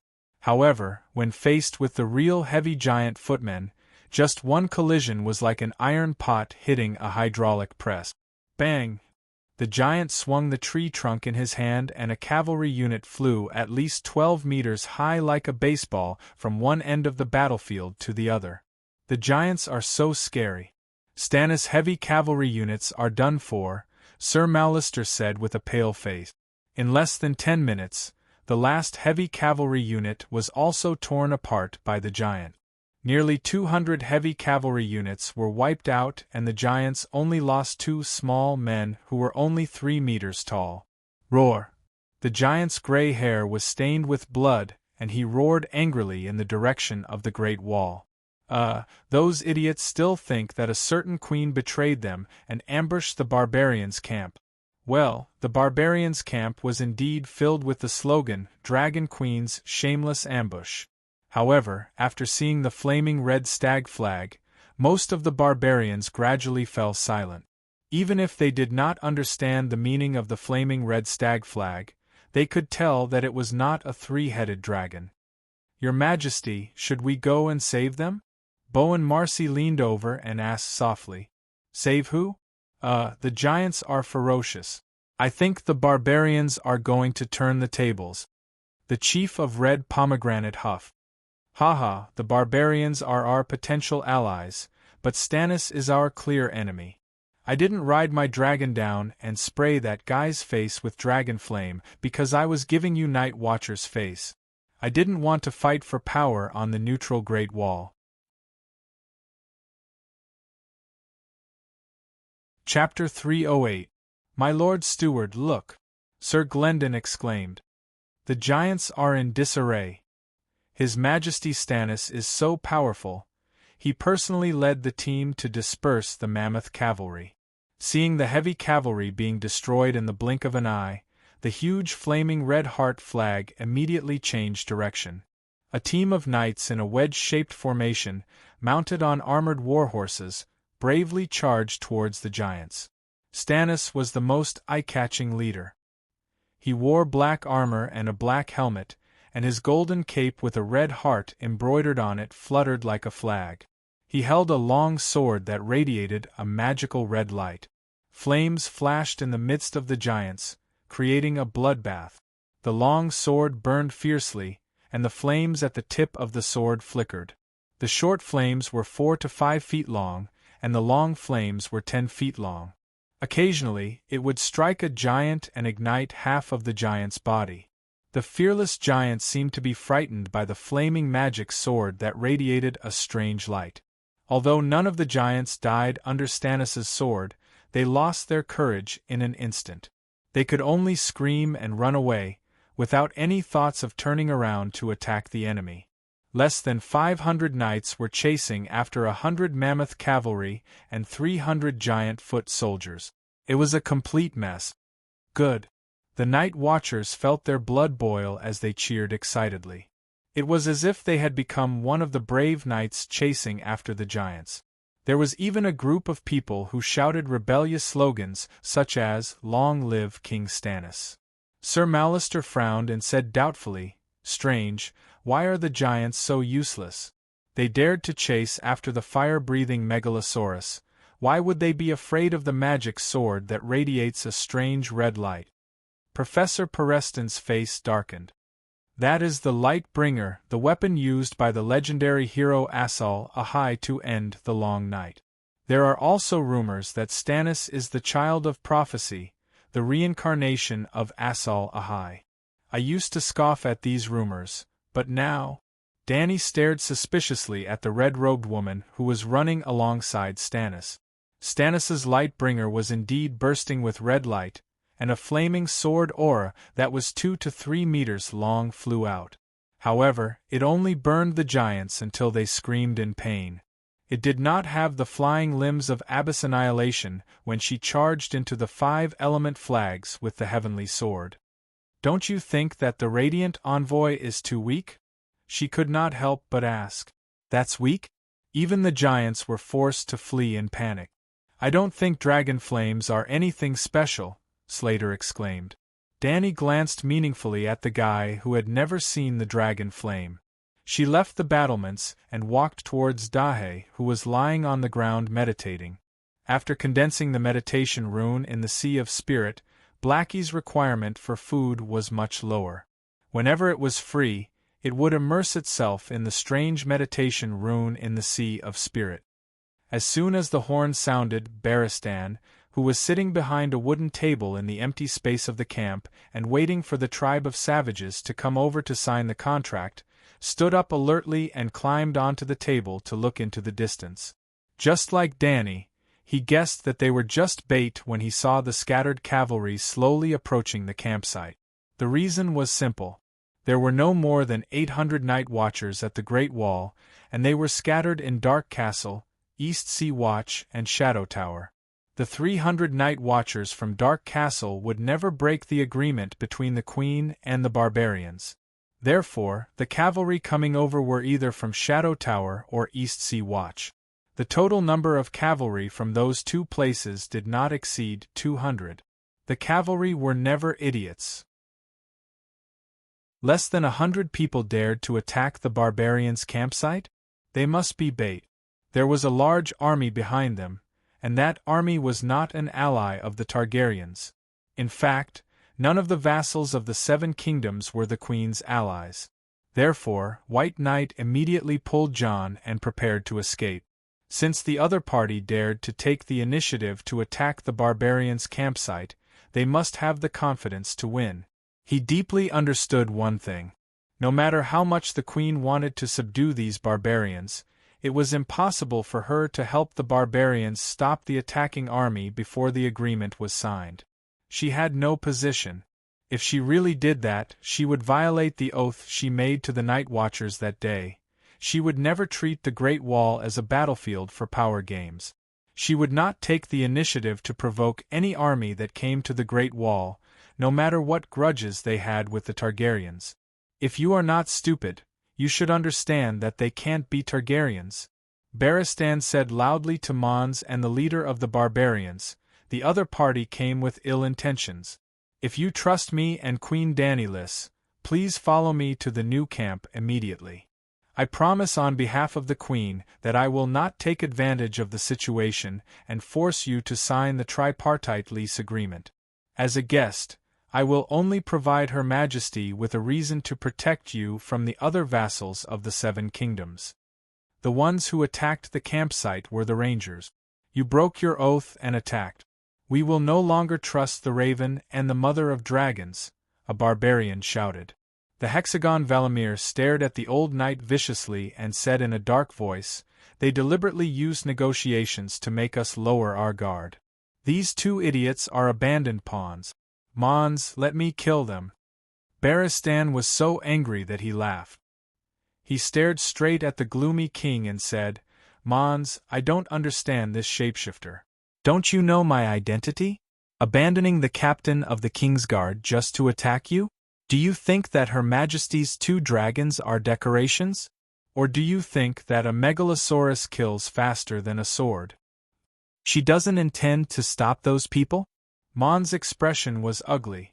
It was not because he believed the hexagon, but because he guessed the Dragon Queen's attitude towards this matter from Barristan's reaction. "If you sign the contract immediately," Mons raised his hand and interrupted him, "we will take your words as a threat. The freemen will be even more disgusted by the agreement." "I know, that's why I didn't intend to mention this at all." The old knight smiled bitterly and shook his head. "You also understand the current political situation of the 7 kingdoms. If the Queen helps the freemen deal with the vassals who come to the Great Wall, not a single soldier, a single grain of wheat, or a single copper coin will be sent to the Great Wall in the future. The barbarians were never the reason for Her Majesty to come to the Great Wall. The deviants are our real enemy. We need the 7 kingdoms to unite and deal with them together. This is also why Her Majesty has always been tolerant of the freemen. You are also an important force against the deviant." "I understand." Mons slowly exhaled. As he put on his leather armor, chain mail, and raven-winged helmet, he ordered loudly, "Hamo, lead the raiders to mount and form a cavalry.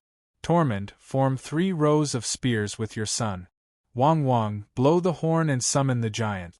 Valamir, hide in the forest and use your animal companions to help us tear apart the bastards who have broken into the camp. Snow, you lead." At the end, he turned around and said to the White Knight, who was about to climb onto his horse and leave, "My wife is about to give birth.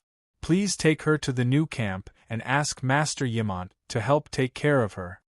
After a pause, Mons pointed at the simple wooden fence beside the camp and smiled bitterly. "I have been thinking about how to deter the megalosaurus flying in the sky. The barricades and other defensive measures against the megalosaurus are ineffective against the megalosaurus. This is bad. Sir Barristan, take as many women and children as you can from the camp." "Wail, wail!" Mons shouted at his white bearskin tent. When a tall blonde woman in animal skin lifted the curtain and walked out, he said loudly, "Wail, the camp did not prepare any barricade.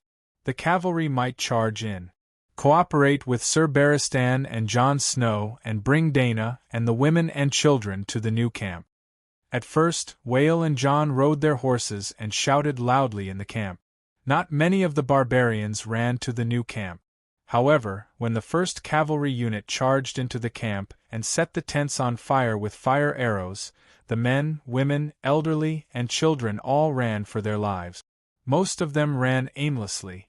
They ran into the forest and ran into the hooves of the enemy's horses. When they saw some people running down the wall, a group of them immediately ran in that direction. The new camp at the base of the wall was opposite the barbarians' camp. The outer fence was less than 600 yards away. Even the children could reach it in 2 minutes. By the time Stannis chased the giants into the forest, the new camp was already full of people. The new camp was a temporary base for the settlers.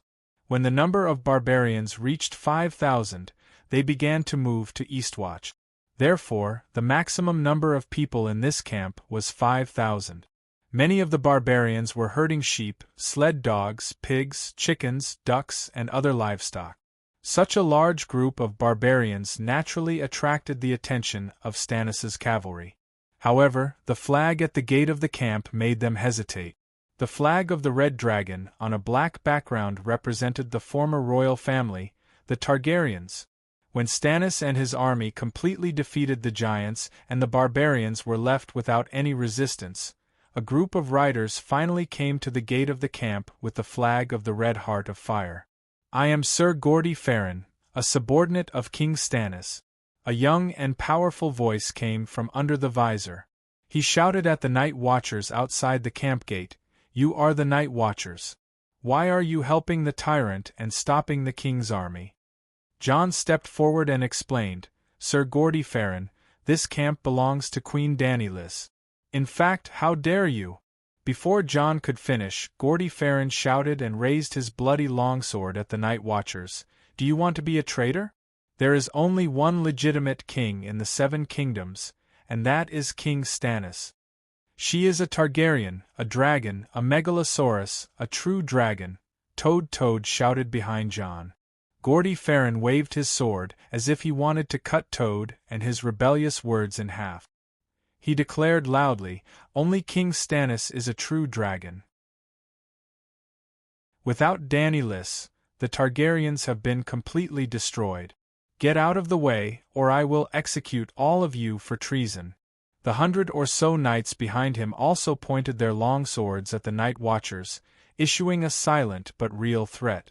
John frowned. Sir, before your arrival, the barbarians beyond the wall were no longer a threat.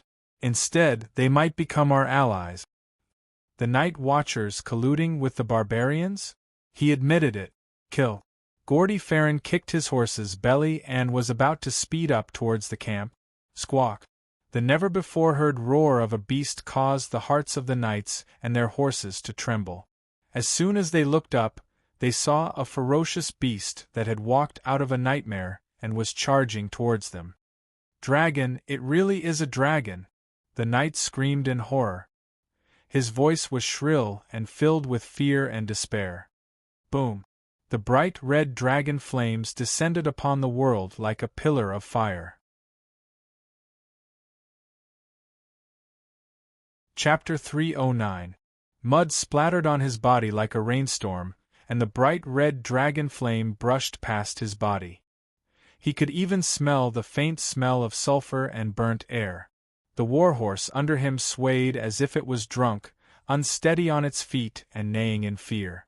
Screech, the terrifying roar of the dragon gradually faded away. Gondifalin looked around. A dozen riders had fallen off their horses, and all the warhorses were restless. There was a twisted, charred trench on the ground, as wide as a palm and half a finger deep. The sparks and smoke proved that everything that happened just now was not an illusion. The pillar of dragon flame fell from the sky like a sharp sword of divine punishment, brushing past their bodies and brushing past them. Gulp. Understanding all of this, Gondifalin swallowed hard. Cold sweat broke out, instantly drenching his inner shirt. The White Knight walked out of the camp and said slowly, Sir Gondifalin, go back. The might of the true dragon is not to be blasphemed. If you have any questions, you can let Lord Stannis negotiate with Her Majesty personally. You really are Sir Barristan. Seeing the White Knight's appearance, Gondifalin's thumping heart trembled violently. He said in disbelief, When did you join that woman, and why didn't you go to Dragonstone Island? King Stannis has long prepared the white robe, and has been waiting for you for a long time. Barristan's solemn face twisted a little. It's good that all of you kings think highly of me, as it proves the value of the name, Barristan the Fearless. But what kind of person do you all think I am, that I must join a king? Fine, as a legendary Kingsguard, the White Knight naturally needs a king. But in your hearts, am I so thirsty that I can't be choosy? Well, I've served Robert. I've served Queen Cersei. I've served Joffrey. It's kind of, after King Joffrey stripped me of my white robe, I prayed in the great cathedral of Baelor for 7 days and 7 nights. Finally, I received a revelation from the 7 gods. I can only serve the true king for the rest of my life. This is my destiny. The old knight held his head high, as if the light of the 7 gods was shining on his face. He had a holy, pious, and determined expression. The White Knight had indeed gone to the Holy Church to pray, but it was not the 7 gods who had enlightened him. It was the 8-clawed spider Varys. Screech under the clear blue sky, 2 megalosaurus, one black and one white, emitted endless majesty and dominance in their elegance. They stretched their bodies, flapped their wings, and flew freely around the battlefield that was filled with corpses and smoke. The snow was trampled into a grayish-brown mud, the broken wood of the camp emitted sparks and smoke, the fur tents were trampled into the mud, and Stannis's army was proudly shouting as they escorted the captives. However, the appearance of the Megalosaurus was like a bucket of cold water being poured over their heads.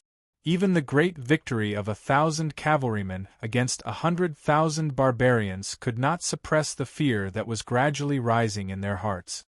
Woo! A bugle horn sounded from the Great Wall. The melodious and loud sound spread in all directions. Bang! They represented the return of their allies. The gate creaked open, and Slint, Bowen, Marcy, Mallister, and the other night watchers filed out. They were worried that the Dragon Queen would kill Urlu with her dragon flame. Gaudy Fallon's heart skipped a beat, and he immediately found a way out of this awkward situation. The barbarians have been destroyed, and the king beyond the Great Wall has been captured. Victory, victory! He ran back and forth under the Great Wall with the flag of Red Heart, and the knights behind him, as well as the 1,000 or so soldiers of Stannis on the battlefield, followed him and shouted in unison. The night watchers on the Great Wall were livened up, or it could be said that subduing the barbarians was never their first choice. Stannis's straightforward method was more hot-blooded, more satisfying, and also more able to vent the thousands of years of hatred between the Night Watchers and the barbarians. Thus, they began to shout along with the knights below the Great Wall. Victory, victory! When Gaudy Fallon waved the flag of Red Heart and loudly shouted, "Long live Stannis, long live King Stannis," everyone followed suit. Sir Mallister, who was walking towards the battlefield, stopped in his tracks and said to the people beside him with a bitter smile, "This is going to be difficult. It won't be easy to mediate between these two families." The Red Pomegranate Chief Steward said worriedly, "We can't let them fight. Even if they fight, they can't fight on the Great Wall." "Master Ymont, what do you think?" Sir Alliser looked at the old scholar. Ymont had been staring at the Megalosaurus soaring in the sky. In fact, he had been spending a lot of time in the past few days staring at the two dragons as if he couldn't get enough of them. "Don't worry, Her Majesty Dany Alice won't start a civil war. Under normal circumstances, His Majesty Stannis won't take the initiative to provoke her," the old man said softly. The one-armed tanner shook his head and said with a bitter smile, "I'm afraid it's not that optimistic. I know the three brothers too well. If Robert was real steel, then Renly was shiny copper. They looked beautiful, but they weren't worth much in reality. As for Stannis, he's a piece of pure iron. He's black, hard, and strong, but he's also easily damaged. Like iron, he'll break before he bends. If it's Robert, he'll lead his army and charge at the Megalosaurus. If he's not dead, he'll probably surrender to her and be a valiant general on the battlefield. If it's Renly, there's no need to fight. As long as she promises to keep everything he has, he'll surrender immediately and continue his life as the Duke of Storm's End, but if it's really those two, they probably won't come to the Great Wall's rescue. Robert is wasted in wine and women, and Renly has no feelings for the country's crisis. Only Stannis is strict with himself and treats others harshly. He has a stubborn sense of responsibility. His ambition for power is undeniable, but it's more like an obsession for everyone's heartfelt approval. When he was the acting castellan of Storm's End, even when food ran out and he could only eat boiled rats and leather, he never thought of surrendering. When he became Robert's Lord of the Navy. After a pause, the blacksmith skipped over the matter of Stannis leading the navy to besiege Dragonstone Island. When he settled Balon's rebellion and helped Robert rule the country, he was strict with the law and did not care about others' feelings. Even when he was cursed by all the nobles, he still did his duty and worked hard to complete his duties. If he thinks of himself as a subject, he'll perfectly fulfill his duties as a subject. If he defines himself as a king, then he'll definitely insist on the rights and responsibilities of a king. Unfortunately, not only does he think of himself as the only legitimate king of the Seven Kingdoms, he's also been bewitched by the Red God Priest to think that he's the child of prophecy, the savior. There's no doubt that he'll work hard to bear the burden of being the savior, even if none of us are willing to be saved by him. The savior is here. Slint rubbed his nose and reminded. The rumbling of horse hooves approached. A group of cavalrymen waving the flag of the Red Heart slowly approached the night watchers. "Greetings, King Stannis." "Thank you." Seeing Stannis enter the city gate under the escort of the night watchers, Dany also ended her flight to show off her martial prowess. She brought Blackie and Whitey to land in front of the Imperial Tower. She sat on Blackie's back and watched as Stannis and the red-robed woman walked out of the city gate. As if worried that she would kill Erlu with a mouthful of dragon flames, Scholar Ymont even came over to advise her in advance. "The Night Watchers hope that you two can get along peacefully and fight against the other ghosts. Stannis is always here to guard the Great Wall. Look at the big picture. Targaryen, your words are as heavy as a mountain. You said it yourself." To be honest, Dany really wanted to throw a fireball of dragon flames at Erlu. It wasn't that she wanted to kill him. If she really wanted to kill this competitor, she would have already done it outside the city. The main reason was that she really wanted to see Melisandre's fire witchcraft. Or, she could let Erlu try using the Radiant Bringer to split the fireball and see if the legendary wife-sacrificing sword lived up to its name. The second son of the Liu family was born with broad shoulders and strong limbs. He had black hair and blue eyes. His skin was as hard as iron after being exposed to the sun for a long time. He was 36 years old and severely bald. He had a square chin and sunken cheekbones. His thin lips were tightly pursed. One look and one could tell that he was a difficult person to get along with. Erlu was in front and Melisandre followed closely behind. The moment she appeared, the surrounding night watchers let out a gasp of surprise at her beauty and sexiness. Compared to the Night Queen, who was always clad in gray iron armor, the voluptuous red-robed woman with a graceful figure and light clothes was more attractive. However, in Dany's eyes, Melisandre was like a ball of red, flirtatious flames. Her flushed heart-shaped face, red eyes, red hair that reached her waist and red robes. Even from 7 to 8 meters away, she could feel that her body was like a burning furnace, emitting waves of heat. The heat was real. It was not an illusion, nor was it magic. Even ordinary people could feel the heat from her body.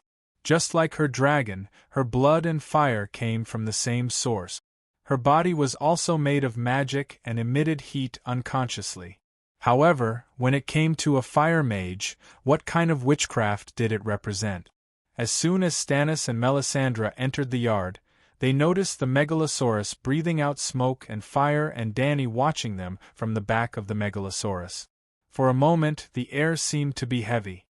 Melisandre, Red Pomegranate and the other night watchers looked nervous and sweaty. Their mouths opened and closed, but no words came out.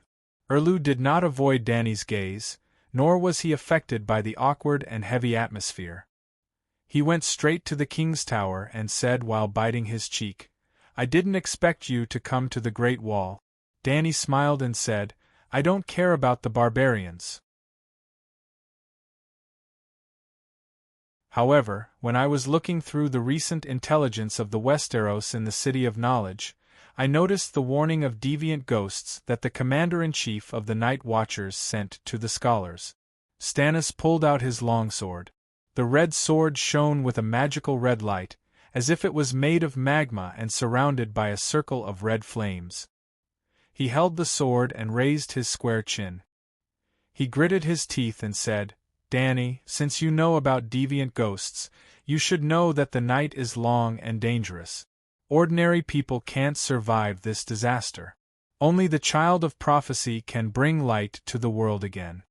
Dany looked at him strangely and then turned to the red-robed woman who was staring at Blackie. She asked, "High Priestess Melisandre, Supreme Priest Benello insists that I'm the reincarnation of Yasur Ahai. What do you think?" "You're not the child of prophecy." Melisandre's voice was a little hoarse, like a small brush, gently brushing in people's hearts. It was as sexy as her body, but her tone was very firm, without the slightest hesitation. Danny patted Blackie's neck and said proudly, "I've hatched a dragon." Melisandre said loudly, "A dragon has 3 heads. You're only one person. Danny, King Stannis also has the blood of a true dragon. He's the real savior. If you really have a kind heart, you should cooperate with him to fight against the evil and powerful ancient gods." "Haha, a dragon has more than 3 heads. I can make it have as many heads as you give me dragon eggs. If you want a dragon, go hatch it yourself," Danny sneered. Chapter 310. Then, Danny glanced at the knights and night watchers who were looking at her with complicated expressions and said loudly, "There has never been a savior.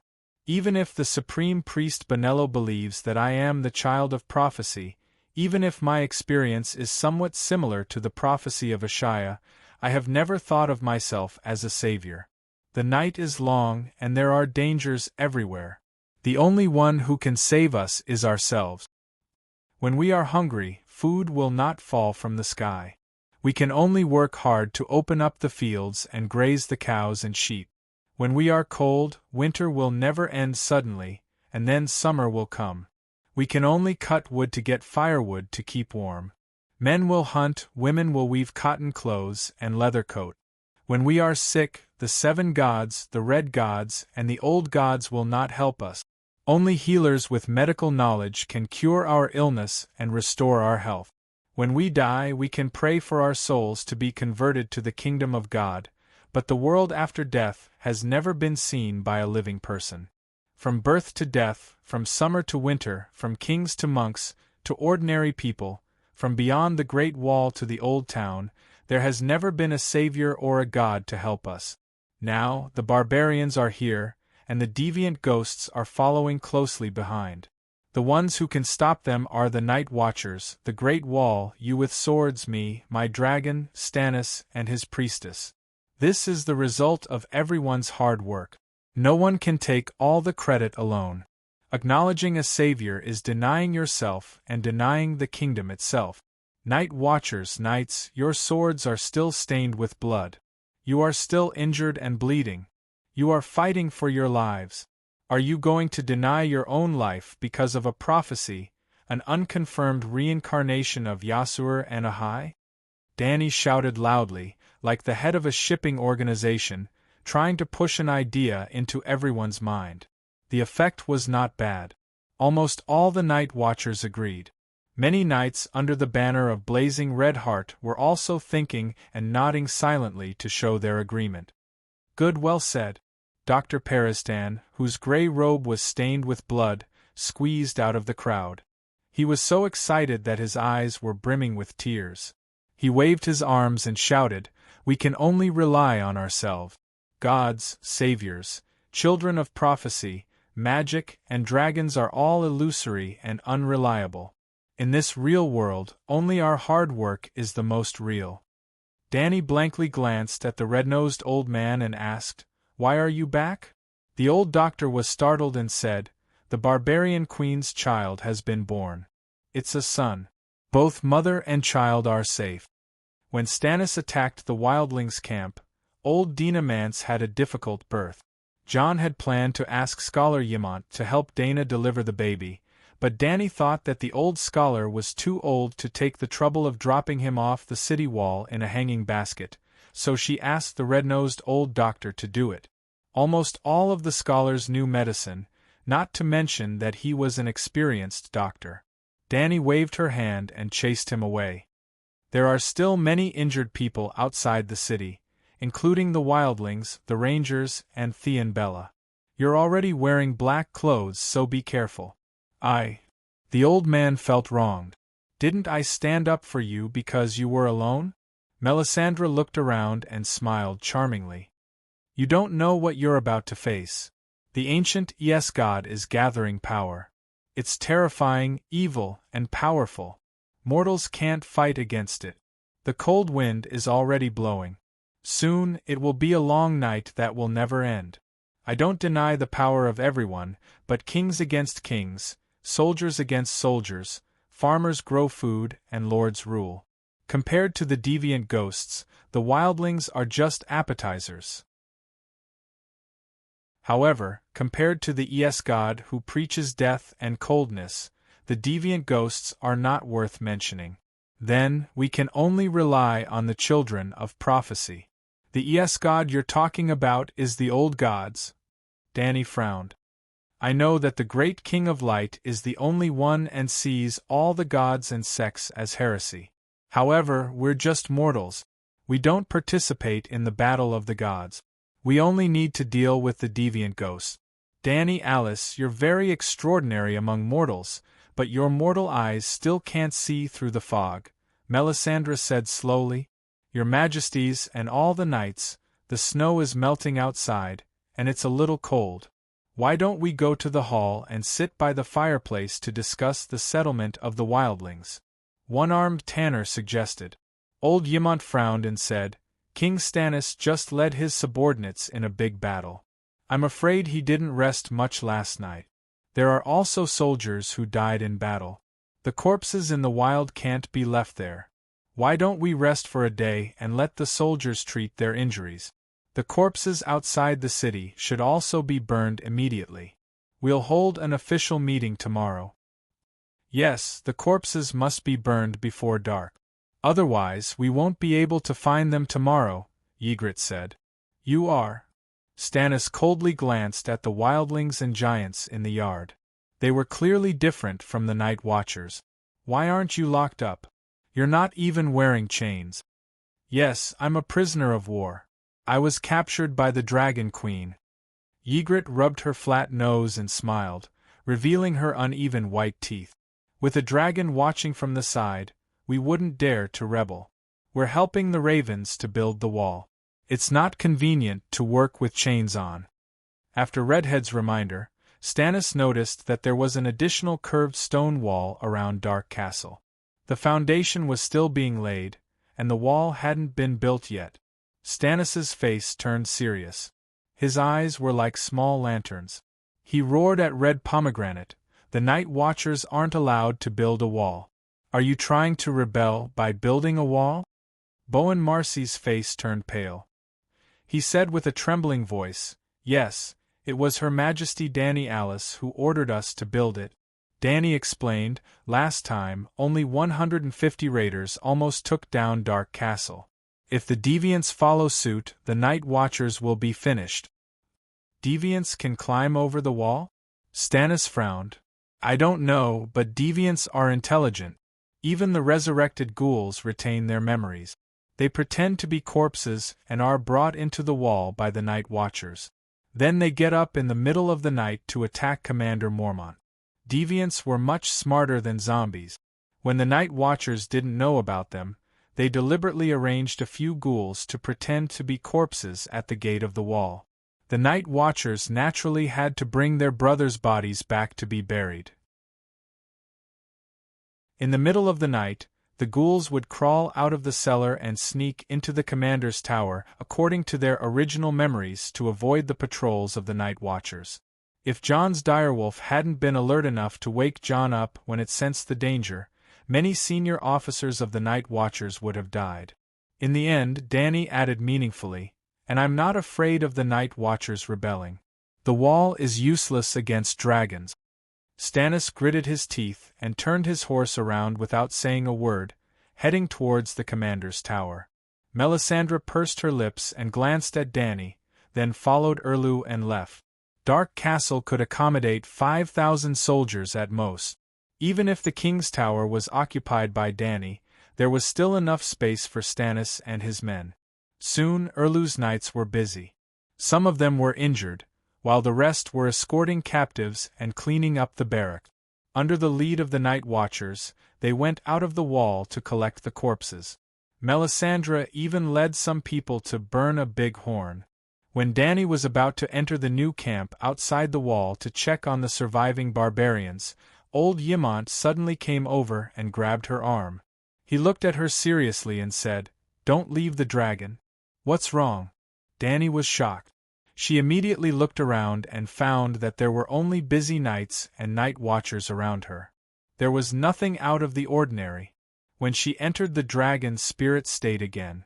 Her sense of danger was not strong, but it was more than 10 times stronger than before.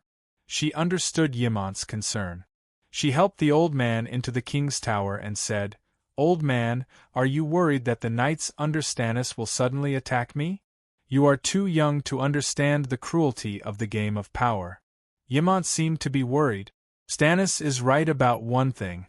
He has the blood of a true dragon. If you die suddenly, your dragon will most likely be inherited by the person closest to you. At this moment, other than me, an old man with 1 foot in the grave, only Stannis is left. My dragon is different," Dany emphasized. "I know what you want to say. Your dragon egg is from Asha and not from the Targaryen family. But the Dragon King and the Megalosaurus have a mysterious spiritual bond." The old man frowned and thought for a while. He said uncertainly, "Maybe your soul can change the Megalosaurus. Sigh, let's put it this way.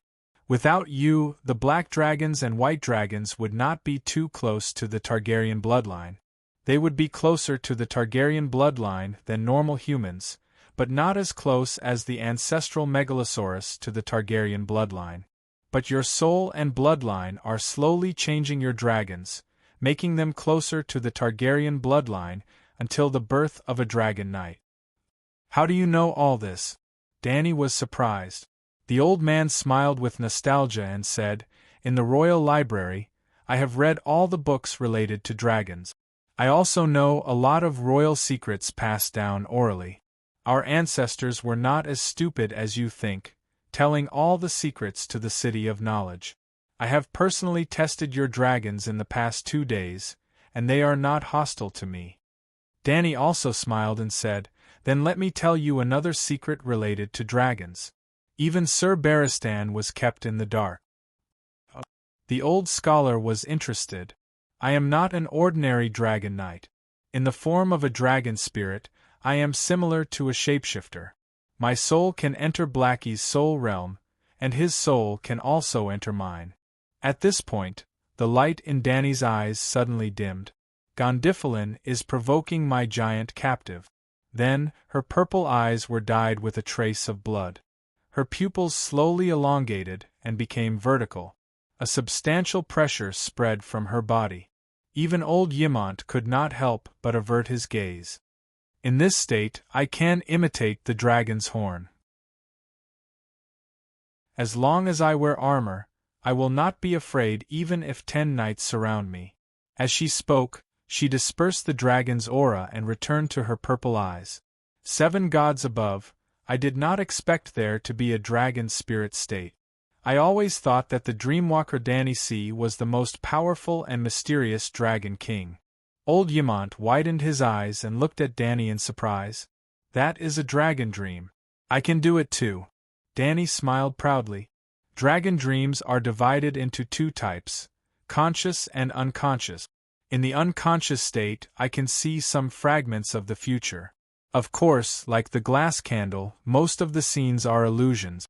Before Blackie and the other 3 dragons were born, I have seen the black dragons in my dreams.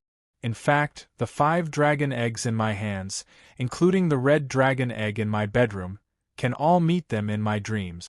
That is amazing. Our ancestors have never had a dragon king as gifted as you," Ymant said excitedly.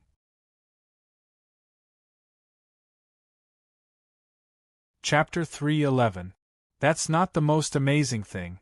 Through the dragon spirit state, Blackie copied a full set of meditation runes from my mind. Now, his magic power is increasing crazily every moment. In the future, he will be at least 10 times stronger than Balerion. By the way, old man, do you know the lifespan of a Megalosaurus? Balerion died of natural causes. He was not more than 300 years old. However, I have seen the information left behind by my ancestors. There is an old dragon in Valeglia who lived for more than 1,000 years. Dany nodded and guessed. I suspect that Blackie is not the first dragon to learn meditation. There are some powerful wizards who can enter the dragon spirit state like me. So, the necessary condition to hatch a dragon is a dragon spirit? The old man asked.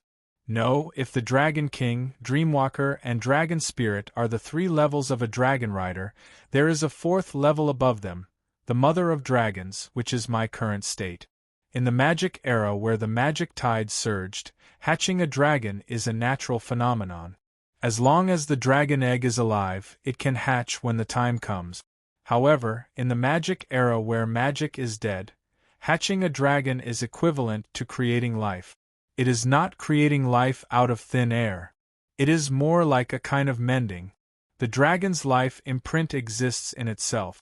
It is not creating something out of nothing.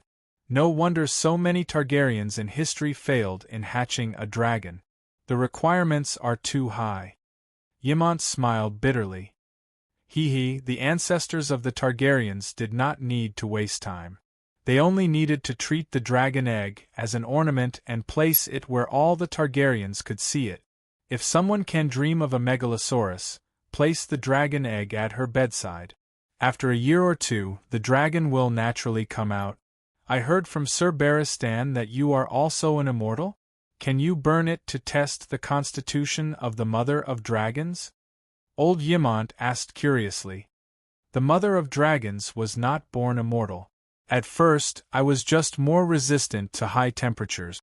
After dreaming of the dragon's soul in the dragon egg, my constitution slowly became stronger, to the point that I could not burn. To put it simply, the Mother of Dragons hatching dragons was a process of mutual improvement between humans and dragons. I gave them life, and they gave me a megalosaurus' strong physique and heat resistance. Yes, there was also a huge amount of magic power similar to that of the megalosaurus. It's impossible for bright flame Elon to pour the wildfire can directly into his mouth. Old Ymont was a little embarrassed and a little sad. Our Targaryen blood contains a crazy desire for dragons. Aeron is just a little more radical. Aeron called himself Bright Flame, but the others called him Aeron the Devil.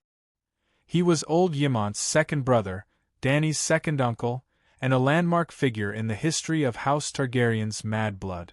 That guy was the crown prince, the heir to the Iron Throne, and the future ruler of the 7 kingdoms.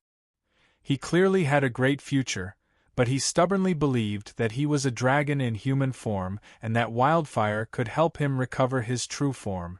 Then he drank a can of wildfire, and burned until not even his bones were left. I saw a message when I was flipping through the royal blackmail in the Old Town Library. Dany had a strange expression. Aeron once sneaked into Igor's bedroom in the middle of the night, grabbed his manhood, gestured with a knife, and laughed that he would cut it off so that he could have a sister to marry. Is it true? The City of Knowledge even knows about this? My father explicitly ordered that this matter is not to be spread. Ymont was angry and embarrassed, and his face was red with anger. This is nothing. The City of Knowledge dared to provoke the royal family to start the dance of the blood dragon. Why would they care about this trivial matter? That's why I have to warn you. Old Ymont's expression became serious. You have to leave the wall as soon as possible. Other than Sir Barristan and me, there is no one you can completely trust here.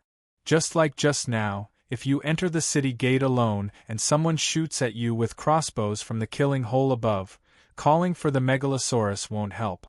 Also, Master Tanner, he suggested that you and Stannis go to the hall for a meeting. I deliberately found an excuse to help you decline. He may not have any bad intentions, but if you really enter the main hall of the castle, there may be hundreds of knights who will immediately attack you. In short, before you bring a large group of trusted people here, never face Stannis alone, don't test his humanity, and even. Old Ymont's eyes were sad and his tone was sad. Since Stannis came to the wall, he could not even trust the night watchers. I think my performance is not bad, Dany said with a gloomy expression. Your 3-way lease is almost perfect. To be honest, I'm glad that you can be kind to the barbarians. Old Ymont smiled with relief, and then shook his head and sighed.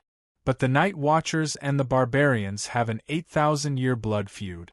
When the raiders and the night watchers fall into each other's hands, their humanity will be completely suppressed by their bestial nature and hatred. Being beheaded is the best outcome. Before Stannis came, you were the only savior of the Wall. They had no choice but to listen to you. But without a doubt, the way Stannis dealt with the barbarians was more approved by the night watchers. After a pause, the old man sighed. 4 days ago, on the night you came to the Wall, I sent a messenger crow to Eastwatch and the Shadow Tower, telling them that the Targaryen Dragon King had come to the Wall's rescue. Stannis must have arrived at Eastwatch by then, but Scholar Hamuin did not reveal any information to Dark Castle. As the commander of Eastwatch, Carter Pike personally led the Rangers to attack the barbarians' camp with Stannis. They do not know about the dragon spirit, the mother of dragons. I did not expect you to have such a close relationship with dragons, but everyone knows that dragons only have one rider. When that rider dies, the dragon will accept a new knight. I can even guess what some people are thinking. If they kill you and let someone more familiar with the bloodline of a true dragon inherit your dragon, the conflict and killing of Westeros will be reduced by 90%. The Targaryens have an irreconcilable blood feud with 5 of the dukes of the 7 kingdoms. Old Ymont said bitterly. Killing you is equivalent to saving the Westeros. Killing you is a righteous act.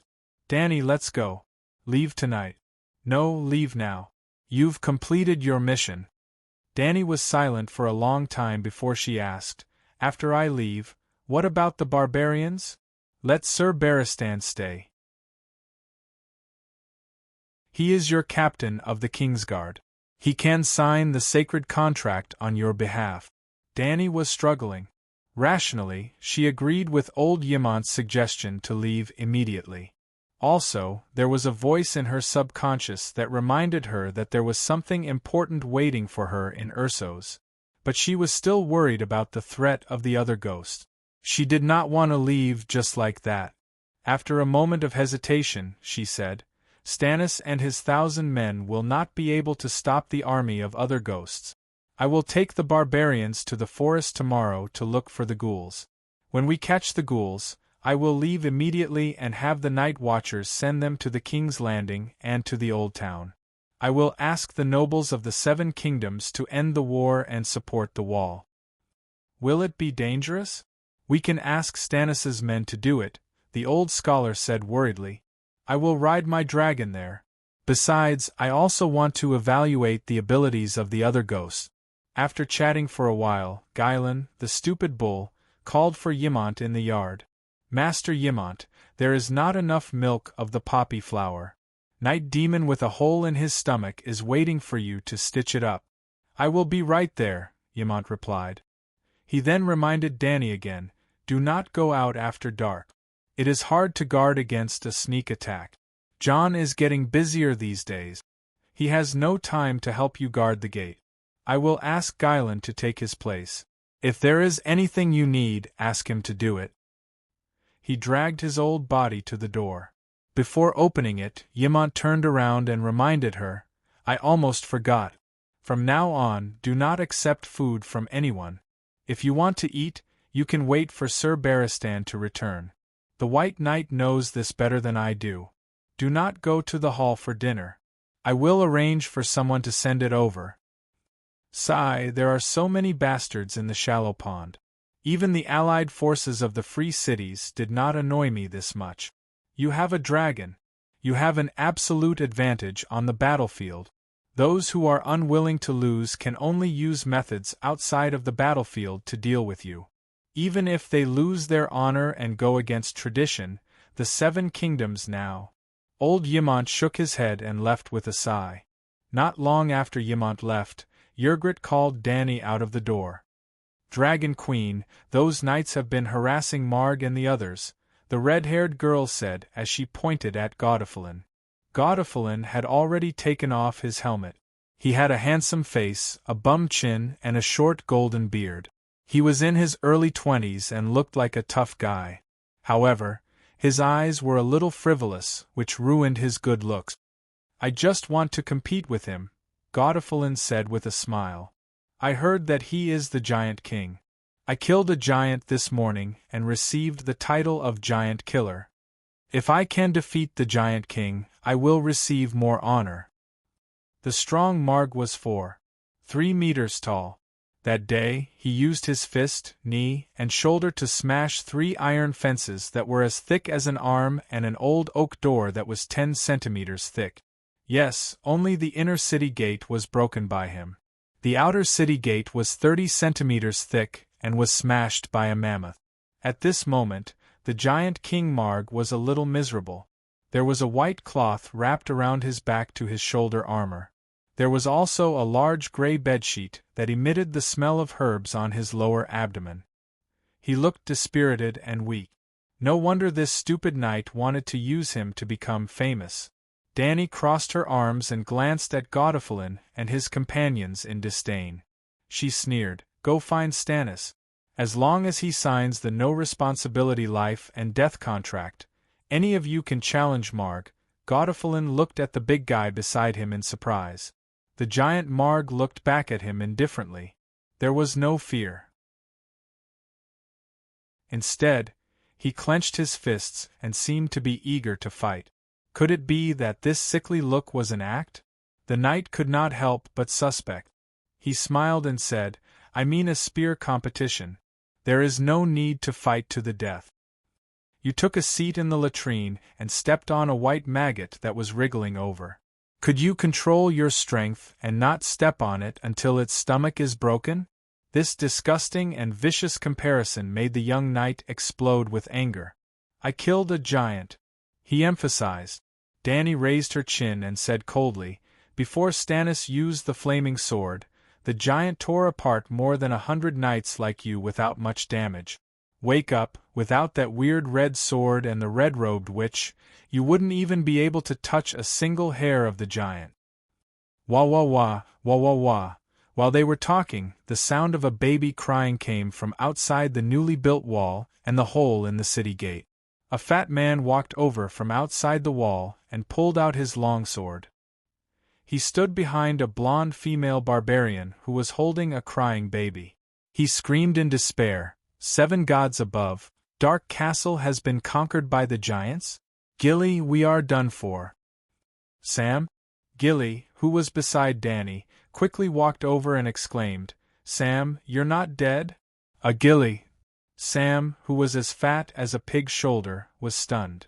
He asked in confusion, "Did you guys surrender to the barbarians?"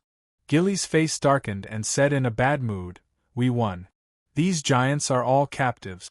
They are helping us repair the city." Captives? Why aren't they shackled? Chapter 3:12. On the other side, Jon and a tall girl walked out of the city gate. Behind them were 2 spear-wielding women carrying a stretcher. The cries of a baby could be heard from the stretcher. "Your Majesty, this is Mance's wife, Dana." Jon bowed before pointing at the pale blonde woman on the stretcher and explained, "The environment in the new camp is too bad. It's under the wall and can't see the sun. Now it's crowded with people. Dr. Peristan is worried that she won't be able to make it through." "Okay." Dany nodded. "You can bring the seriously injured to the wall. Don't worry about Stannis. Can you let my sister see Mance?" The tall girl looked straight at Dany. "You're Dana's sister?" "I'm Whale." Whale was the prettiest and cleanest savage girl Dany had ever seen. Her thick, honey-colored hair fell to her round breasts, but they were not oily or clumsy. They were soft as silk in the wind. Her face was white and clean, and her white fox fur coat was not stained with much dirt. She was not like Ygritte, who had lice crawling in and out of her greasy hair. Her neck was covered with layers of dirt. Her face was often washed, so it was very white. However, her body below the neck was greasy and dirty because she had not washed for months. "Hey, giant killer!" Dany shouted at Gordy Fallon. "Mance's wife gave birth to a son. Go and bring him out. Let the family have some fun." Mance led more than 1,000 cavalrymen to fight against Stannis, but he could even kill 400 giants. Why would he be afraid of a group of savages who did not even have iron weapons? Thus, the king beyond the wall was captured by Stannis and was now imprisoned in the prison of Dark Castle. Half of the clan leaders who had negotiated with Dany that day were also dead. King Stannis is going to sacrifice Mance to the Light King tonight. He won't let him out. Gordy sneered. You're just a soldier. You're only responsible for passing the message. Dany waved her hand and said in a casual tone, Go and tell your king that either he sends Mance out, or I'll let the giants take him out. I'm a knight personally appointed by the king. I'm not a soldier.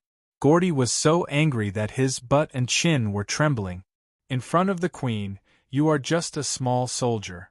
Gaudi held back a mouthful of blood, gritted his teeth, and said, You swore that you would not stir up internal strife among the 7 nations at the Great Wall. If you dare to snatch our captives, you will have violated the sacred oath. Wow, you even know about this. It seems like you guys know about my negotiations with the barbarians. I just heard it from the night watchman. We didn't know you were negotiating with the barbarians, Gordy said, his eyes flickering. I'll pass on the message, but the king might not agree. With these words, the square-faced knight ran towards the command tower opposite the king's tower. The other knights also dispersed and left the courtyard. I didn't expect the infighting between the southern kings to be so serious. The king of Blazing Redheart was afraid that you would gain the power of the free people. Knowing that the agreement was about to be signed, he purposely attacked our camp and destroyed the trust the free people had in you. Wa-Er's gray eyes flashed with mockery. Yes, you can despise Westeros as much as you want. Our civil war is endless, and the 7 dukes are in conflict. The old king on the Iron Throne is addicted to wine and women, and the young king is still a child. The lords with real power are addicted to the game of power, and the people are poor. The people of the country have no way of making a living. As the big-breasted girl held her head high and smiled elegantly, Dany changed the topic and said, But this kingdom that has fallen into the abyss only needed to send a destitute lord who was banished from the center of power to lead 1,000 people to penetrate the camp of 100,000 barbarians. Even the king of the barbarians was captured. What are you so proud of? In this era, no matter how bad the nobles of the 7 nations are, they can't be worse than you barbarians. War pursed her lips, her face pale. The baby on the stretcher started crying again. Although Jon agreed with the queen, he also pitied Wa-Er's situation. He pulled the fat man who was staring blankly at Blackie and Little White over and introduced him to Dany. Your Majesty, this is Samwell Tarly, the affairs officer of Dark Castle. He has seen other ghosts and even killed a white ghost. Not a corpse ghost, but a white ghost. Sam had a round face, like a piece of fermented dough, and a pair of cowardly gray eyes. Your Majesty, your dragons are so powerful. I've always wanted to see the Megalosaurus since I was young. I didn't expect them to suddenly appear in front of me today. Fat Sam stuttered. I've seen your father and brother. Dany looked at the sausage that looked like it was about to burst out of its casing. She laughed and said, Your brother Dickon is a brave knight. Not long ago, he showed off at the Old Town's Honey Wine River tournament. Dickon. Fat Sausage's gray eyes suddenly welled up with tears. He's always been so brave and good at fighting. I haven't seen him for years. He's married. She's the daughter of the Mouton family in Nookwin City. I even saw your father at King's Landing. Old Tarly was so arrogant. He led 1,000 armored soldiers to massacre the great cathedral of Baelor. Dany continued. Everyone gasped. Calm down. It didn't work. The Archbishop compromised. Then, Dany told them about Little Rose and Cersei. I didn't expect King's Landing to be so chaotic. Jon murmured. If we don't catch a deviant ghost to wake them up, it will be even more chaotic in the future. Dany sighed and turned to Fat Sam. She asked, With your size, you can't climb the wall. How did you get across the Great Wall? Sam had followed Mormont to the north.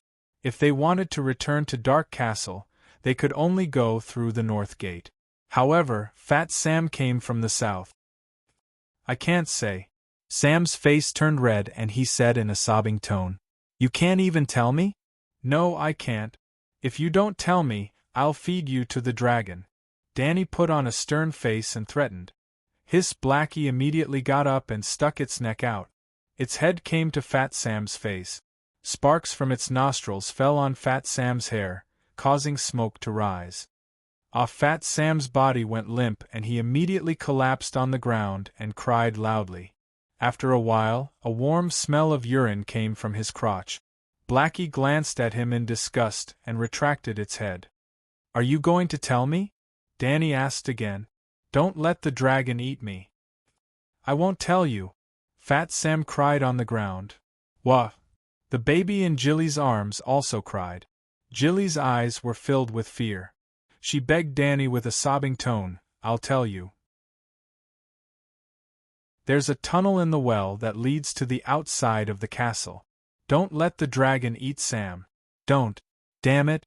Danny cursed and scolded Fat Sam. "Are you stupid? How can you hide something like this? If we don't block the tunnel immediately, the north will fall immediately when the savages find out.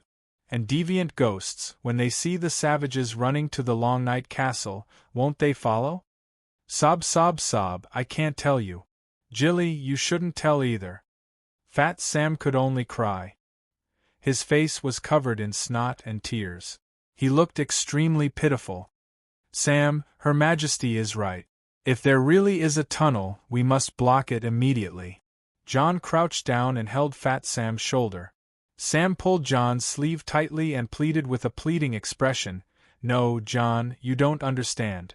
Apart from the night watchers, no one can pass through that place. We can't let outsiders know either." John secretly glanced at Danny, who had a gloomy expression, and said awkwardly, "Her Majesty isn't an outsider." Danny's eyes flashed. She was about to ask again when the stupid cow Gollum beside her reminded her softly, "Your Majesty, the King of Savages is here." Melisandre held her hands together like a lady and hung them in front of her abdomen. Her red robe fluttered as she walked over with light steps. The mud in the courtyard smelled like she had walked out of the palace's ballroom. Behind the red-robed lady was Sir Gaudy and 2 guards with red hearts emblazoned on their chests. Mansred's brown hair was messy, and his brown weasel skin coat was stained with blood. No one knew if it was his own blood or the enemy's. "He has the king's blood." The red-robed lady walked to the side of the stretcher and was about to touch the baby's cheek. Slap! Whale rushed over aggressively and slapped the priestess' tender fingers away. He stood in front of his sister and shouted, "You can't touch my sister's child." Melisandre turned around and glanced at John, Danny, and Sam with a faint smile. Finally, she said to Mansred, "It's better not to meet. Even if King Stannis doesn't punish you for leading the savages south, the Night Watchers won't let a brother who breaks his oath go." Well, Mansred used to be a Night Watcher and swore an oath to Weirwood. In the opening episode of Game of Thrones, I'd cut off the head of a sloppy man with a sword of ice. That man was a defected Night Watcher. Anyone who broke their oath and fled the wall would be beheaded no matter who they were or what reason they had. When the news of Ida's death at the King's Landing came, John fled on horseback in the middle of the night. If it weren't for Gren, Sam, and a few other friends who chased him back, old Mormont would have cut off his head. Well, old Mormont guessed that John would run away and sent someone to wait for him in front. Even though Old Bear had been grooming John as the successor of the commander-in-chief, he still sharpened his knife and waited for him to make his choice. Mansred smiled at the red-robed lady and walked straight to the stretcher. He leaned over and kissed his wife's pale cheek before carefully picking up the baby wrapped in a sheepskin blanket. He sighed and said, "Dragon Queen, Dana and my son aren't Stannis's captives, are they? All right, I'll register them as barbarians of the fortress later." Danny nodded in agreement. Then, she asked, "What's the child's name?" "You can give him a name." Mansred stroked the baby's wrinkled cheeks and replied, "He doesn't have a name. The custom of the free folk is that he can't be named before he's 3 years old. John smiled and said, "Everyone calls him Prince of the Barbarians and born on the battlefield." Born on the battlefield, Danny's mouth twitched. She couldn't help but think of her own born on the battlefield. Aren't these foreigners a little too casual with their naming? No, the free folk have a king beyond the fortress, but never a prince. Our king is chosen. There's no succession system. Mansred shook his head. It's too windy outside. Let's carry Dana inside first. John and Sam brought Gilly, Whale and the others to the spear tower that housed the barbarians. It was the tallest tower in Dark Castle. It was more than 70 meters tall and had 20 floors. The hall at the bottom floor was more than 6 meters tall. Danny's giant captive also lived there. Gaudy and the 2 soldiers escorting Mansred followed them. Melisandre stayed behind. "Danny, rise, can we talk in private?" Danny only hesitated for a moment before nodding in agreement. The wooden door to the hall on the first floor of the King's Tower was wide open. The 2 of them sat by the fireplace and could see the busy crowd outside. "Danny, rise, when I first heard that you were hatching a dragon, I had my suspicions." Melisandre's peach cheeks had a hint of confusion. Yasor and Ahai would be reborn in the land of smoke and salt, and awaken the demonic dragon in the stone. Your rise to power confirmed part of the prophecy. At that time, Stannis and I both felt lost and sad. So, we held a sacrificial ceremony, hoping that the King of Light would illuminate the future for those who were lost. That night, what we saw in the flames was still Stannis holding up the Lightbringer.